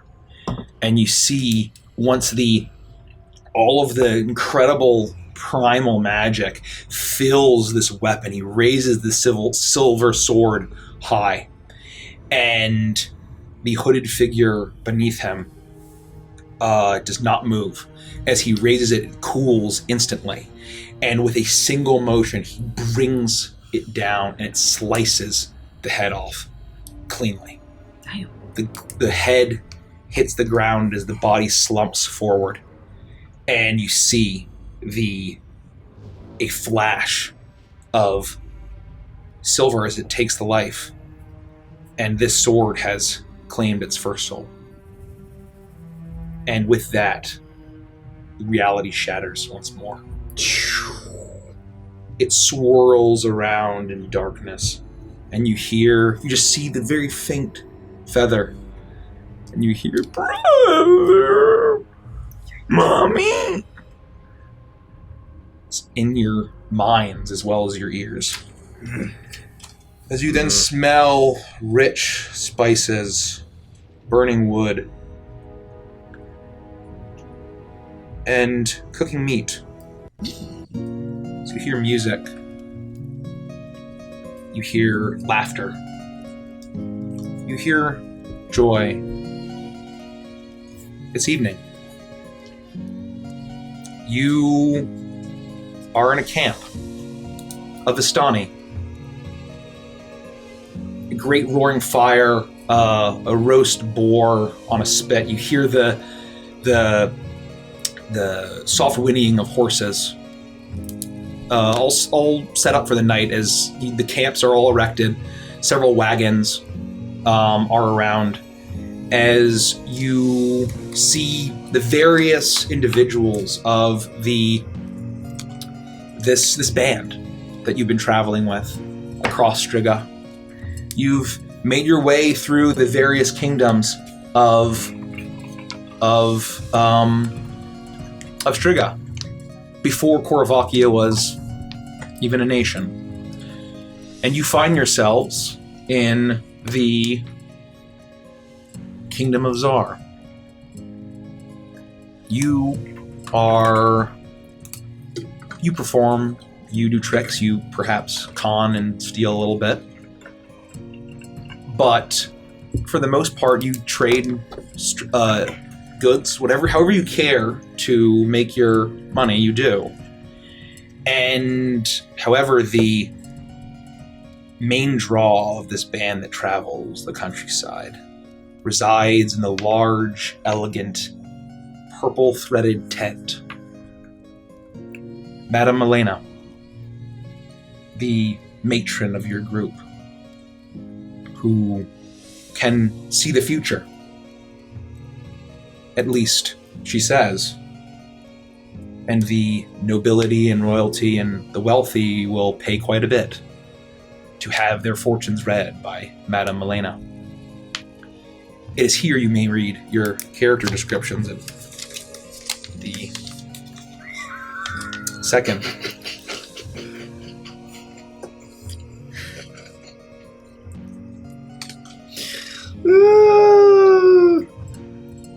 Oh, Milena.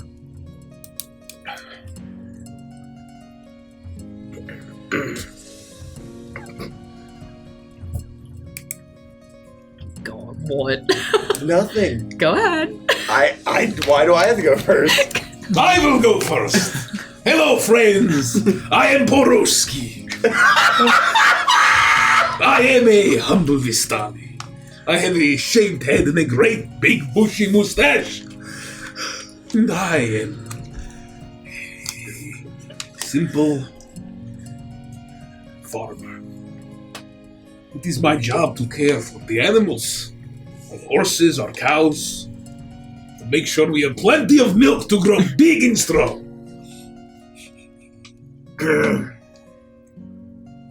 My name is Blazanov. I am a human Vistani. I do have mustache. It's not as grand as Poroski's mustache. Not even close. Blazanov has come into a string of bad luck. It's trouble holding job. Blazanov find himself here and hope that Madame Melina will turn blind eye to past grievances. Blazanov hope to find work here and hopefully hold down job for more than a week. It is unlikely. History does repeat itself. Yes, it does. No.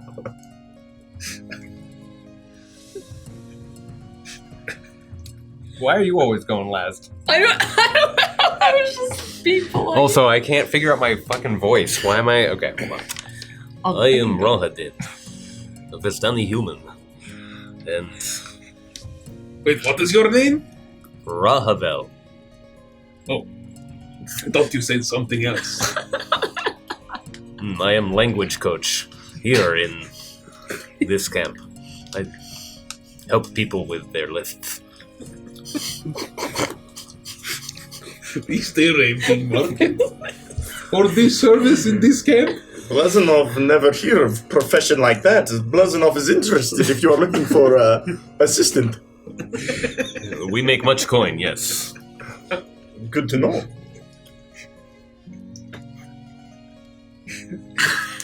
This is why I was going last, because I can't do it. Yeah. I am Marushka. Ah, yes, Marushka. Marushka. Oh, that's a very lovely name. I'm a pretty rotund, older Vistani lady. The children, they cry. I feed the children. The men, they cry. I feed the children. And the men. I can't tell the difference between the men and the children anymore. Do any of the children? Oh God! Ooh. Do any of the children's character beings? Run, run, run,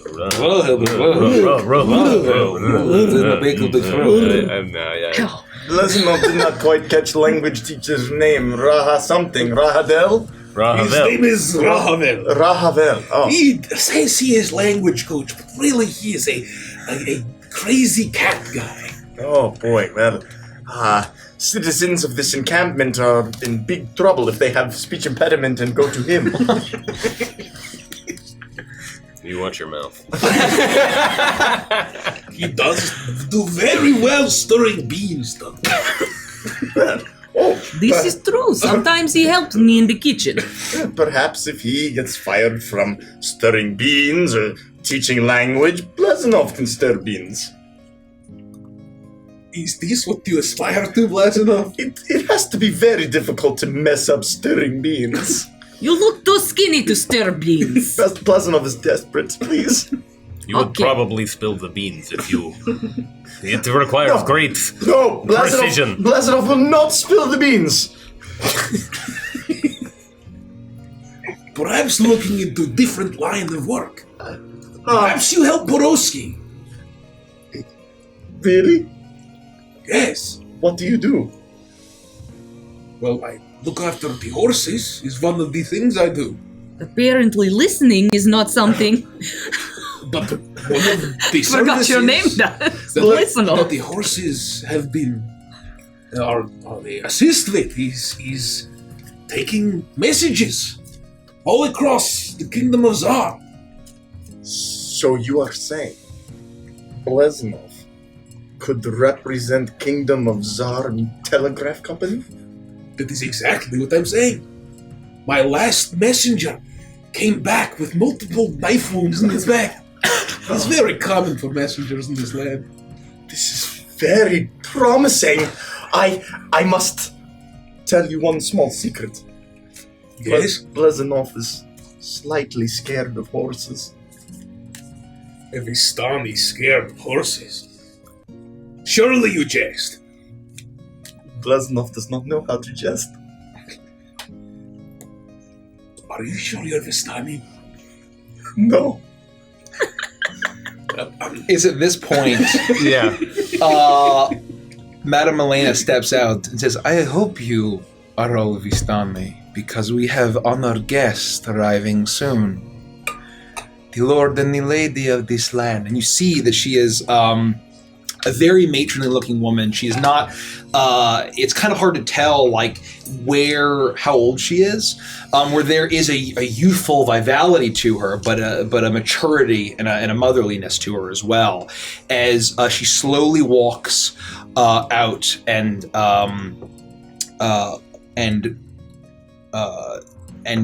gathers you around and says, they will be looking for one of my crystal ball readings. They wish to see the future of their line and their heir. And you know I need your assistance to do the tarot reading before I peer into the crystal ball. And she holds up a deck of tarot cards, large and black and white. And she says, as you all remember, how this goes, I'm reminding you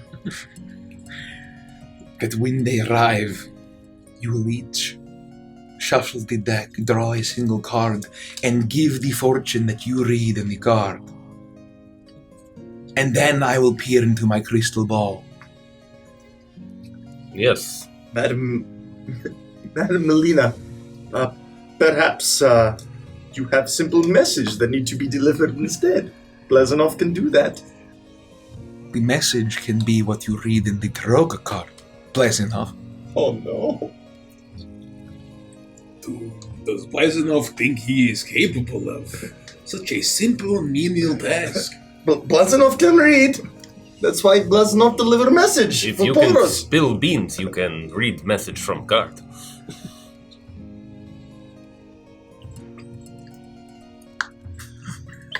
Blazenoff does not follow. If you are capable of such as stirring beans and not spilling them, then you are certainly capable of looking into the cart, Oh, delivering its message interpretation. Blazenoff hopes that you are right. I believe in you. I will go fetch some milk from the cows. And Marushka, what's your name? Marushka. Marushka, perhaps you prepare some food for our guests. What does it look like I've been doing for hours? Stirring the beans. I'm always stirring the beans. I could use a snack on my way to I the bar. hold out a big ladle of beans. At this point, you hear the whinny of horses. And Now get along, scamp. you hear the loud creaking of a wagon, or a carriage, as it is pulled through the gloomy countryside. As you see that it is black and adorned with a large silver crest, with a raven emblazoned, and you see as Milena says, "They are here. Remember what I said. They are going to pay a lot.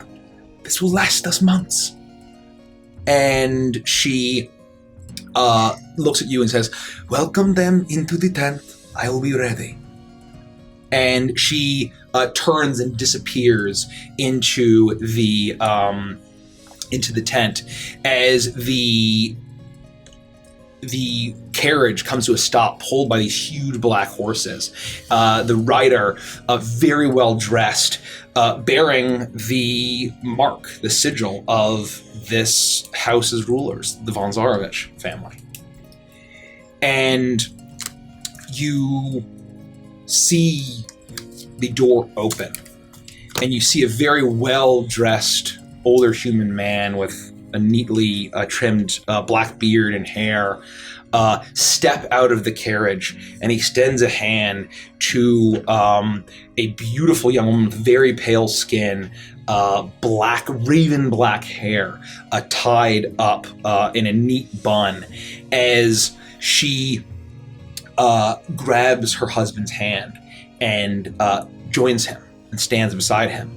You hear the babbling of a toddler as you look inside, and you see an adorable looking little girl, no older than 2, as she is playing with these brilliantly blue eyes, wide blue eyes, in this very cute bustle dress of a similar color to her eyes, as she's playing with a nursemaid in the carriage. And the door closes, and you see now that the lady of the house seems to have a bit of a bump in her stomach, as she joins her husband, and you see as Beryl von Zarovich looks and says, "We are here for our reading and our fortune telling." Yes. Come in. Welcome to our camp. Some tea for you. And I'll pour them some tea. And you see as they take it graciously, and especially the lady of this land, Ravanovia von Zarovich, she takes it and she says, "Thank you. Would you like some milk? I have milk. And I just looked like a dirty wooden bucket. We also have beans. Do not offer the guests beans. He stirred the beans, though. They look around at you and says, "We like being the kid. we look around." They look from all of you and say, "We will." And Barov says, "We will see Madame Milena. We have an engagement this evening yet." And they enter. You guide them into the tent, as it's a mysterious. There's a mysterious air to this room, as I'm gonna change the music. Music changes are always good. They are.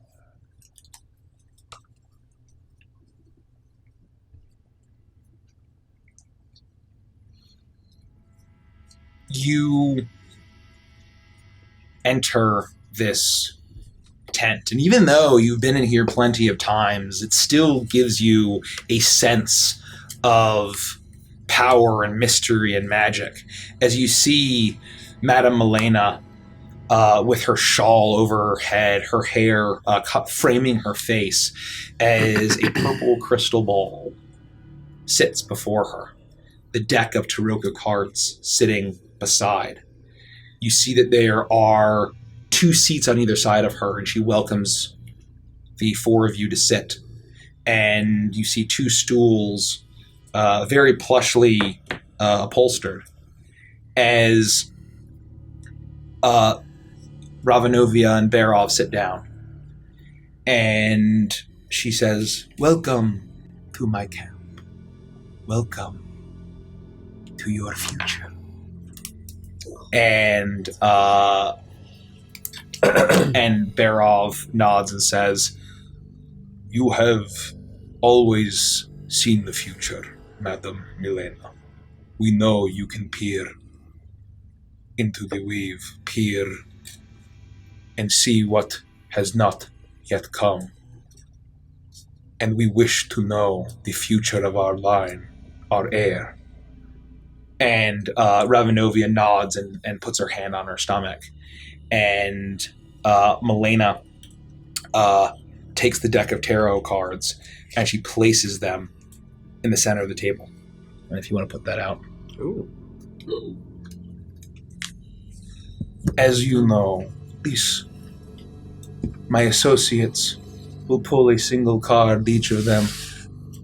Read your fortune that the card speaks, and then I will peer into my crystal ball, and you will know the answer that you seek. And she hands it to you if you care to start. Shuffle, or just pull? Shuffle. Do a shuffle however you'd like to. And it'll be up to you how you read this card. Good, because I'm definitely not flipping back and forth right now between Frost and some random Eastern European guy. Oh, yes. I'm at work. They call me Ra again. No, I need to remember how to do the voice. Let's come on. Let's fucking go. All right. Let's fucking go.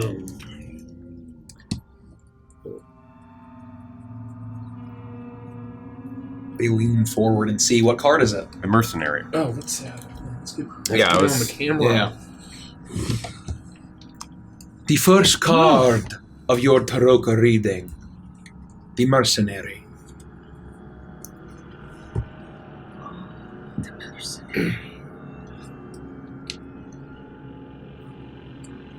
In this Dunny culture, the mercenary card is a very fortuitous card.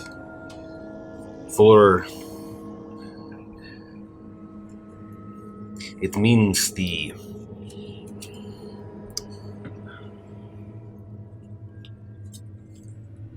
ability to appreciate one's own value in life, in their abilities, to know what is one's worth, not just in one's abilities, their skills, but also the worth of their soul. To see the mercenary card in the first position in this way is a good sign. They turn and nod at you appreciatively. You can see that they are looking with absolute intensity. They've not spoken since this has started. Know also that it is in the upright position. Had it been flipped, like so, the opposite would have been true. But we will keep it here, as it will guide the rest of this reading. And with that, Milena now doesn't speak, and she just gestures to the next Vistani to pick up the cards, shuffle. I'm just gonna do this. Just gonna mix it up. Just gonna mixy. Just gonna give it a mix. Cut the deck. Yes, let us see what the cards have in store for you.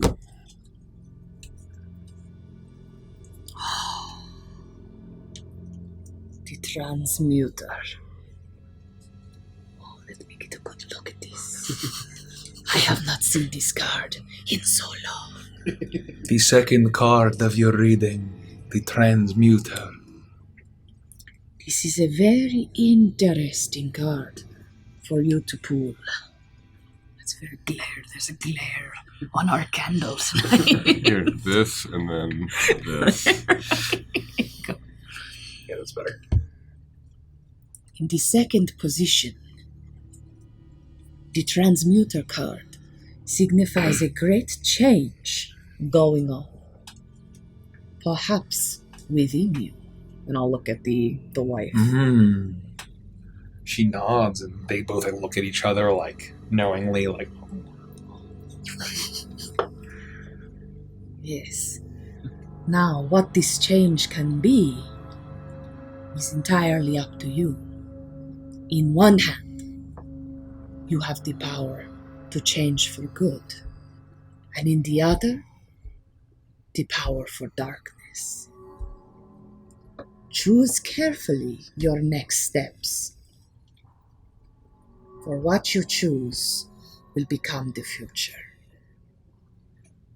they look.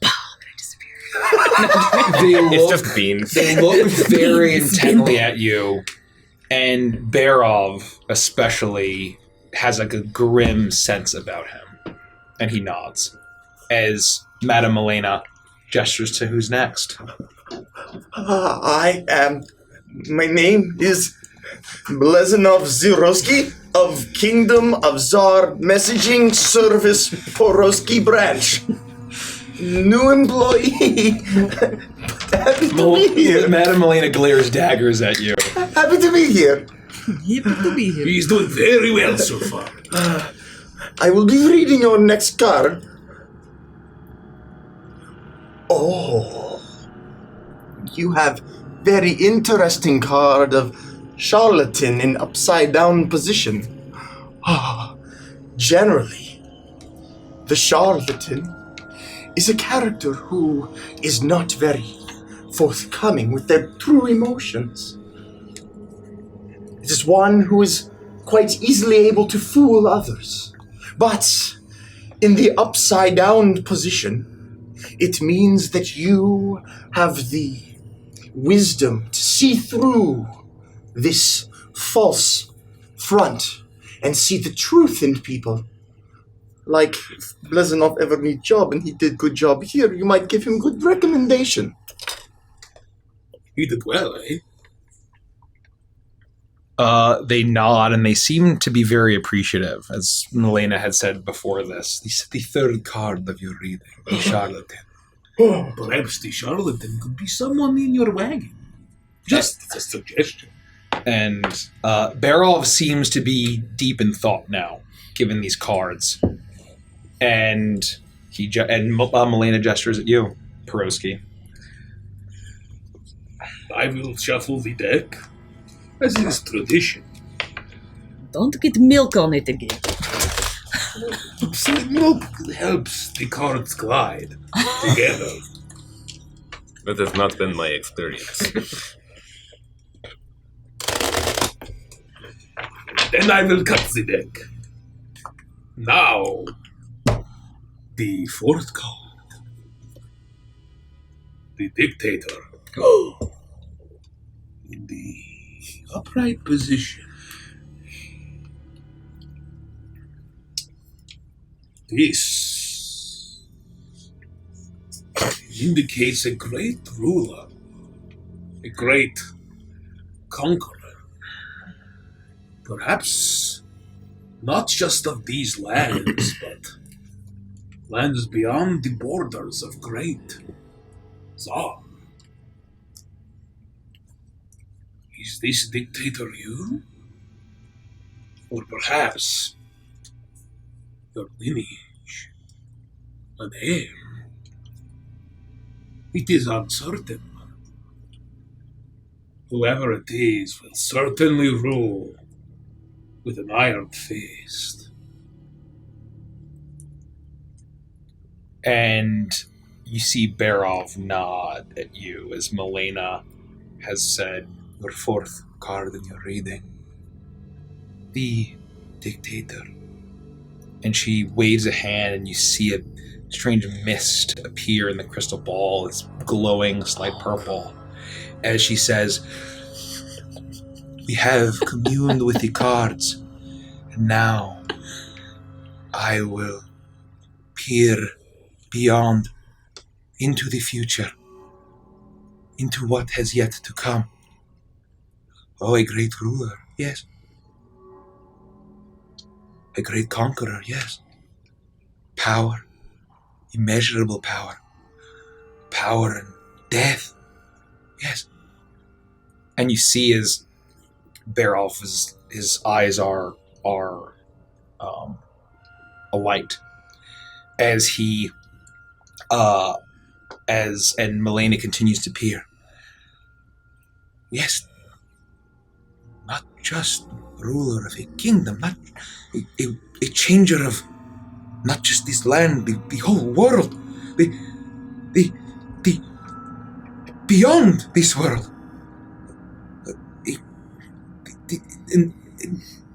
The greatest, most impactful ruler for generations across this world and all that is beyond.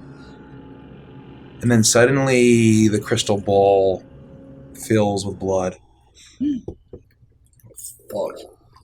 and swirls in a disgusting mucusy yellow. And she sits back as she peers. No. Oh, no. What is it, Madame Milena? I see.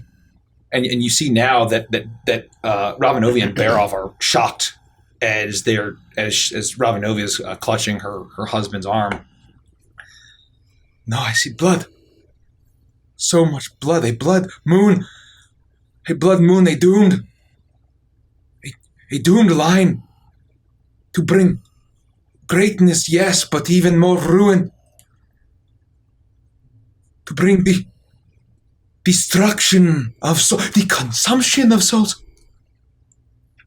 Evil, unfathomable evil. Ruin to you, ruin to your line, ruin to all. It has already begun. It has already fated. The blood, it spreads. It spreads from this world, it spreads to the next. It spreads in the mist. It spreads to all doom. Doom.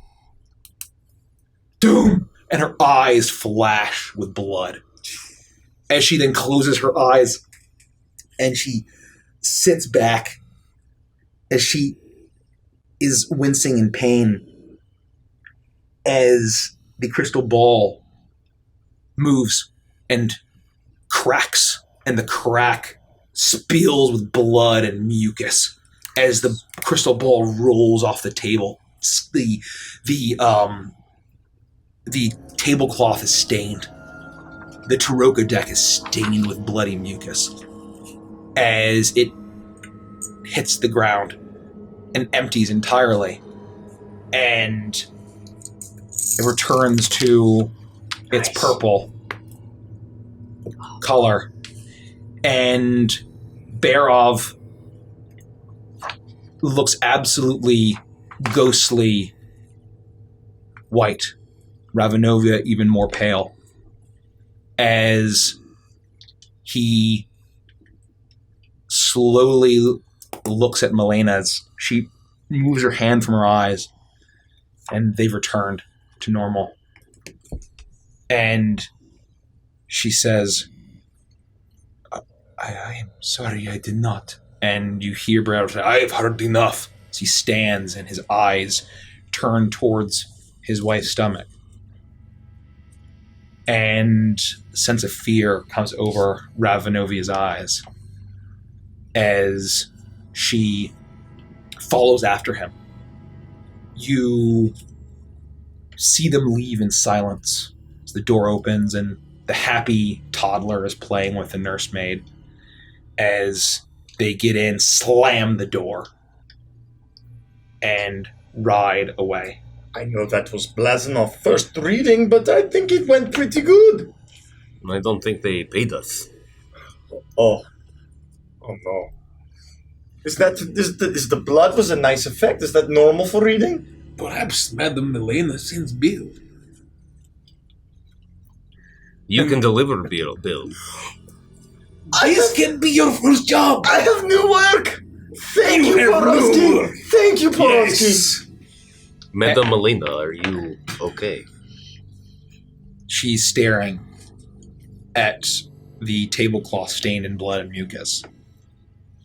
And she says, I hope I do not live to see what I just saw. And you all look at the crystal ball as it continues to roll, and it shatters along with all of reality. And you hear the brother, mommy. Then you hear the crying of an infant. As you see shapes. You hear the hushed whispers of a father wanting to prevent the disastrous heir from being born that grows inside the mother. A mother's love, not able to do such a thing. But a father, yes, but someone committed to the protection of this reality and would sacrifice anything to do it. A lying mother says that a child was stillborn, but delivered in secret by the very same nursemaid that had been seen, shepherded away to another humble human family in this land. A brother. The name given to the nursemaid, Sturm. And the child never knew its family, but it survived. He survived. And suddenly,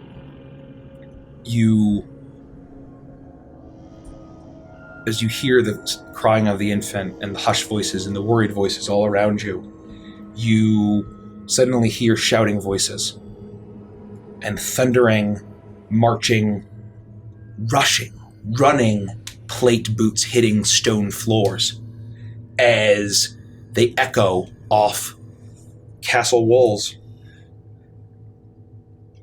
As reality returns, the glass creating.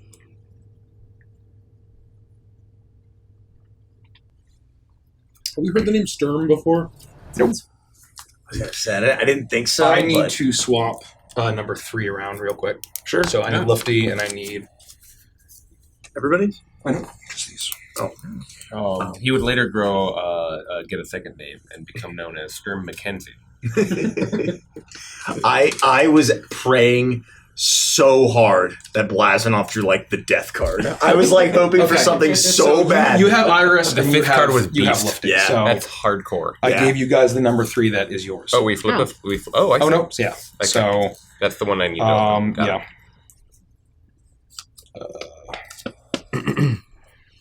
I have so much fun. Yeah, this is fucking cool, man. Your the character you just were needs to be mature that. That's a character. That's not. Blazanov I love that guy. He has a long storied history at our table, but it started from us playing that game where you have like a professions and you're like trying to get a job interview, and you have like random like apples to apples cards. Have you Snake ever? oil. No, it's like a Something probably very similar. to that. Job interview or something. Oh like yeah. Yeah, so I was Blazanov, which Interview, which is a character No, it's called from Deadwood.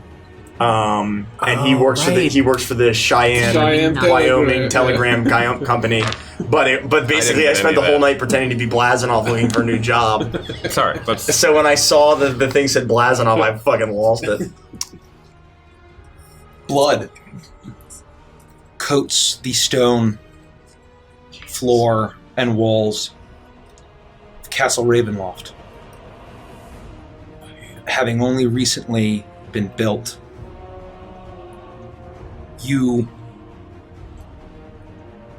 The four of you, had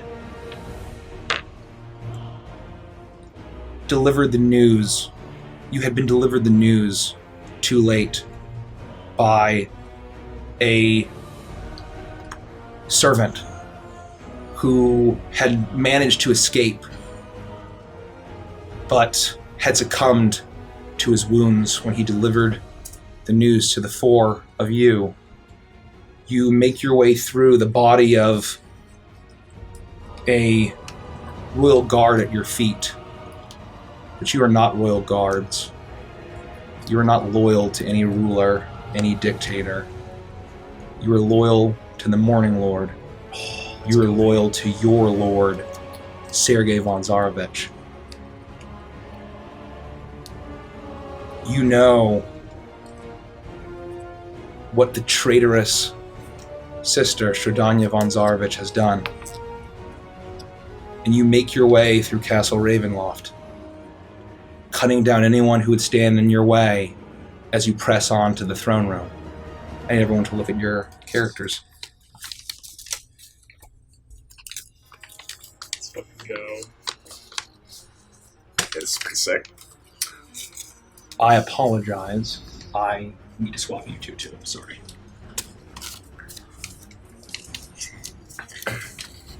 How do you know? It's just all in your brain. Also, if I think what's coming is coming, I am praying for it. I am praying for what I hope to be in one of these future next couple of cards. And we can talk about an Adventures in Chill. I am Sir Rivara. I am a Barovian human, Knight of the Morning Lord, and as previously stated, my one true purpose is to serve the Morning Lord and Sergei von Zarovich. Rivara, sorry. you may call me Sir Zelensky. I am at the Morning Lord's service. I'm here to serve you and to serve Sergei as well. Yes. I am Dame Blanchett. And I too am here to serve Sergei. And of course the Morning Lord. I am Sir Corden, and I serve the Morning Lord. And our brother in arms, Sergei von Zarovich. Is he dead yet? What? Is he dead yet? I'm presuming no.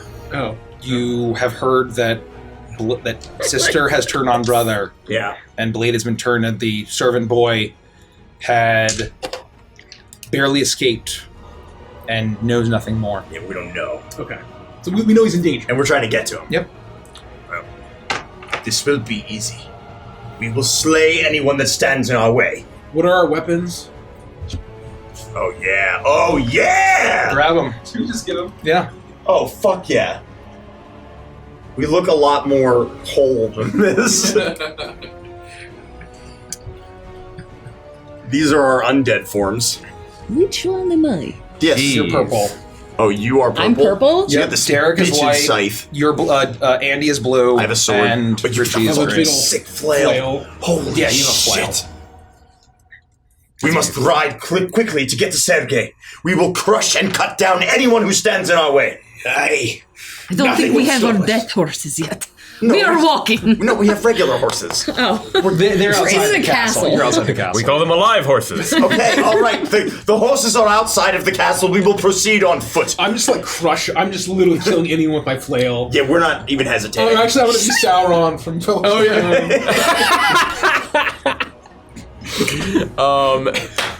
And I have a fucking what do you call not javelin? It's a Spear. no. It's Lance. Lance. I have a Oh, lance. Okay. And so I have to be You really can't far turn. away. You can't turn in the hallways. I have to Clank, like really clank. guide it through the hallways in order to like.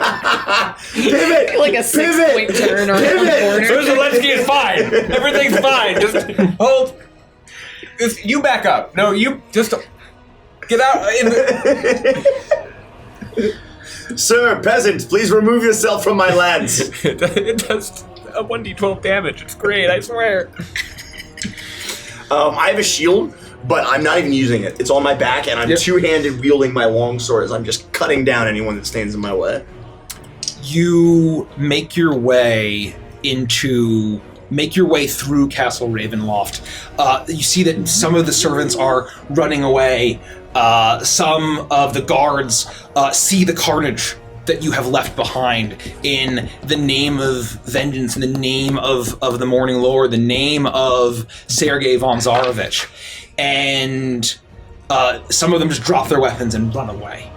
And eventually you arrive at the massive double door of the audience hall, where you had heard Sergei had last been seen. It is closed, and it's quiet. What do you do?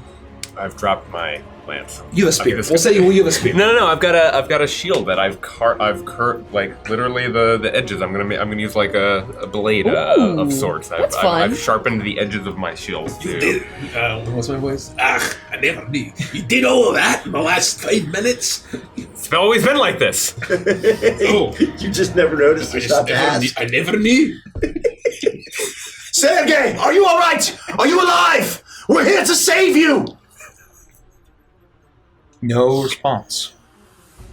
It's quiet from the other side from what you can hear, but it's echoing. Your voice, Sir Avara's voice, is echoing in the halls all around you. All right, enough. I want to kick the door in. You kick the door in, and it reverberates and fills the audience hall. You see the grand audience hall, Castle Ravenloft. The grand carpet that makes its way flanked by candelabras, a huge chandelier, filling this room with a beautiful light, even amidst the horror that awaits you. You kick the door in, Sir Corden, and you see the brilliant throne of gold and red slumped up against it is Sergei von Zarovich, pierced through, his tabard of the Morning Lord stained with his own blood as blood drips down his chin, out of his mouth. His blonde hair, once pristine and shimmering, is now matted and his eyes are empty.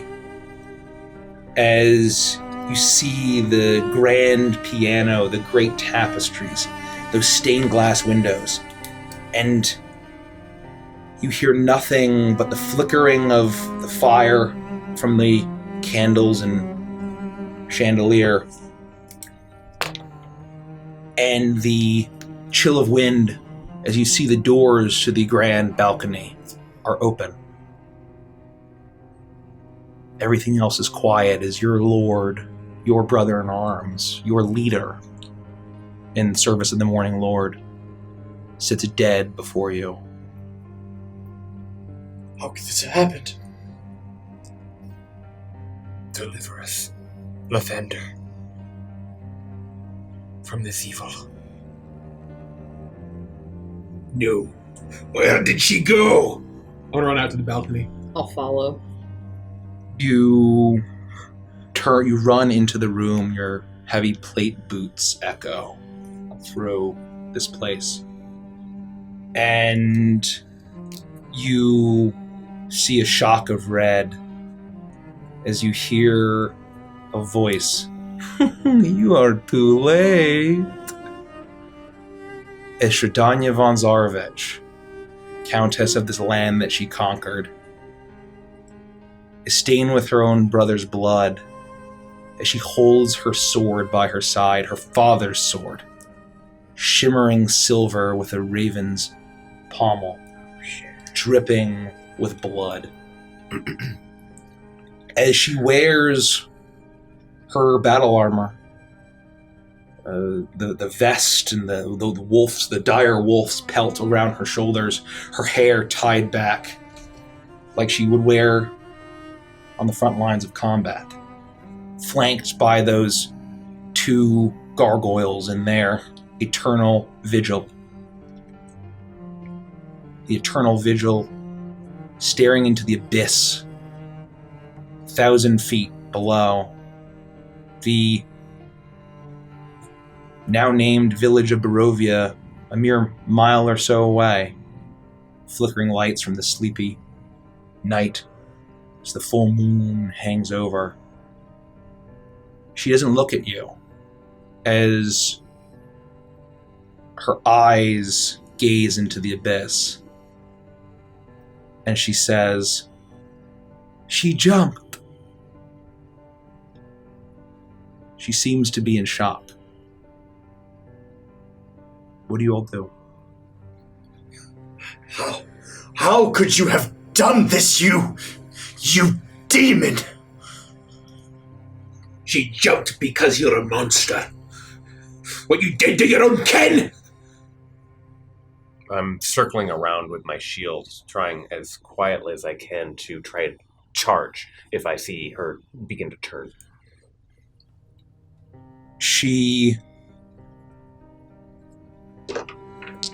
You see the blood streaking a little bit on her cheek as she stares into that abyss as the wind whips through in this cold Barovian night.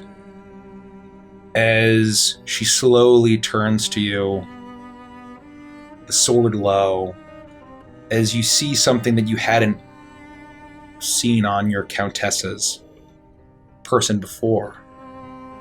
Strange choker around her neck with a ruby red gem that flashes for just a moment, and you're not sure if it's a trick of the light, but you could swear that those striking blue eyes that she has also flashes red. As she looks at you, as she looks at you and says, "My Tatiana jumped. I thought we could be together forever. You call me a monster, Sir Gordon. We are all monsters here. We are all among monsters. I have finally seen. I am damned. You are damned. We are all damned here." As she raises her sword, and in a moment of agility that you would not expect, she lunges forward. I need everyone to roll for initiative. Yes! Let's fucking go. Yo, okay. Alright, okay. I was not expecting that. Can we get like a balcony drawn? Derek? I suppose. Oh boy, did not roll well. Oh, that's pretty good. It's this night stat block? Yep. Nice.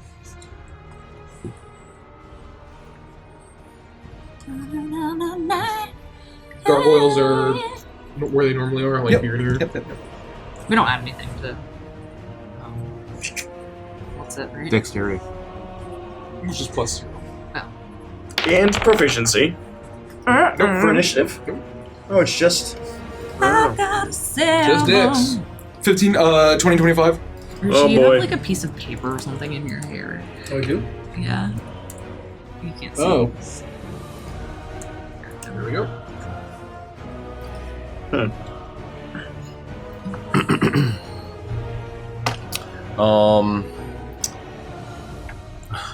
Do we have stat blocks? Yeah, I sent it in the. Thank you. Just double checking, and I thank you. And ooh,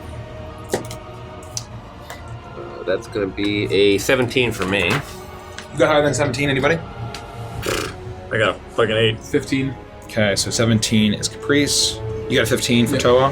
What do you get, Lufty? 7. Or rather, Blanchett. Let's roll her initiative real quick. I saw.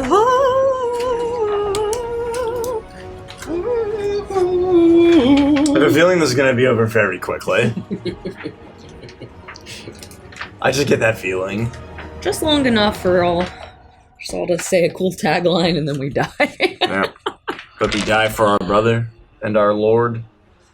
Okay. Don't you, king? What if we just housed her right now? That'd be fucking awesome. A dream come true. What did you get, Rivara? 8.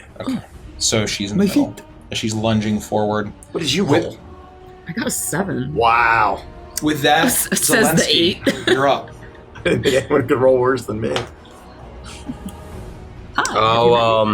Doing what I prepare to do, I will race forward, and as I run forward, I scream, "As the Lathander teaches us, there is always another dawn!" And I will attempt to ram her off the balcony.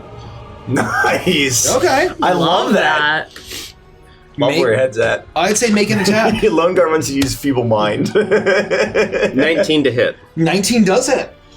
Athletics context. Roll damage too for whatever whatever weapon it is. Yeah, that's gonna be. That's gonna be 7 points. I'm sorry, 8 points of bludgeoning damage, and my. You said athletics? Yep. That's strength. Mm-hmm. I get a 16. 16.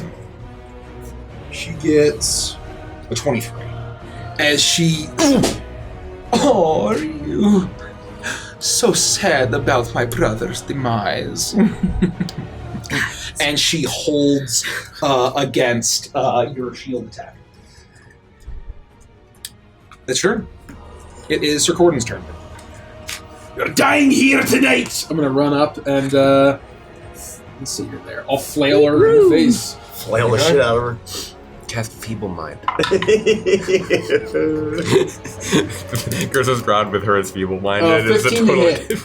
15 does not hit. Okay. So I totally whiff. Okay. You do that. We can make 2 melee attacks. Yeah, we can? Oh, yeah. Yep. Oh, we can? Yeah, Derek, also roll yours as well when that happens. Yeah. Oh That my one God, definitely I howled. hits, so she takes an additional. Another 15. Wow. 14 points of bludgeoning damage. Okay. All right. But okay. but in the moment, it was just the one slam. With that, she is going to make an attack on each of you as she raises her father's sword, now her sword. We got some hit points. Yeah. She does 533. Yeah, I was going to say she might just disintegrate us. Well, that killed me 11 times over, so I'm dead. You're 11 dead. But not 10 thunder 19 dead. to Sir Corden, and 16 to Sir Zelensky. 19 damage? No, 19 to hit. That should hit. 16 does Yeah, not hit our Sir AC is Zelensky. 18. Okay. Our AC is 18, yep. I'm going to roll this damage real quick. Oh! Well, you do have parry. I'm gonna parry. I'm gonna use my reaction. Yeah. And I'm gonna, with my flail, I'm gonna grab her sword and my flail and I'll knock it off. And it increases your AC by 2. By 2. If I can see the attack Yeah. and have him wheeling, Oh. nail him up. Yeah, there you go. You were able to parry it out of the way as you fight her off. And you get the sense that although she is moving quickly, that there is almost like a deadness in her eyes after saying that she has seen Tatiana jump. And with that,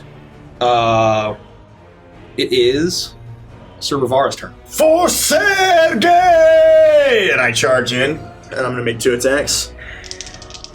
What is it, +5? I missed both of them. I'm grief-stricken, and tears are streaming down my face, and I'm enraged, and I miss. And I'm going to she use the little parries knight's room. both. And it is Dame Blanchett's turn. I too will keep rush that joke. forward. Be purged in the light of the morning, Lord. And I will swing my scythe at her. Okay. My mighty scythe! 21 That'll and hit. a 10. That'll hit. 10 doesn't hit. Or 10 doesn't hit. Yeah, 21, sorry. Yes, there it goes. You can't not hit her. That is 7 plus 3 is 10. 10 slashing points? damage. Okay, you miss one, but then you swing around and slice. That. Okay. With that, it is Zelensky's turn. Oh. I will, seeing that she was able to so quickly and easily stop my my attack, and knowing that I'm not going to get another chance to run around and go for it again, Yep. I will lift up, and using the pointed bottom of my shield, I'll grab the top and attempt to dig down, trying to get into her neck or try to find some sort of vital organ twice. And 11, Misses. 18, Hits. 12 points of damage. Okay. That's the completion yeah. of my turn. Roger that. Corbin. I will just go in for 2 more attacks. 1 hits. Okay. What's AC? Her AC is 16. 16. Oh, all right. Jesus. Shouldn't be missing that badly. 7 points of bludgeoning damage is what this would be. Okay. She says, "Oh, I can see you've been training, but I have more power now than you can even imagine." As she swings her sword, and she's going to go and attack you, Sir Gordon. And that's going to be a 24 to hit. And, I can't figure that. You can try. She pushes the sword right between the little slit in the helmet. And she's gonna go for Dame Blanchett and get a natural 20. Damn. That sucks. As Nice to know you. She Yeah, is you might be toast. No, she'll survive the crit. So I'm gonna roll Sir Corden first. Yep. 8, 10, 12, 15, 20, 22, 26 points of damage to you. Okay. And then I'm just going to double that for you. So 52 points of damage. It's just She enough. runs Dame Blanchett through swiftly as she is down, not dead, but is down. And she says, "That was so easy, I told you." And she pulls her blade out of Dame Blanchett, who completely crumples to the ground instantly from a single strike. As she slices you and says, like, "Okay, I've let you get your first hits. Impress me." With that, it is Rivara's turn. No! Steel yourselves, knights! And I redouble and make 2 attacks. A 17 and an 18, so they both hit. both hit. Those are natties.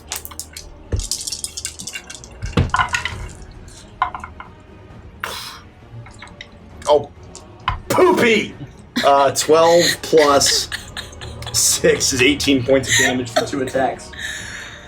Oh my. Okay.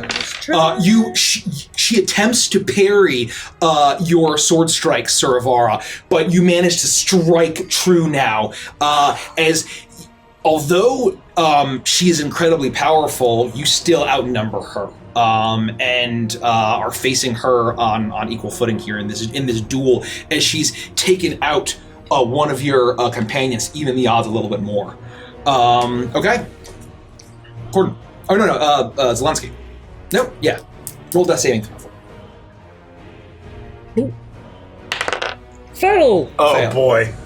Things are Dan looking good. Blanchett is pouring blood, and We all know it's how this running ends up. through That's true. the running in the grooves along the balcony. Yeah. Seeing her go down so quickly. Seeing, what's her name? Dan Blanchett die so immediately Damn, from the Blanchett. attack of Dan Blanchett. I'll do something. Just call her Blanchy. Hey, Blanchy!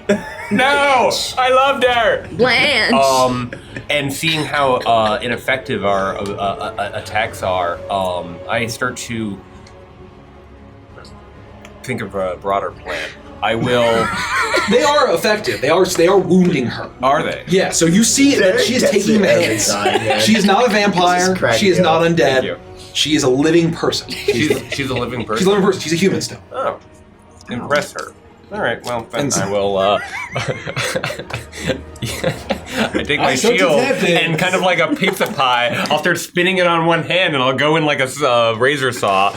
Canonically, he's using the lance. Yeah. Okay. Like in the In the reality of this story, I should be using the lance. So I'm poking her. Wallace Poking her Wells. twice. It's just that I'm 10 feet away and I get disadvantage on the attacks because it's a lance, because that's how that mechanically works. 16 hits. 16 hits, yeah. Wallace Wells from way up in the balcony screams, "Kick her in the balls!" 7. Oh, wow, double 7. So I do 14 points of damage. I'm not going to do anything else. I'll just look around being like, I think we can kill her. Okay. You do that, and she is blood is filling her armor. The dire wolf pelt that is around her shoulders is seeping with blood as she looks at you. But she takes her tongue and runs it along her lip and licks up some of the blood as and her eyes light up and say, "There's only 3 of you left.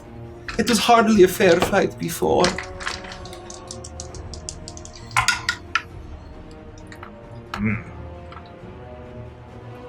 15 and 10. Miss. She parries both of yours. You'll meet your end here. As she's going to swing around, she laughs at you, Sir Corden, and brings her blade around on Sir Zelensky. Let's see what happens here. This will be a 24 to hit. What does you get for trying to impress her? Press me. For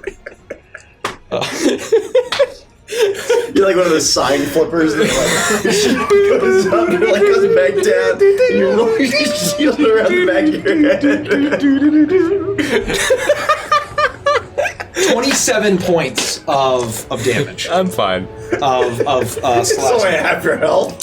No big deal. I make 2 attacks. Fine. Hold on, I took the brunt of She's not it. done She yet? isn't done, but she rolls a natural 1 to follow up. Oh, shit, okay. I rolled 2 attacks. Sorvara. Hot tears are still streaming down my face, and I hit one of the attacks. Yep. 8 points of damage. Okay. I make no motion to move or change. I am just bearing down on her with all the might of my morning lord. Okay. It is Dame Blanchett's turn. Pass. Yes. 1 and 1. Okay. There you go. It is now Zelensky's turn. I can't do it. You're stabbing her with your lance and your spear. 1 hit. 14 damage. Okay. Gordon. I'll go in with 2 attacks. And 1 almost crits, but it's a hit. 13 points of damage. Damage. The sweet smell of damage.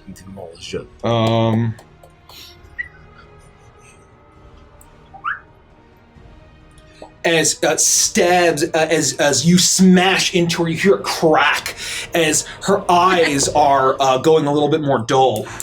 As she looks, and she is there's a sickening smile to her face.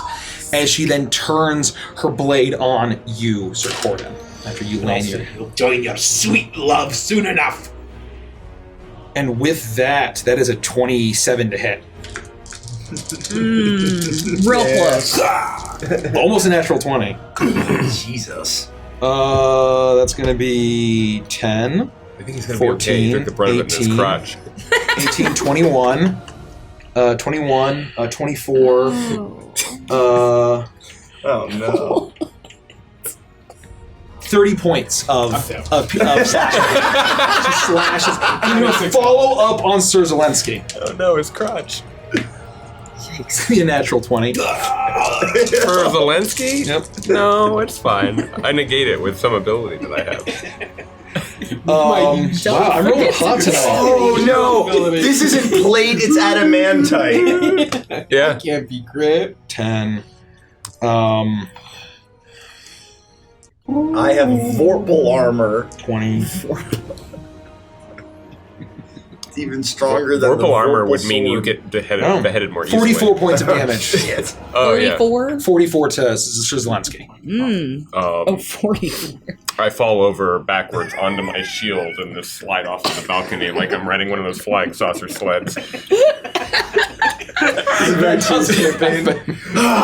No! That doesn't happen. He falls unconscious. He's not dead. No, I will not fall. You have yet to harm me. I will not fall here. But I still think she gets to go first. No, that's her turn. That's her turn. Sweet. Okay. As Ready? your Double friends points. collapse, she says, "Oh, it's 1-on-1. No. What hope do you have?" Double crits right As here. she coughs and blood spits up. Just one hit. Just one hit, unfortunately. Hopefully. No.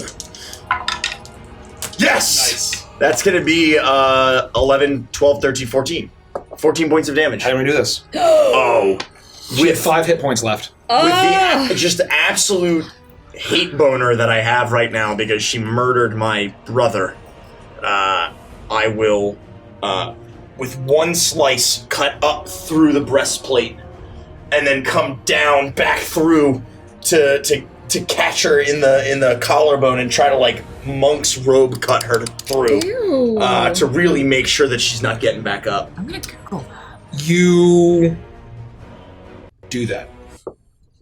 With your fellow knights collapsed, bleeding out, near death. No! You raise your sword with all of the fury of the Morning Lord, your hatred for this traitor, kinslayer. You're the countess that you had served, murdering her own brother. And she raises her blade, her father's blade, to parry and block. And then she stops. And lowers her sword. And you slice her, shattering the top of her armor, piercing through the leather. The blood sprays and coats the two gargoyles, Boris and Vasily. As she stumbles back, spits up blood, and blood now fills her eyes, and she cries bloody tears. As her eyes start to roll back, she says, "Tatiana," and she tumbles off the balcony into the abyss below. And as you stare into that abyss, reality shatters around you. And you see Castle Ravenloft shatter around you, and you hear once again that "Brother, mommy," but you also hear the screams of pain. Stradania returns to Castle Ravenloft. She was telling the truth when she said that she had more power than they could imagine. You hear the cries and screams after all of the knights barely surviving their battle with Stradania. It was short-lived as when she returned a vampire with horrible ancient eldritch power, slaughtering all of them, raising them as impossibly powerful death knights to serve her in death as an ultimate mockery.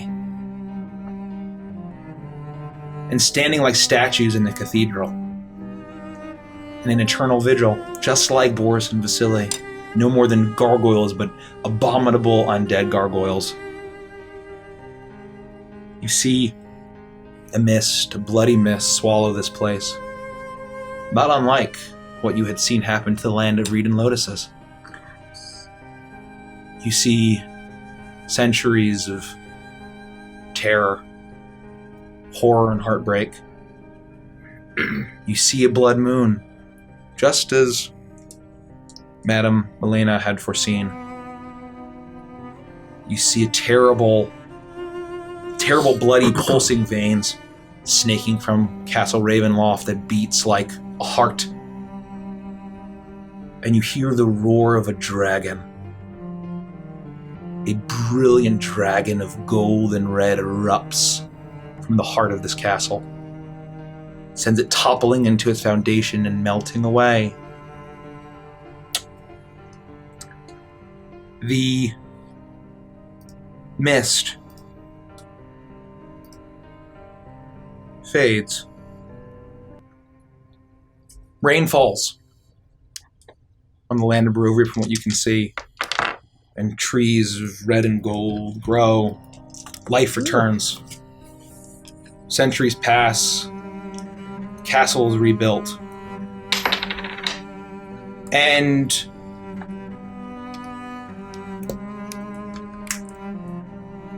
darkness still remains. It's never truly gone, especially in a place like this. As the glass returns and forms reality around you, still a cool Barovian night, but gnarled, dead trees surround you, with strange holes pocked in them looking like wailing faces. A place that you've heard and seen and warned children about at the Beastwood. As you sit now around a crackling fire, having been called to this land, having been called and pleaded with the Count to investigate the strange disappearances of the poor and the sick, wandering off into the woods, never to be seen again. Count Alexei von Zarovich is certain it's the werewolves. And even more certain is his companion in the service to the Morning Lord and Vistani Monster Slayer, Sofiana Belikov, as they assemble an expedition into the Beastwood to hopefully find an answer to what's been happening. And this is as you sit around a campfire looking for leads. You've heard strange chittering voices in these dark woods, flapping of tiny wings, mocking laughter, high-pitched voices, and the sense that something is stalking you, something large, but you're not sure. Why don't you go ahead and read your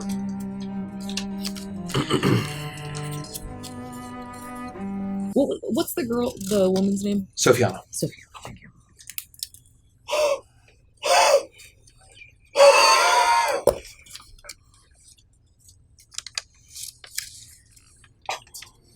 Annie's gonna pass out, so I'm This gonna is go so use much the better than restroom. I hoped what would happen.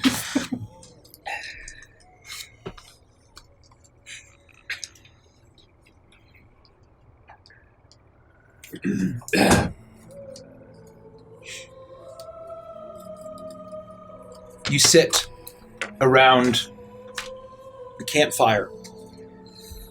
The Count of this land, of Skethrenel, the only human kingdom or county of this land, young, incredibly young, orphaned far too early, but a smart man, a wise man, and a good man, and committed to his people, which is why he did not want to send any of his knights, any of his men and women into harm's way, why he went himself, and only with the incredible insistence of Sophiana did he bring her along and requested for outside help, as he has proved beneficial to this land's history. Around a campfire. Yep. I take the kettle off the fire and I pour myself some tea. How is everyone feeling? My name is Professor Lucas Albatross, and I'm a human, professor of presumably lycanthropy, because Alexi's convinced it's werewolves, and I love werewolves. My goal is to seek relevant knowledge and assist Alexei von Zarovich in mysteries related to werewolves, of course. I'm doing fine, thanks for asking. Name's Tom Morgan, but you guys can call me Tommy. I'm a Barovian human. Moved a rattlesnake with my pop. Good man. Just like my father, I became a gunslinger, monster slayer, just doing what I know what to do and preaching the good word of Garrix. I was told my uncle knew something about Garrix, a thing or two. My goal was kill monsters, protect the innocent, spread the word of Garrix, the Fire Lord. And, of course, help discover the mystery of Alexei von Zarovich. And we're on the same page. You're looking for the same mystery. That's exactly right. That's exciting. Thank you, Mr. Morgan. And you hear and you listen to everything that old and some folks would call him old Tom Morgan, far older than all of the rest of you, but his wisdom and his age and his knowledge in tracking monsters is unmatched, and his strange apparatuses. I'm gray. I'm gray in my facial hair. My hair's slicked back to the best of my ability, but I'm older. And you guys can call me Old Tom or Tommy. It's fine. That's nice to meet you. I'm Olga Barley Brew, and I'm here to be the muscle. I'm a dwarf. Basically, I'm just here to, get paid to eat and drink and assist Alexei. So give me a holler if you need anything. Thank you. It's quite the expedition. And you. I mean, I know we know each other, but just, you should probably introduce yourself. In case you've forgotten, my name is Sir Monterey Van Griffin, and I am a hippo man if there ever was a hippo man. I'm not sure why you're the muscle in this operation. We should perhaps arm wrestle sometime. Gladly. Any day. I'm sure there's going to be plenty of need for muscle. There's no need for infighting here. There's going to be plenty of time for all the muscle we can find. The goal is for the rest of you to have muscle, and I'll just sort of observe. You do all the violence, and I'll take notes. That sounds good to me. Hi, and me. Are we with Alexei? Yes. So, Alexei looks at you and says, "Once again, I am appreciative of you joining me on this expedition, as you put it. We do not know why the sick and the weak and the poor are wandering off into the beast wood, never to return. I'm doing all I can to make sure they get the aid that they need, but it is as if they, as soon as I give them shelter, as soon as we try to help them and give them alms, they disappear shortly after." This wouldn't be the first time I've seen something like this. Now, of course, I'm not really from around here, really, but so I'm not exactly sure what your local flora and fauna look like, but I'm sure we'll get down to the bottom of it. Something's probably luring them out there and eating them. This might be a stupid question, but I have so many... We've done so many voices tonight. Yeah. I'm just going to do Frost for the rest of the night. I'm just going to do a big boisterous voice. This might be a stupid question, but has anyone that's not sick or weak or poor gone into the woods to look for them? Not a stupid question. It's a great question. Has anyone written any songs to warn people about the dangers of these woods? No, that is... I always respond well to music. Yes, it seems extremely memorable. There have been... I did send several nights. They did not return. There was whispers of their screaming. Well, lycanthropes, they have this enchanting howl that when they call out to the night, sometimes people are spellbound and they wander into the woods, never to return. So it's almost certainly werewolves using this sort of howling magic, as it were. You see Sophiana, her long black hair pulled back into a ponytail, a bandolier of silvered weapons, and holy symbols of the Morning Lord, and vials of holy water, like had been placed in the circle. As she sticks her hand out and says, "Do you see? They are werewolves. I am telling you they're werewolves. I do not know why you're protecting them." Well, the evidence certainly does seem to add up. That is definitely a thing that they are capable of. I assure you, it's werewolves. I just do not wish to jump to conclusions. They are beasts of the night, yes, but we do not have any hard evidence. I'd like to see with my own eyes before we instigate any kind of inquisition, hunting them like dogs in the street. As you see, Sophiana glares at him and scowls, and she just kind of looks into the fire. Sir, Von Zarovich, if I may, our goal is not the wanton killing or slaughter of anybody. We need to do some reconnaissance and see if we can find traces of these people before we start delivering judgment. That is why I have invited you all here and begged you to assist. A monster slayer, a great hunter, incredible strength. A beefy gal. Beefy gal. And the beefy boy. Yes, two beef. beefies. The beef is quite impressive. An expert if I must say. in lycanthropes, and you are summoned here for a reason. And I know that you will be able to help. Once I heard about their screams in the night and massive beast stalking the woods, I did not want to submit any more of my men and women to that evil. We will work to unpack this mystery. We will find out what the werewolves are up to and see if we can return with knowledge, perhaps. Oh yeah, I'm getting up there in age, but I still got a few monsters left to kill in these bones. We can do it. I'm sure of it. If it's any comfort, the werewolves can't kill each other, so we'll be able to kill them. I'm not following. Well, mechanically, they're resistant or immune to magical bludgeoning, slashing, and damage. But they can't actually deal that to each other, so there's no way for them to... Anyways, let's continue. I'm not sure how that's relevant. Is it common for you to hear of lycanthropes killing each other? No, it's uncommon because it's impossible. It's like you weren't listening at all.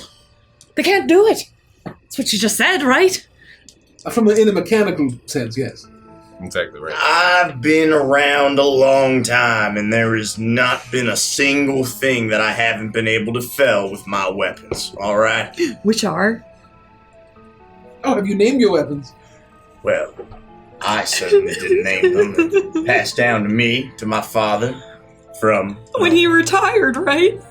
I guess he got them from someone that he might consider a father as well.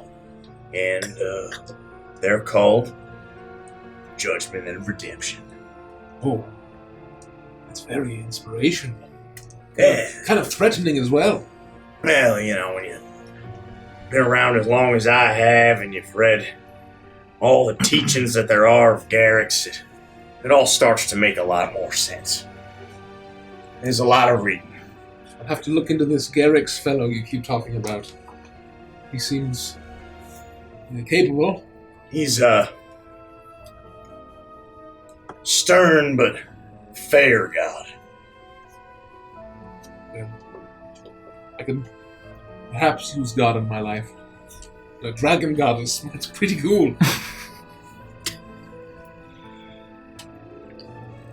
And with that, you enjoy the night.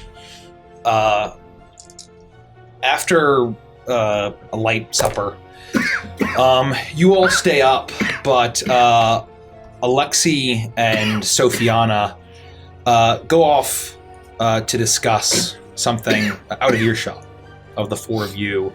And there seems to be a bit of tenseness, but you catch the occasional longing looks at each other, and there's a bit of tension there that's unmistakable to all of you.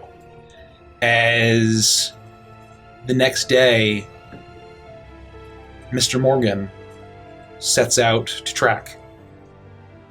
I need to make a survival check for me.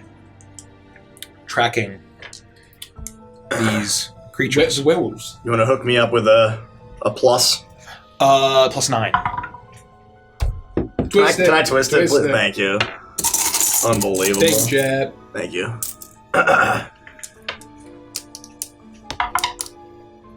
15. 15. I'm getting old. That's enough. As you spend time tracking old Tom, you look around for the signs, and you've dealt with lycanthropes in your many years. You see signs of lycanthropes in the area, but the presence, the direction, the luring, it's not their hallmark that you're particularly used to. And everything that you're investigating, Professor Albatross, is not quite lining up to your research. Something else. Something that about your father's blood that he always told you about. The power of the hells, of fiendish, devilish nature. And what you're tracking now, you realize, is not a werewolf. It's not any kind of lycanthrope. What you're tracking is a fiend. Multiple fiends. You hear the flapping of wings, and you realize that they're not bird wings. Leathery. Bigger than bats. And you occasionally look, and you hear snickering voices, taunting. Something hypnotic about it, but you learn that what's luring them is from has the same kind of blood like that your pa did. What did you learn? Well, I'm getting a bad feeling deep in my bones. I mean, something is not right here. Oh, no. Look, those werewolves are out there, but they are not the perpetrators of these atrocities. What do you mean? Well, first I was looking around, and I was able to pick up some tracks, and I certainly found signs of these werewolves, but it didn't match up with what we've been told about the disappearances and the attacks and the missing peoples. And the more I got that sense of that bad feeling, I found I was tracking something else. And I begin to describe exactly what you said. So you're saying that they're fiendish, flying werewolves? By the gods. Highly doubt at this point that they're werewolves. You were good up to that point. No. They're certainly werewolves. That I am certain. Sophiana steps forward and says, "It must be the werewolves." They're just flying on horrible leathery wings. And they're full of fiendish blood. Alexi steps forward and says, "Please." They can fly now? They can fly now. They can fly now. I will kill you They first. can fly now. Somehow, werewolves have returned.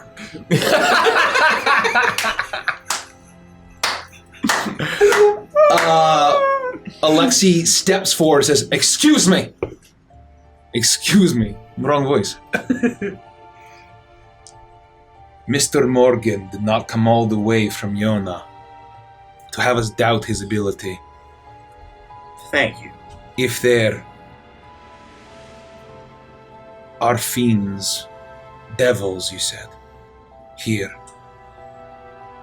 luring the weak and the helpless. That makes sense. I have studied the ways of the light, the upper planes, to resist and to banish the darkness of the hells. If you find them, I will ensure that they are purged from this land. Oh, we can find them all right. That shouldn't be a problem. And we can kill them if we find them? Of course. That's why we're here. That's why we're here. Oh, well, I thought I was going after werewolves, so. me too. my utility ends here. Well, goodbye. I think of this as another fantastic opportunity for research. Something new. You're right. Maybe I'll be a professor of flying demon, not werewolves, creatures of some kind. Whatever it is, There you go. I can change my specialty. It's at Or this just expand. So at this point, you're in the dark. It's you've spent all day and several days tracking, and you get to a dense part of the wood, and with all of you, you're able to track. You find some footfalls and the kind of tracks where perhaps one of the injured members had wandered off, never to return, and you actually follow that track, Tommy. And you find a Tommy. dense part of the thicket. And something trickles on the back of your neck occasionally in the night. But you feel like you're being watched and you can't find it. And then one night you hear not just one, not just two, but numerous snickering voices from a very dense thicket up ahead. And you said it's dark? It's very dark. It's the dead of night. Up to this point, I would say that we would be very low light to be as stealthy as possible and not draw unwanted attention. But hearing these awful voices and needing to be able to see and just being a human, not really having any form of night vision, I would immediately go into my pack and pull out a gnarled wooden lantern that was passed down to me from my father and light it, and it's very much Sarnex's lantern. It's that dragonbone. Yes. Yeah. Yes, that's what I'm told. I mean, I don't know where this came from or what its purpose really was, other than it's basically an ancient artifact of Derek's, and it was my uncle's. Oh, it's fascinating. Yes, and I'm hoping it's going to help us light the way and find these godforsaken fiends. I think it's clear that it's not werewolves. But I think I know what it is. Go on. Hyenas. Now, what in the nine hells is giving you Sophiana that? says, "Enough of this," and she sprints into the thicket as she pulls out her blessed whip and pulls out a silvered axe as she thunders into the thicket. What do you all do? Oh, hell, Sophiana, be careful, we're coming! I'll thunder after her. And I kind of hobble I too after will her. thunder. Pull onto my hat. I move quick for an older guy, but I'm hobbling a little bit. And it's here you see what's been happening. You find a clearing in this thicket, and you see body parts strewn about, remnants of humans.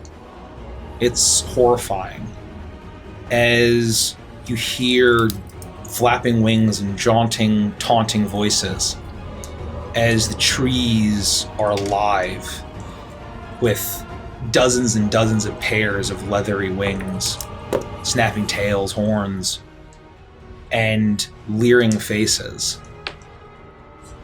But the body parts around you look like they were torn apart by a massive beast. But what descends upon you is a massive swarm of imps. Laughing, cackling, taunting. And they swarm as we're not going to roll initiative, but they descend upon you. How are you going to deal with this?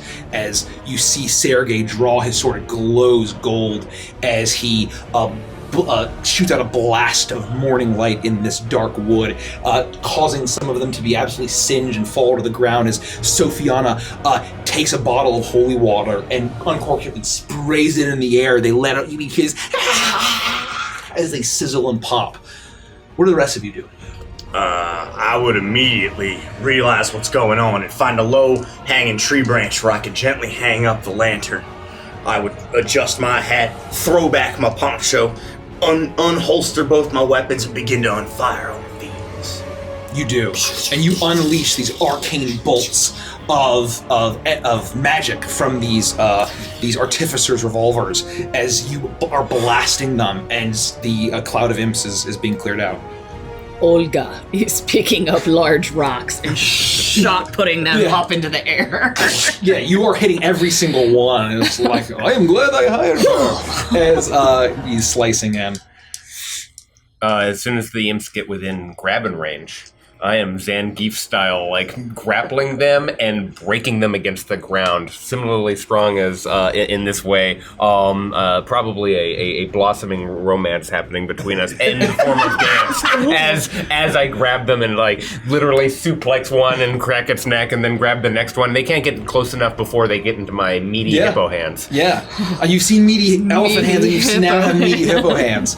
As you're smashing them, as eventually you clear them out, and in one last imp remains alive, and he is his fiendish skin is bubbling and popping from holy water and radiant light, and you are standing, I'll say Tommy Morgan, you are standing over this imp as he is, his wing is broken, he's on the ground, and he snickers and says, The Prince of Imps will continue to get all the souls he needs.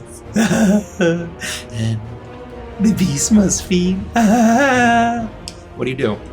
I've got my foot on his chest, and I'm listening to what he's saying, and I draw down on him, I look him in the eye and say, I will not rest until every beast is gone. Justice always finds its mark. And I pull the trigger. It Sick. And then he missed. explodes. Ah, shit. It explodes into just gore and fiendish magic, and the last of the imps have been destroyed. Not sure what you mean, cryptic words, his final words. But you look at the body parts and you hear something off in the woods. Like the bark of a tree snapping and cracking as you all turn. It's just pitch black through this thicket. And you see for just a moment, but you're not sure. It's so quick. It look like massive red goat eyes staring at you as reality shatters. Oh, no. Oh. And the peaceful camp you see as you hear, Mommy, Mommy, Mommy. The voice of young Valeska as you make camp away, as they make camp away from that horror scene. For whatever reason, the imps were luring the weak and the sick and the poor and the downtrodden. You do not know. And that beast was never seen again. At least as far as the four of you were aware. You all went back to your respective homes, safe and sound. That night camp was set, and you could have sworn that you heard the Sophiana leaving her tent and perhaps joining Alexi in the night before returning home. And Yup. We knew it. We knew it. Get me down. It You also hear the snorts of a large hippo. Oh, no! The soft runs in the as door. you hear the sound of clinking glasses. You see the sound of clinking glasses. And laughing voices, smell of warm cooking food. As you are in a tavern, an inn, across the continent. A small town called Kesselfeld. A little place called Mendel's. As you see a mustachioed man in an apron,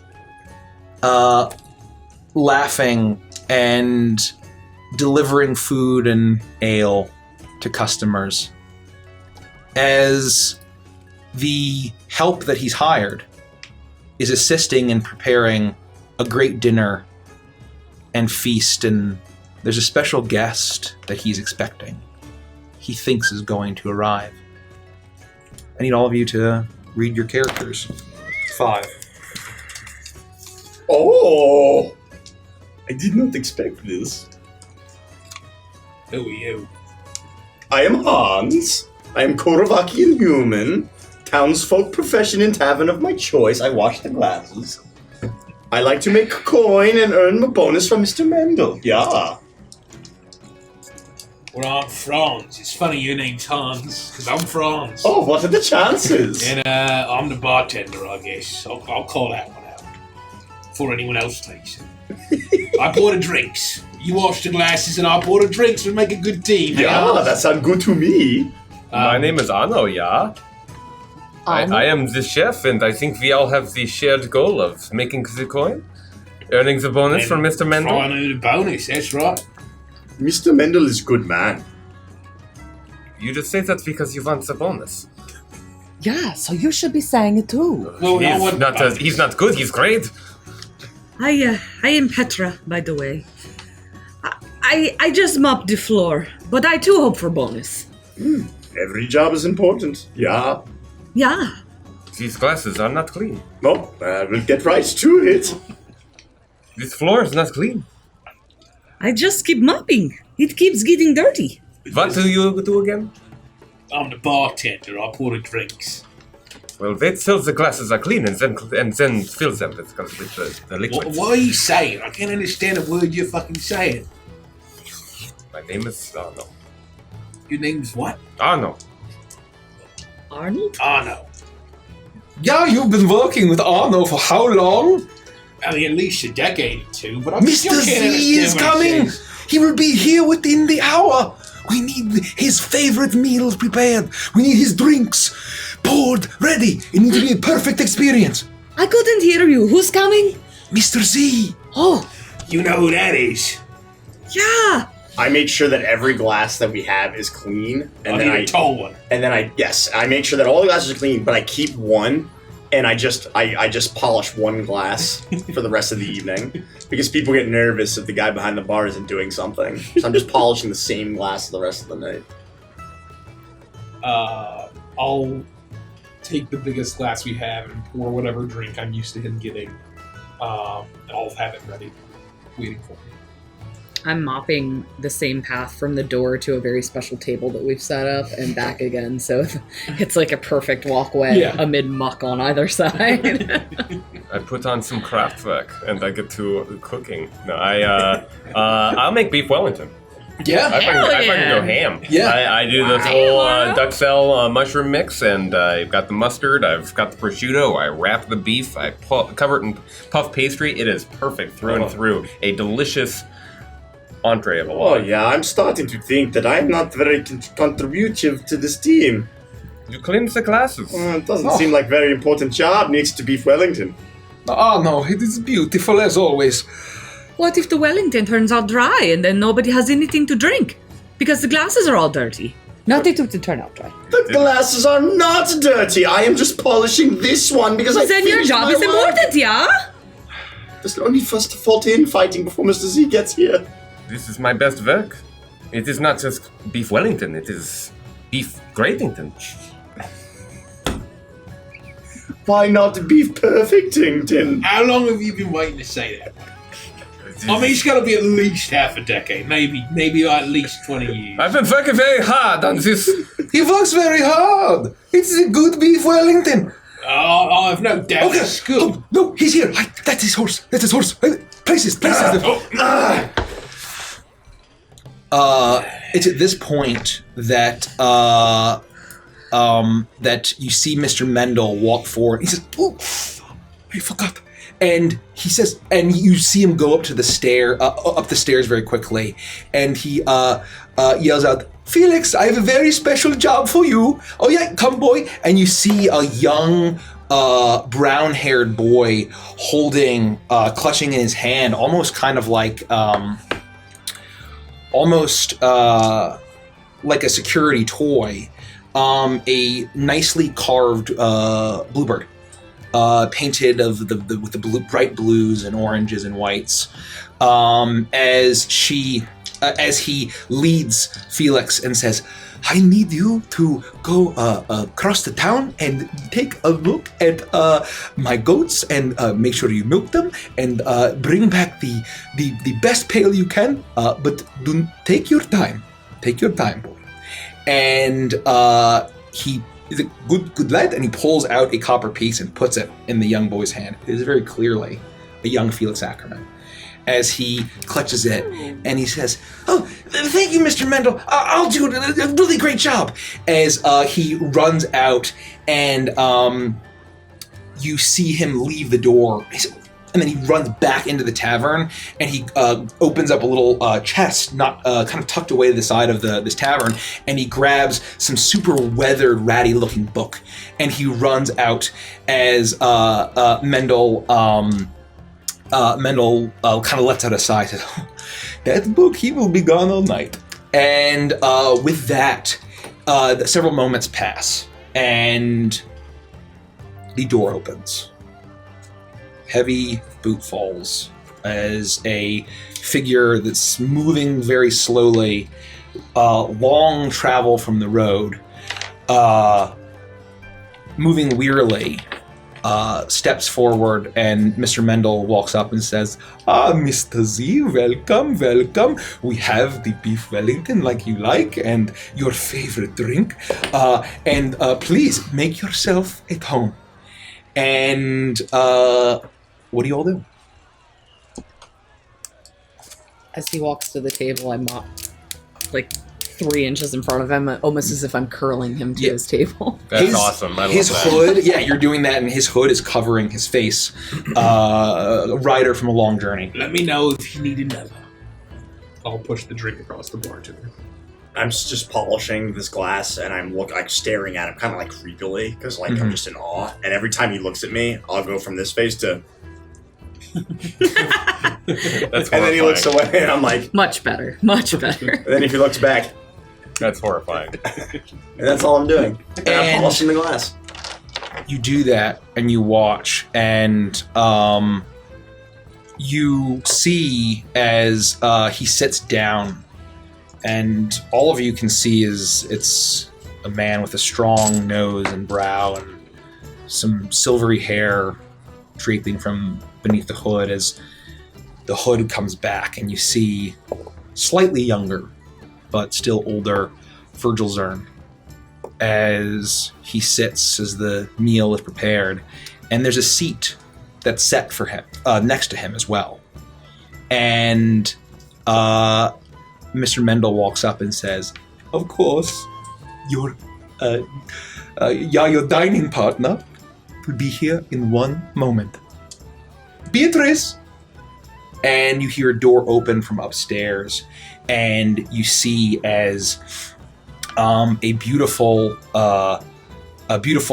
high-heeled boot steps down into visible onto the stairwell, and it's brightly polished of a bright shining silver leather. And as soon as it makes contact, and you can see that beautiful high-heeled boot hit the stair, reality shatters. Damn. And the evening is spent not dissimilarly to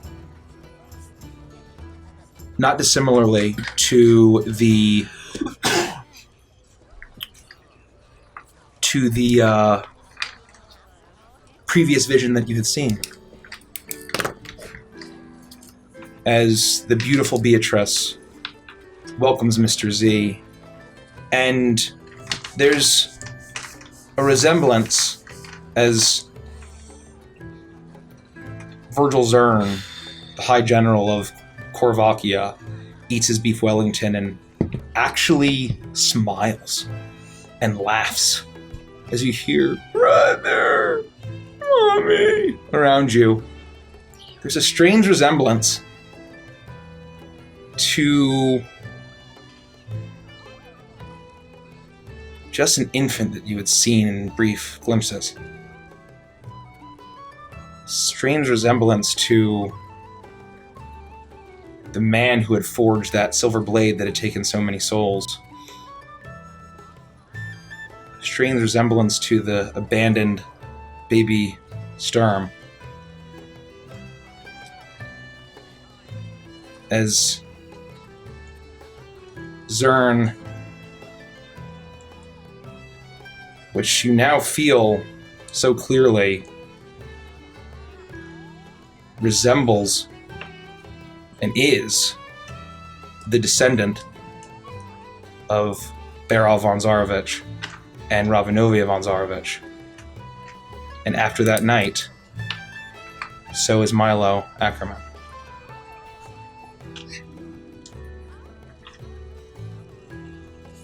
Reality returns. And it's the most horrific thing you've seen yet. Oh no.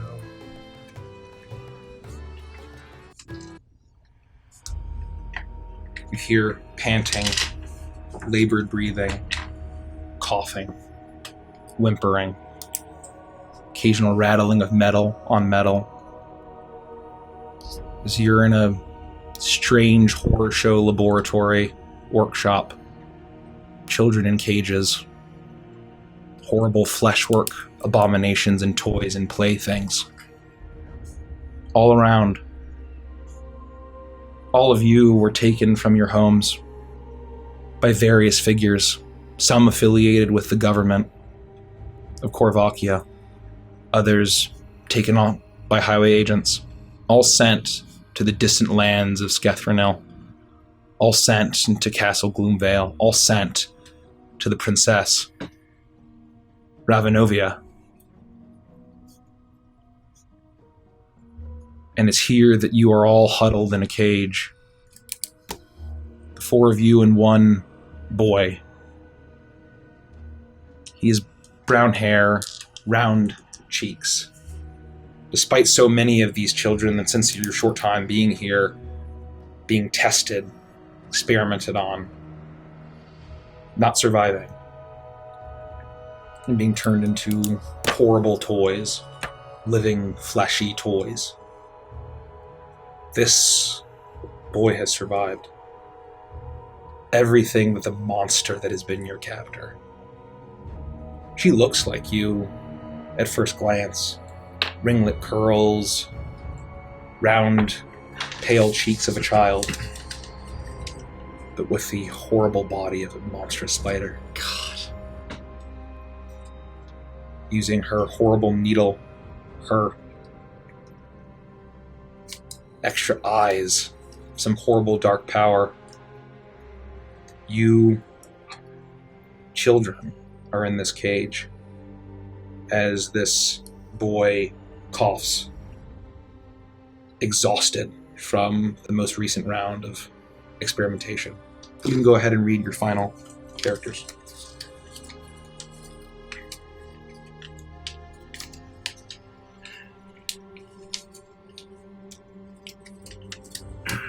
Roughly how old are we?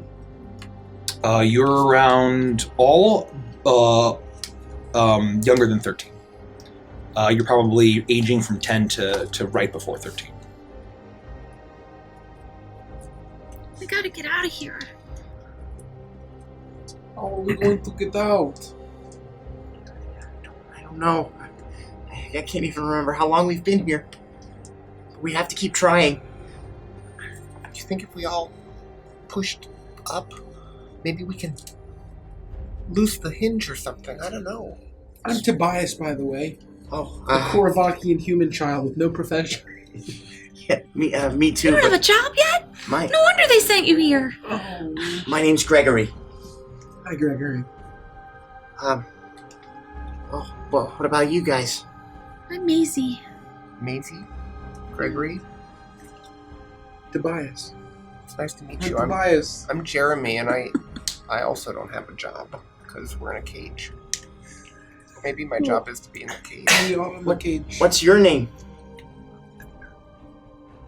I don't ever want to work.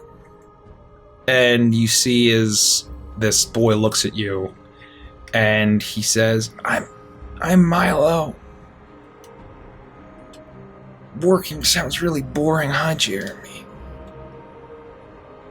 Yeah, I mean, it maybe if work was just like whatever you wanted to do, and you could just do it, and then also you got like paid and stuff. I want to play with cats is my job.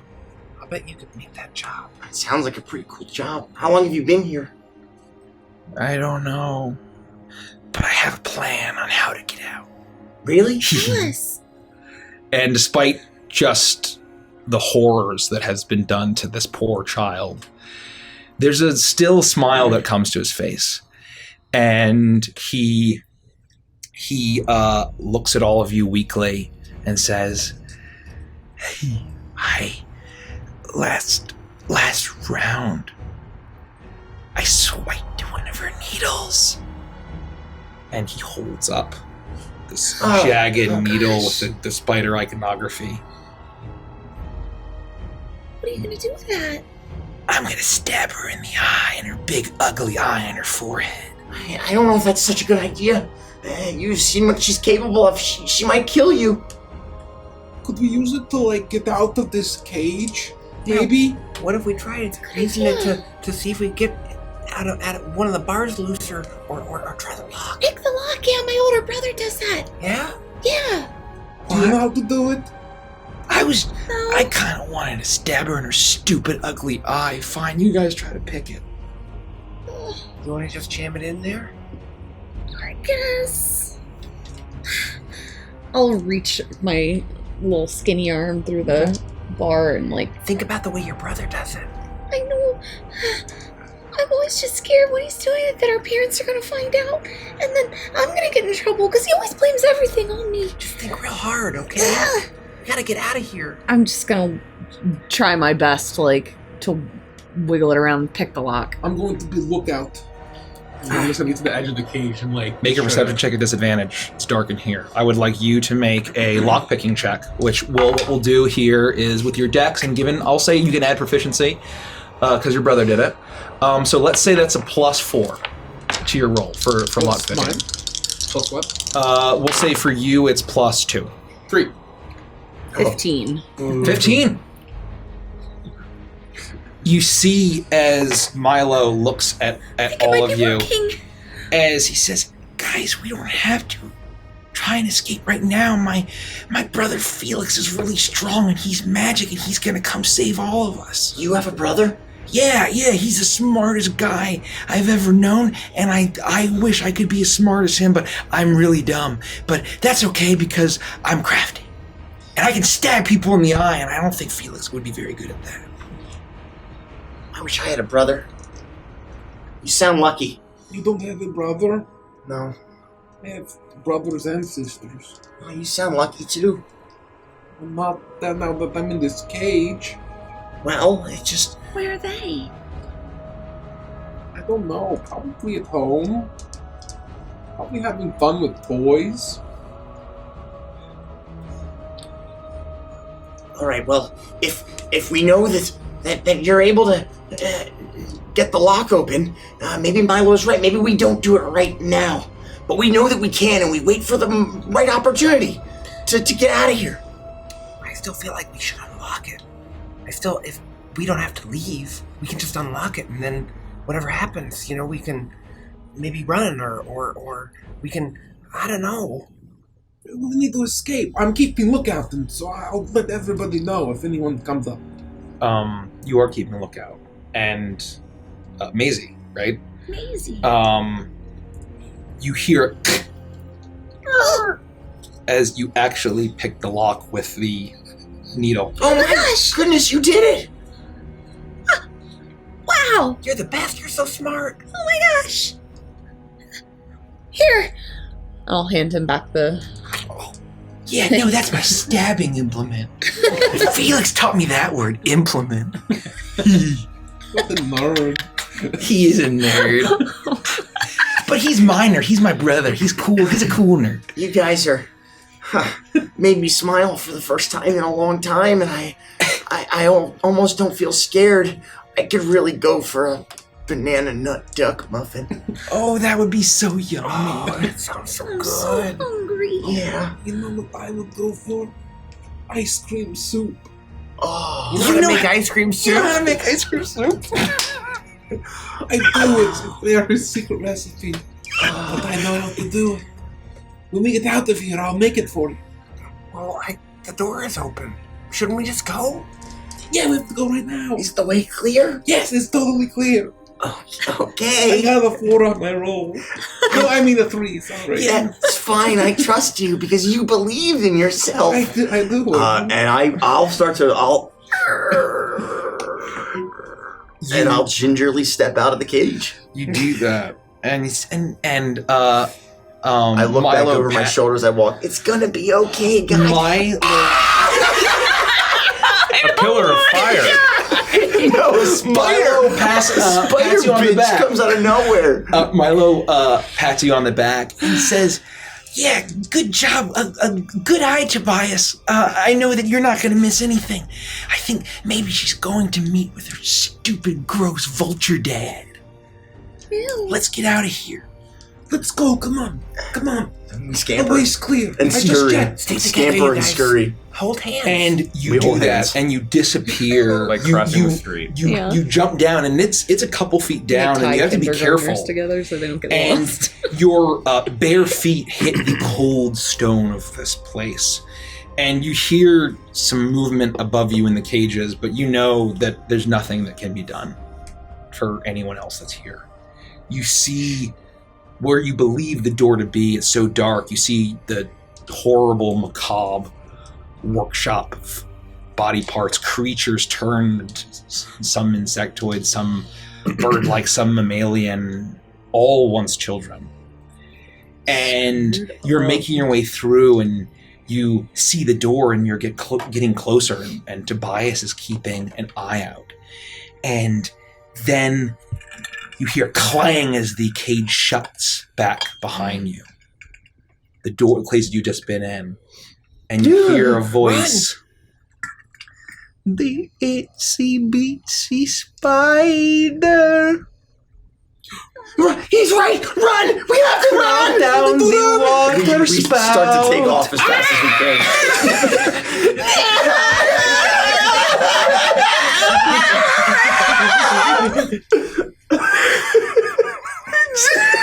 Jesus Christ. And you start sprinting. We make it. Everything's fine, right? Everything's fine, right, Mikey?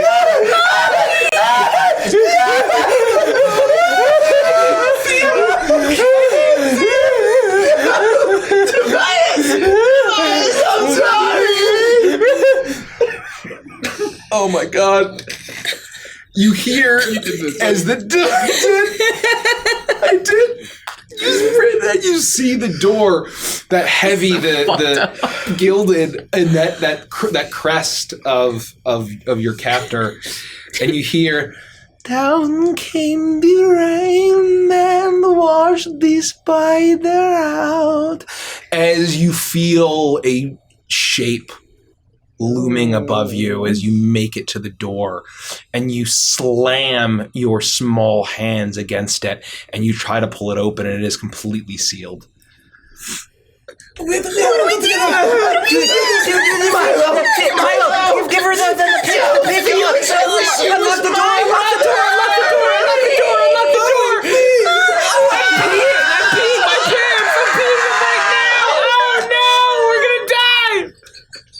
Oh my god! I regret this.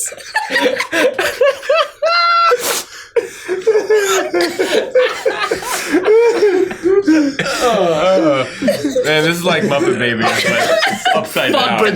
Nightmare. Instead of two giant adult feet, it's a spider. And you try everything, and you hear the voice. Out came the sun and dried the baldy rain. So you see a small girl in a black bustle dress and black ringlets, pale face, lowers, smiling like one of your playmates.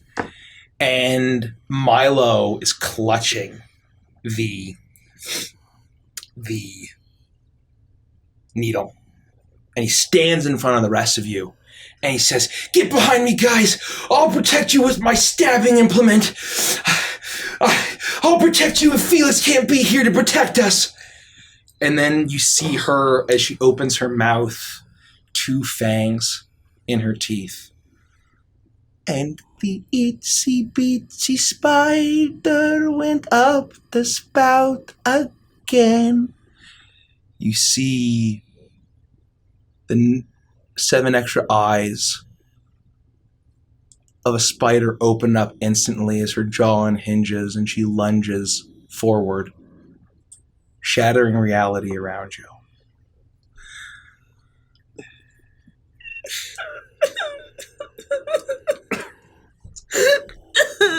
Oh, the door just opens this way.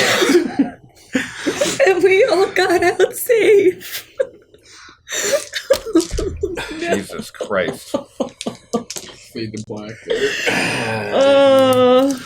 You don't want to play that? You are fortunately spared. And fortunately Milo is as well, from what the rest of the children were. And you hear the results of that dark work. Brother! Mommy! As you hear the Raven Child, it shatters, and you know what happens next. And all that's left is falling raven's feathers. And you feel a presence all around you. You are finally yourselves again in that void. You blink for a moment, and you see a huge looming feminine shape above you, looking down at you with a pale white mask. And she simply looks at each of you, at least that's what you think, as her inky black eyes of that mask move, not searching like moving organic eyes, but you feel her gaze on all of you. She does not speak, and neither do you, as you see the hanging glass shards and fragments containing millions of memories. They surround you, and they consume you, and they shatter. And you feel the hot sandstorm all around you. As you hear all around you the maddened babbling of Thar's Dune, the Chain God.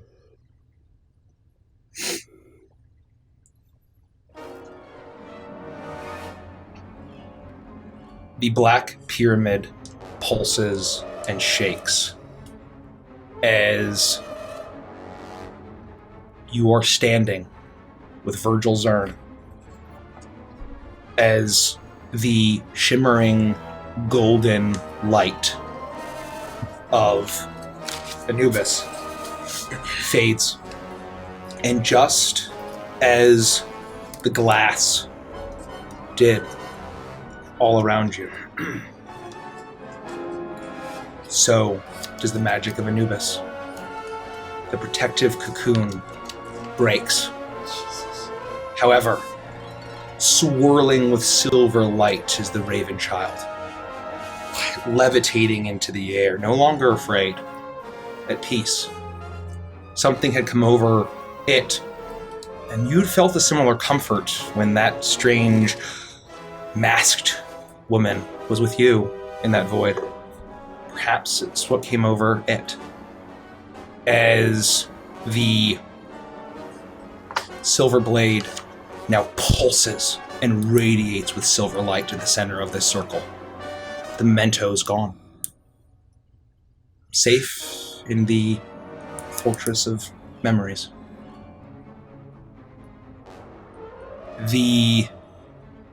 You hear the croak of the six-eyed raven as it flies away as the entire black pyramid shakes and shifts.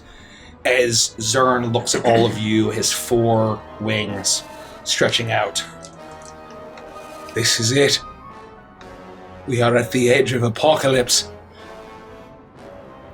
We have received her blessing. He looks at the dagger. Felix, my boy. Are you comfortable? Do you trust me now, at the end of the world, to put an end to the chain god? I said it before, and I'll say it one more time. I'll follow you this last time. Thank you. And with a massive jolt, the entire pyramid lurches upward as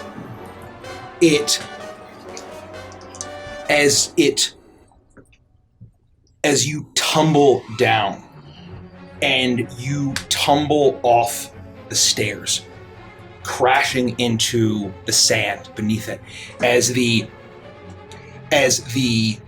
pyramid raises up. And you see Zurn beat all 4 of his wings and he takes off into the air as now the Black Pyramid, with no protective magic, no seals, no power of Anubis, it pulses with red and black. All of the bricks are pulsing. And then you see as it falls off and lands with a massive thud. Another one. As one after the other, as they pulse out of the Black Pyramid, as Zurn looks at you, Lufty. Lufty, this is it. As soon as you see that door open, as soon as you see the chained god emerge, try to hold on to your sanity as you look upon it. Grip your mother's feather. Call upon the Wind Dukes. It is our only hope. And you see the sand all around you shakes and shifts and spills away as suddenly the pyramid rises into the air.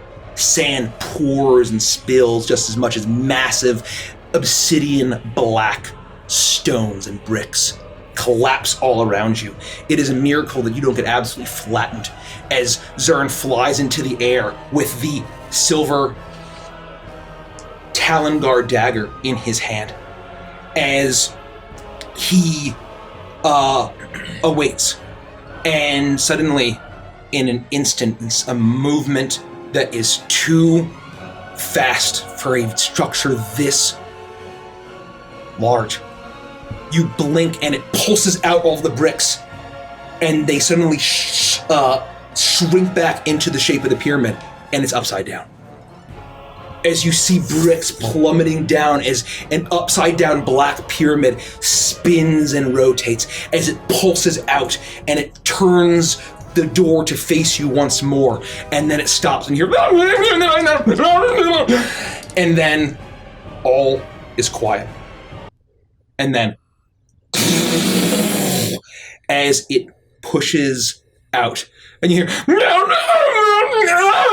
as horrible cacophonous babbling of a tortured, maddened entity beyond your universe.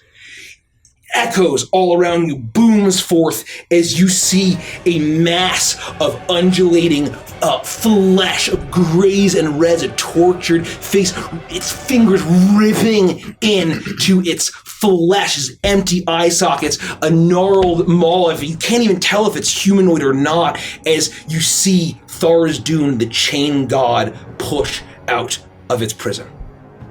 What do you do? I grab my feather. I can't remember how we used it before. I would say, however you want to call upon that, is what Lufty feels in her heart as you hear, very similar to Mufasa of your Mo saying, remember. I mean, it was very much a, like, think of the place and feel, and that was kind of what it was. What you want, yeah. I was like, I don't know if I break it, do I step on, like, do I throw it in the air? Be respectful. I was like, okay, so I will grab the feather and...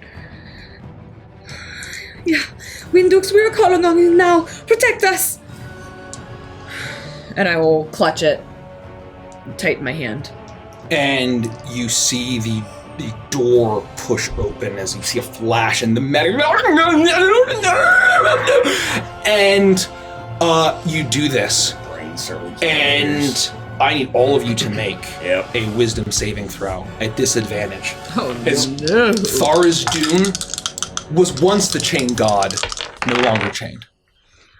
Wisdom, you say? Yep. I'm in deep shit here. Oh, no, I got a +7. You're proficient at that. I got a 17. I'm rolling 10s like hot fire all night. I got a 10. If only 10s were hot fire. Wisdom saving throw, you say? Disadvantage, right? Disadvantage, yeah. 10.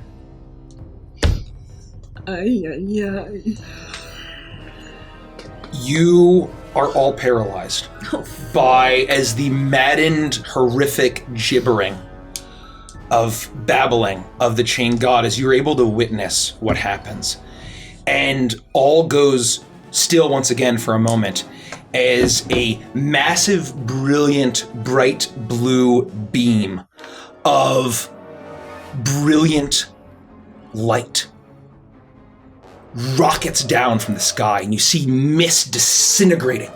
As it crashes down onto Lufty, her soul resonates and glows as the feather swirls around. As Zurn looks up, his silver hair flowing in the wind, his four wings flying, the raven child beating its wings, swirling with power, as this horrible eldritch entity pushes its way. As you see the upside down black pyramid, the door opening, bricks are continuing to fall, crash all around you, causing tidal waves of sand spilling in the sandstorm all around you as it pushes out. And you see as Lufty, as all pauses for a moment, as Lufty rises into the air and suddenly a beam of light shoots onto the door almost like a spotlight, and you see a flash of white above you. As suddenly you see 7 pairs of wings, 14 massive bluish white wings rocketing forward in a gleaming, united radiation. You do not see the individual 7 angels, but you see almost, if you can imagine, an otherworldly angel from long forgotten eons, a creature of pure good, of pure law, wielding a massive rod of 7 parts, a rod of law, rockets towards them, following the spotlight beaming from Lufty's soul at the door, as you see this massive creature with empty, pained eyes looking out in all directions as the whispers and the babbling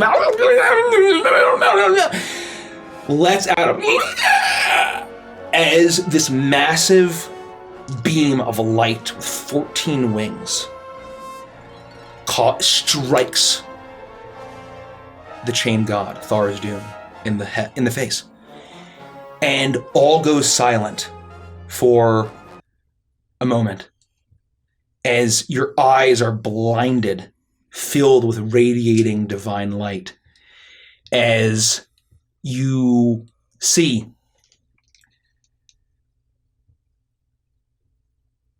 quiet, stillness, and you hear a snapping. Pew, pew, pew, pew, pew, pew, pew, as the rod of law shatters. And the 7 pairs of wings are dispersed in all corners. And the light fades. And you see the pyramid, the black pyramid floating in the air. It looms treacherously. However, as the light dims, this brilliant blue, blinding, angelic light, the power of air, the power of the divine, the power of law and good, it's done its job. You see a clump of flesh, or an approximation of flesh, floating in midair. You see that similar face, and you hear the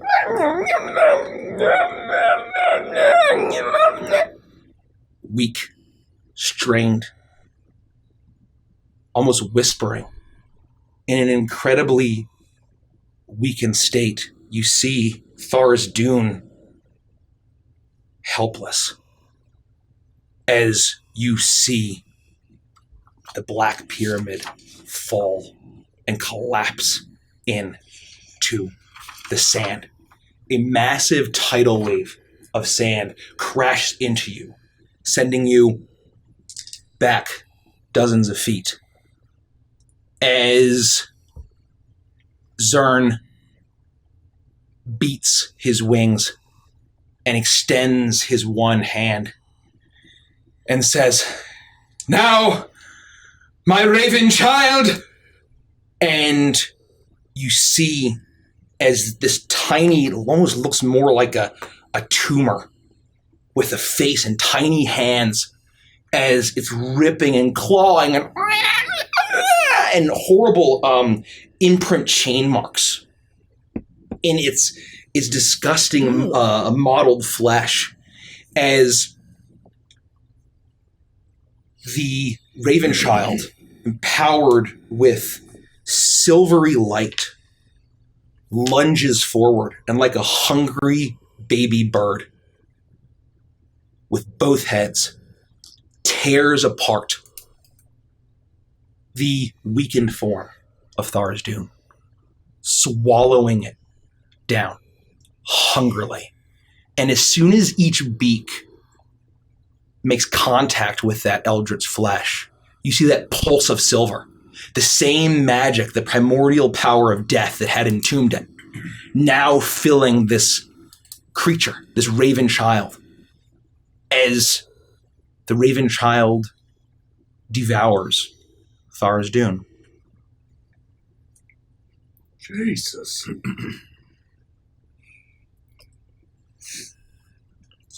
And it's at this point that Zurn flies forward.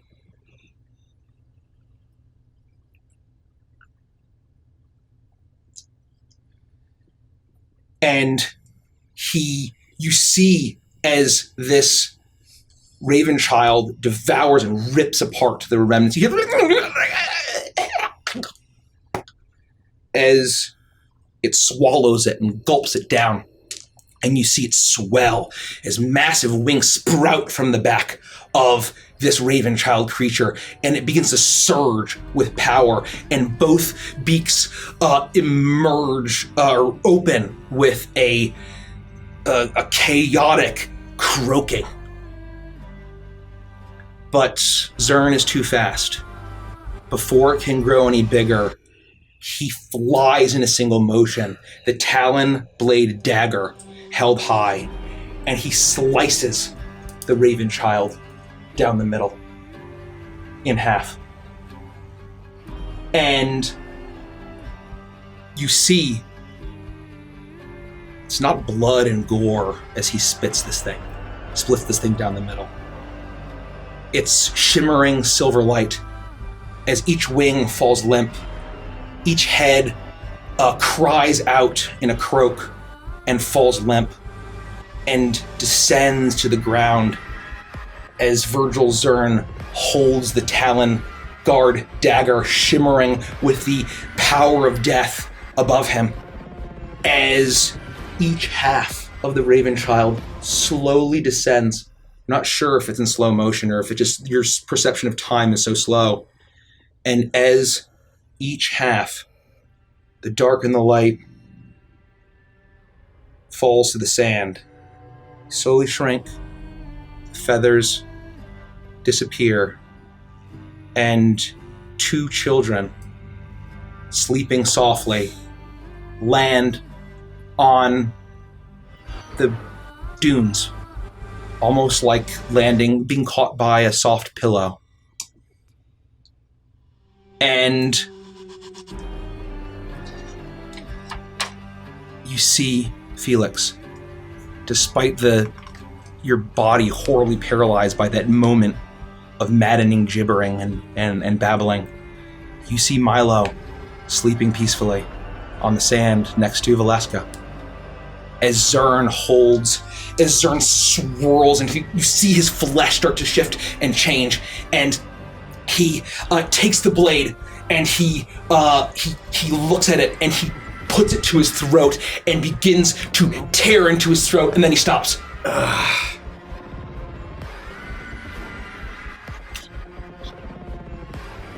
No. And then all four of his wings wrap around him. They lock his arms in place. The blade to his throat. You see a shadow cross over you. You all watch helpless beneath dark wings as the six-eyed raven flies before Virgil Zurn and says, "Do you need my help?" And with that, it grows larger and larger. The body of a man sculpted and statuesque, wearing a toga, razor-sharp talons, a jagged, hawk-like beak, four wings emerging,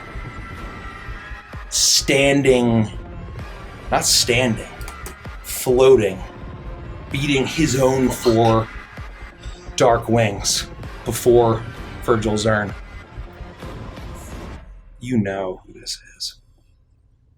And now you all do too, as Pazuzu floats before Virgil Zurn, his 6 eyes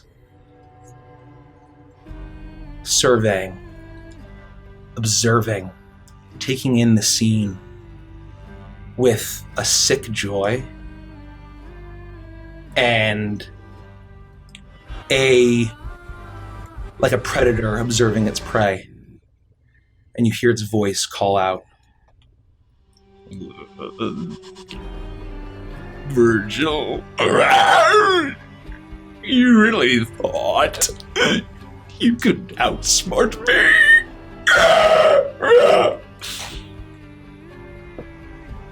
I am 13 steps ahead.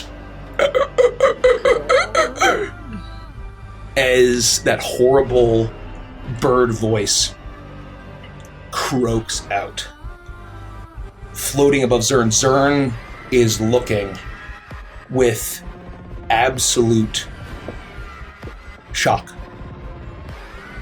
and hatred and venom.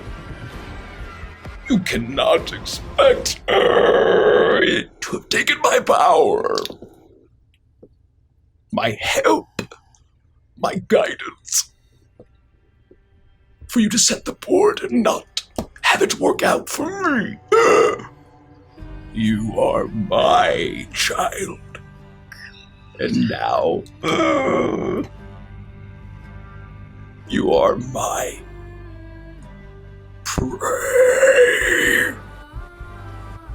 Pazuzu's jaw unhinges. Oh. With a sickening crack, as the jagged beak moves so quickly, Virgil Zurn is helpless and is unable to react as you see it clamp down over his head. And you see all 6 eyes flash as he... And each chomp of the beak pierces into Zurn's flesh, attempting to swallow him as he pulses with the power of the Chain God. And you see as his gullet bulges out as this demon lord swallows Virgil Zurn whole. With a sickening crack, you see the bottom half of Virgil Zurn's boot fall onto the sand, bloodied, and the shimmering silver dagger falling to the sand below. And you see Pazuzu flying above you, surging with power. Thars, dude! I have consumed your power. Like I consumed Miska the wolf spider. The eclipse will come. The Queen's conclave. It will bring an end to all things not willed by the Oberiths. Not willed by Pazuzu. Not willed by... Suddenly, he coughs and gags and sputters as you see the form of this Oberith Lord, a demon older than demons, flying, powerful, surging with the power of Thars Dune, having consumed the Chain God. Silver lines start to streak its flesh and its feathers as you hear a fluttering of raven's wings.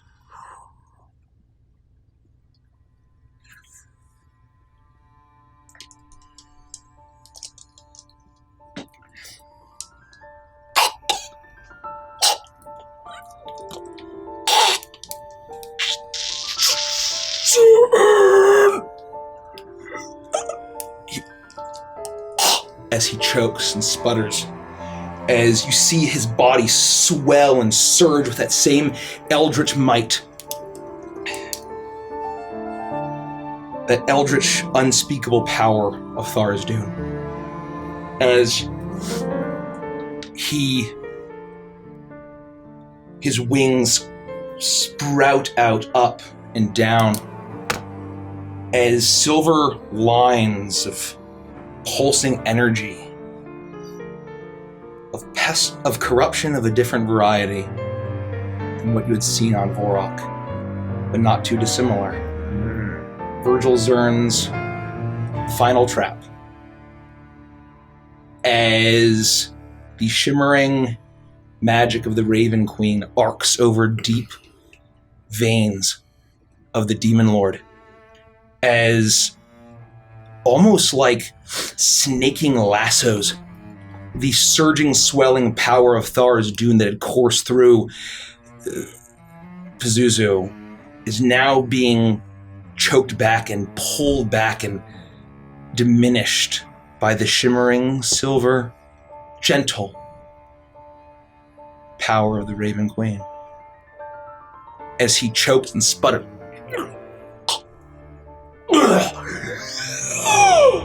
as you see something get spit up as his gullet bulges, as it erupts from his mouth. And something erupts from his mouth and lands on the sand.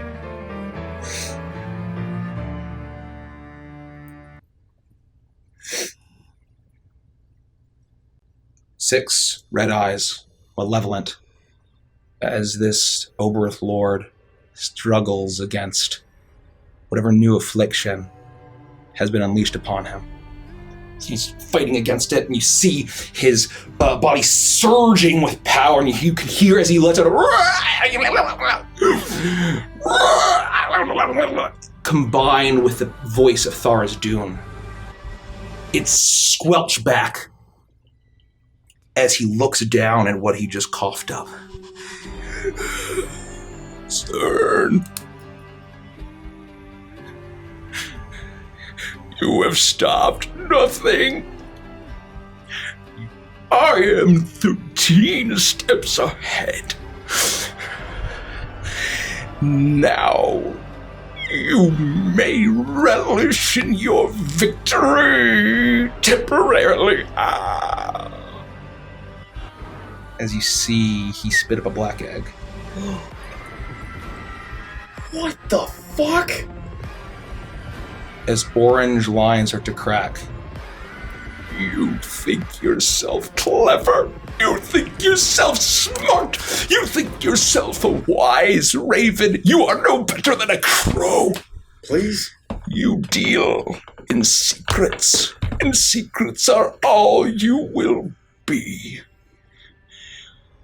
You lost your humanity long ago, Virgil. Rise, my son! Accept your fate. Rome!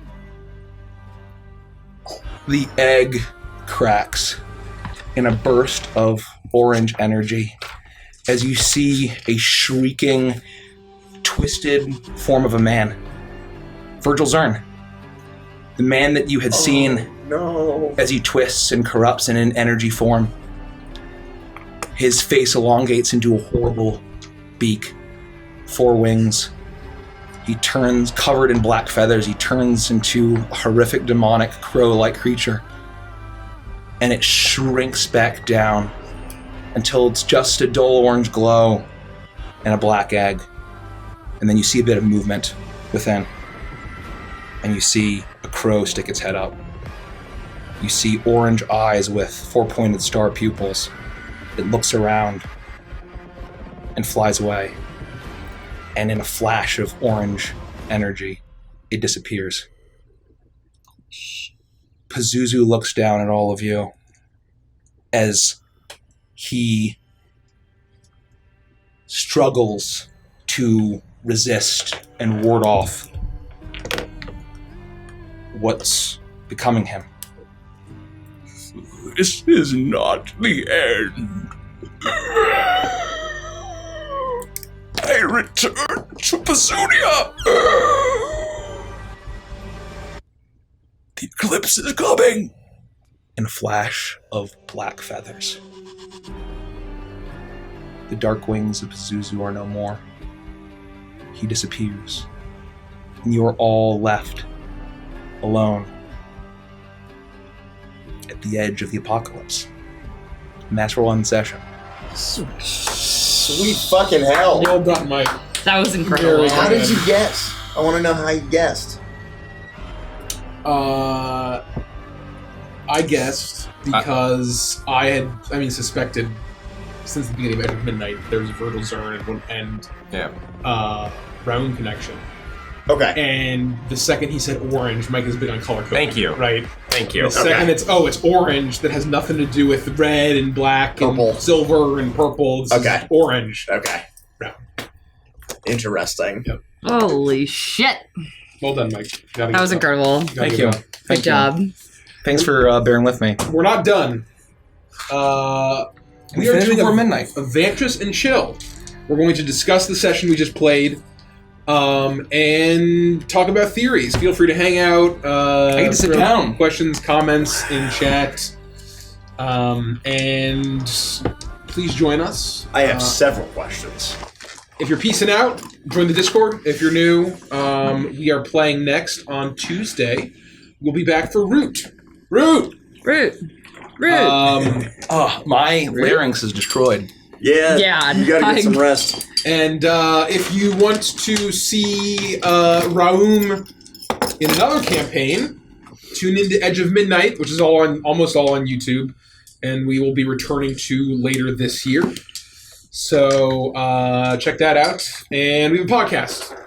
So if you want to check out a campaign that was heavily referenced tonight, check out the Curse of Shridania podcast. A lot of good throwbacks. Please do. A lot of good throwbacks. So we'll see you. And listen,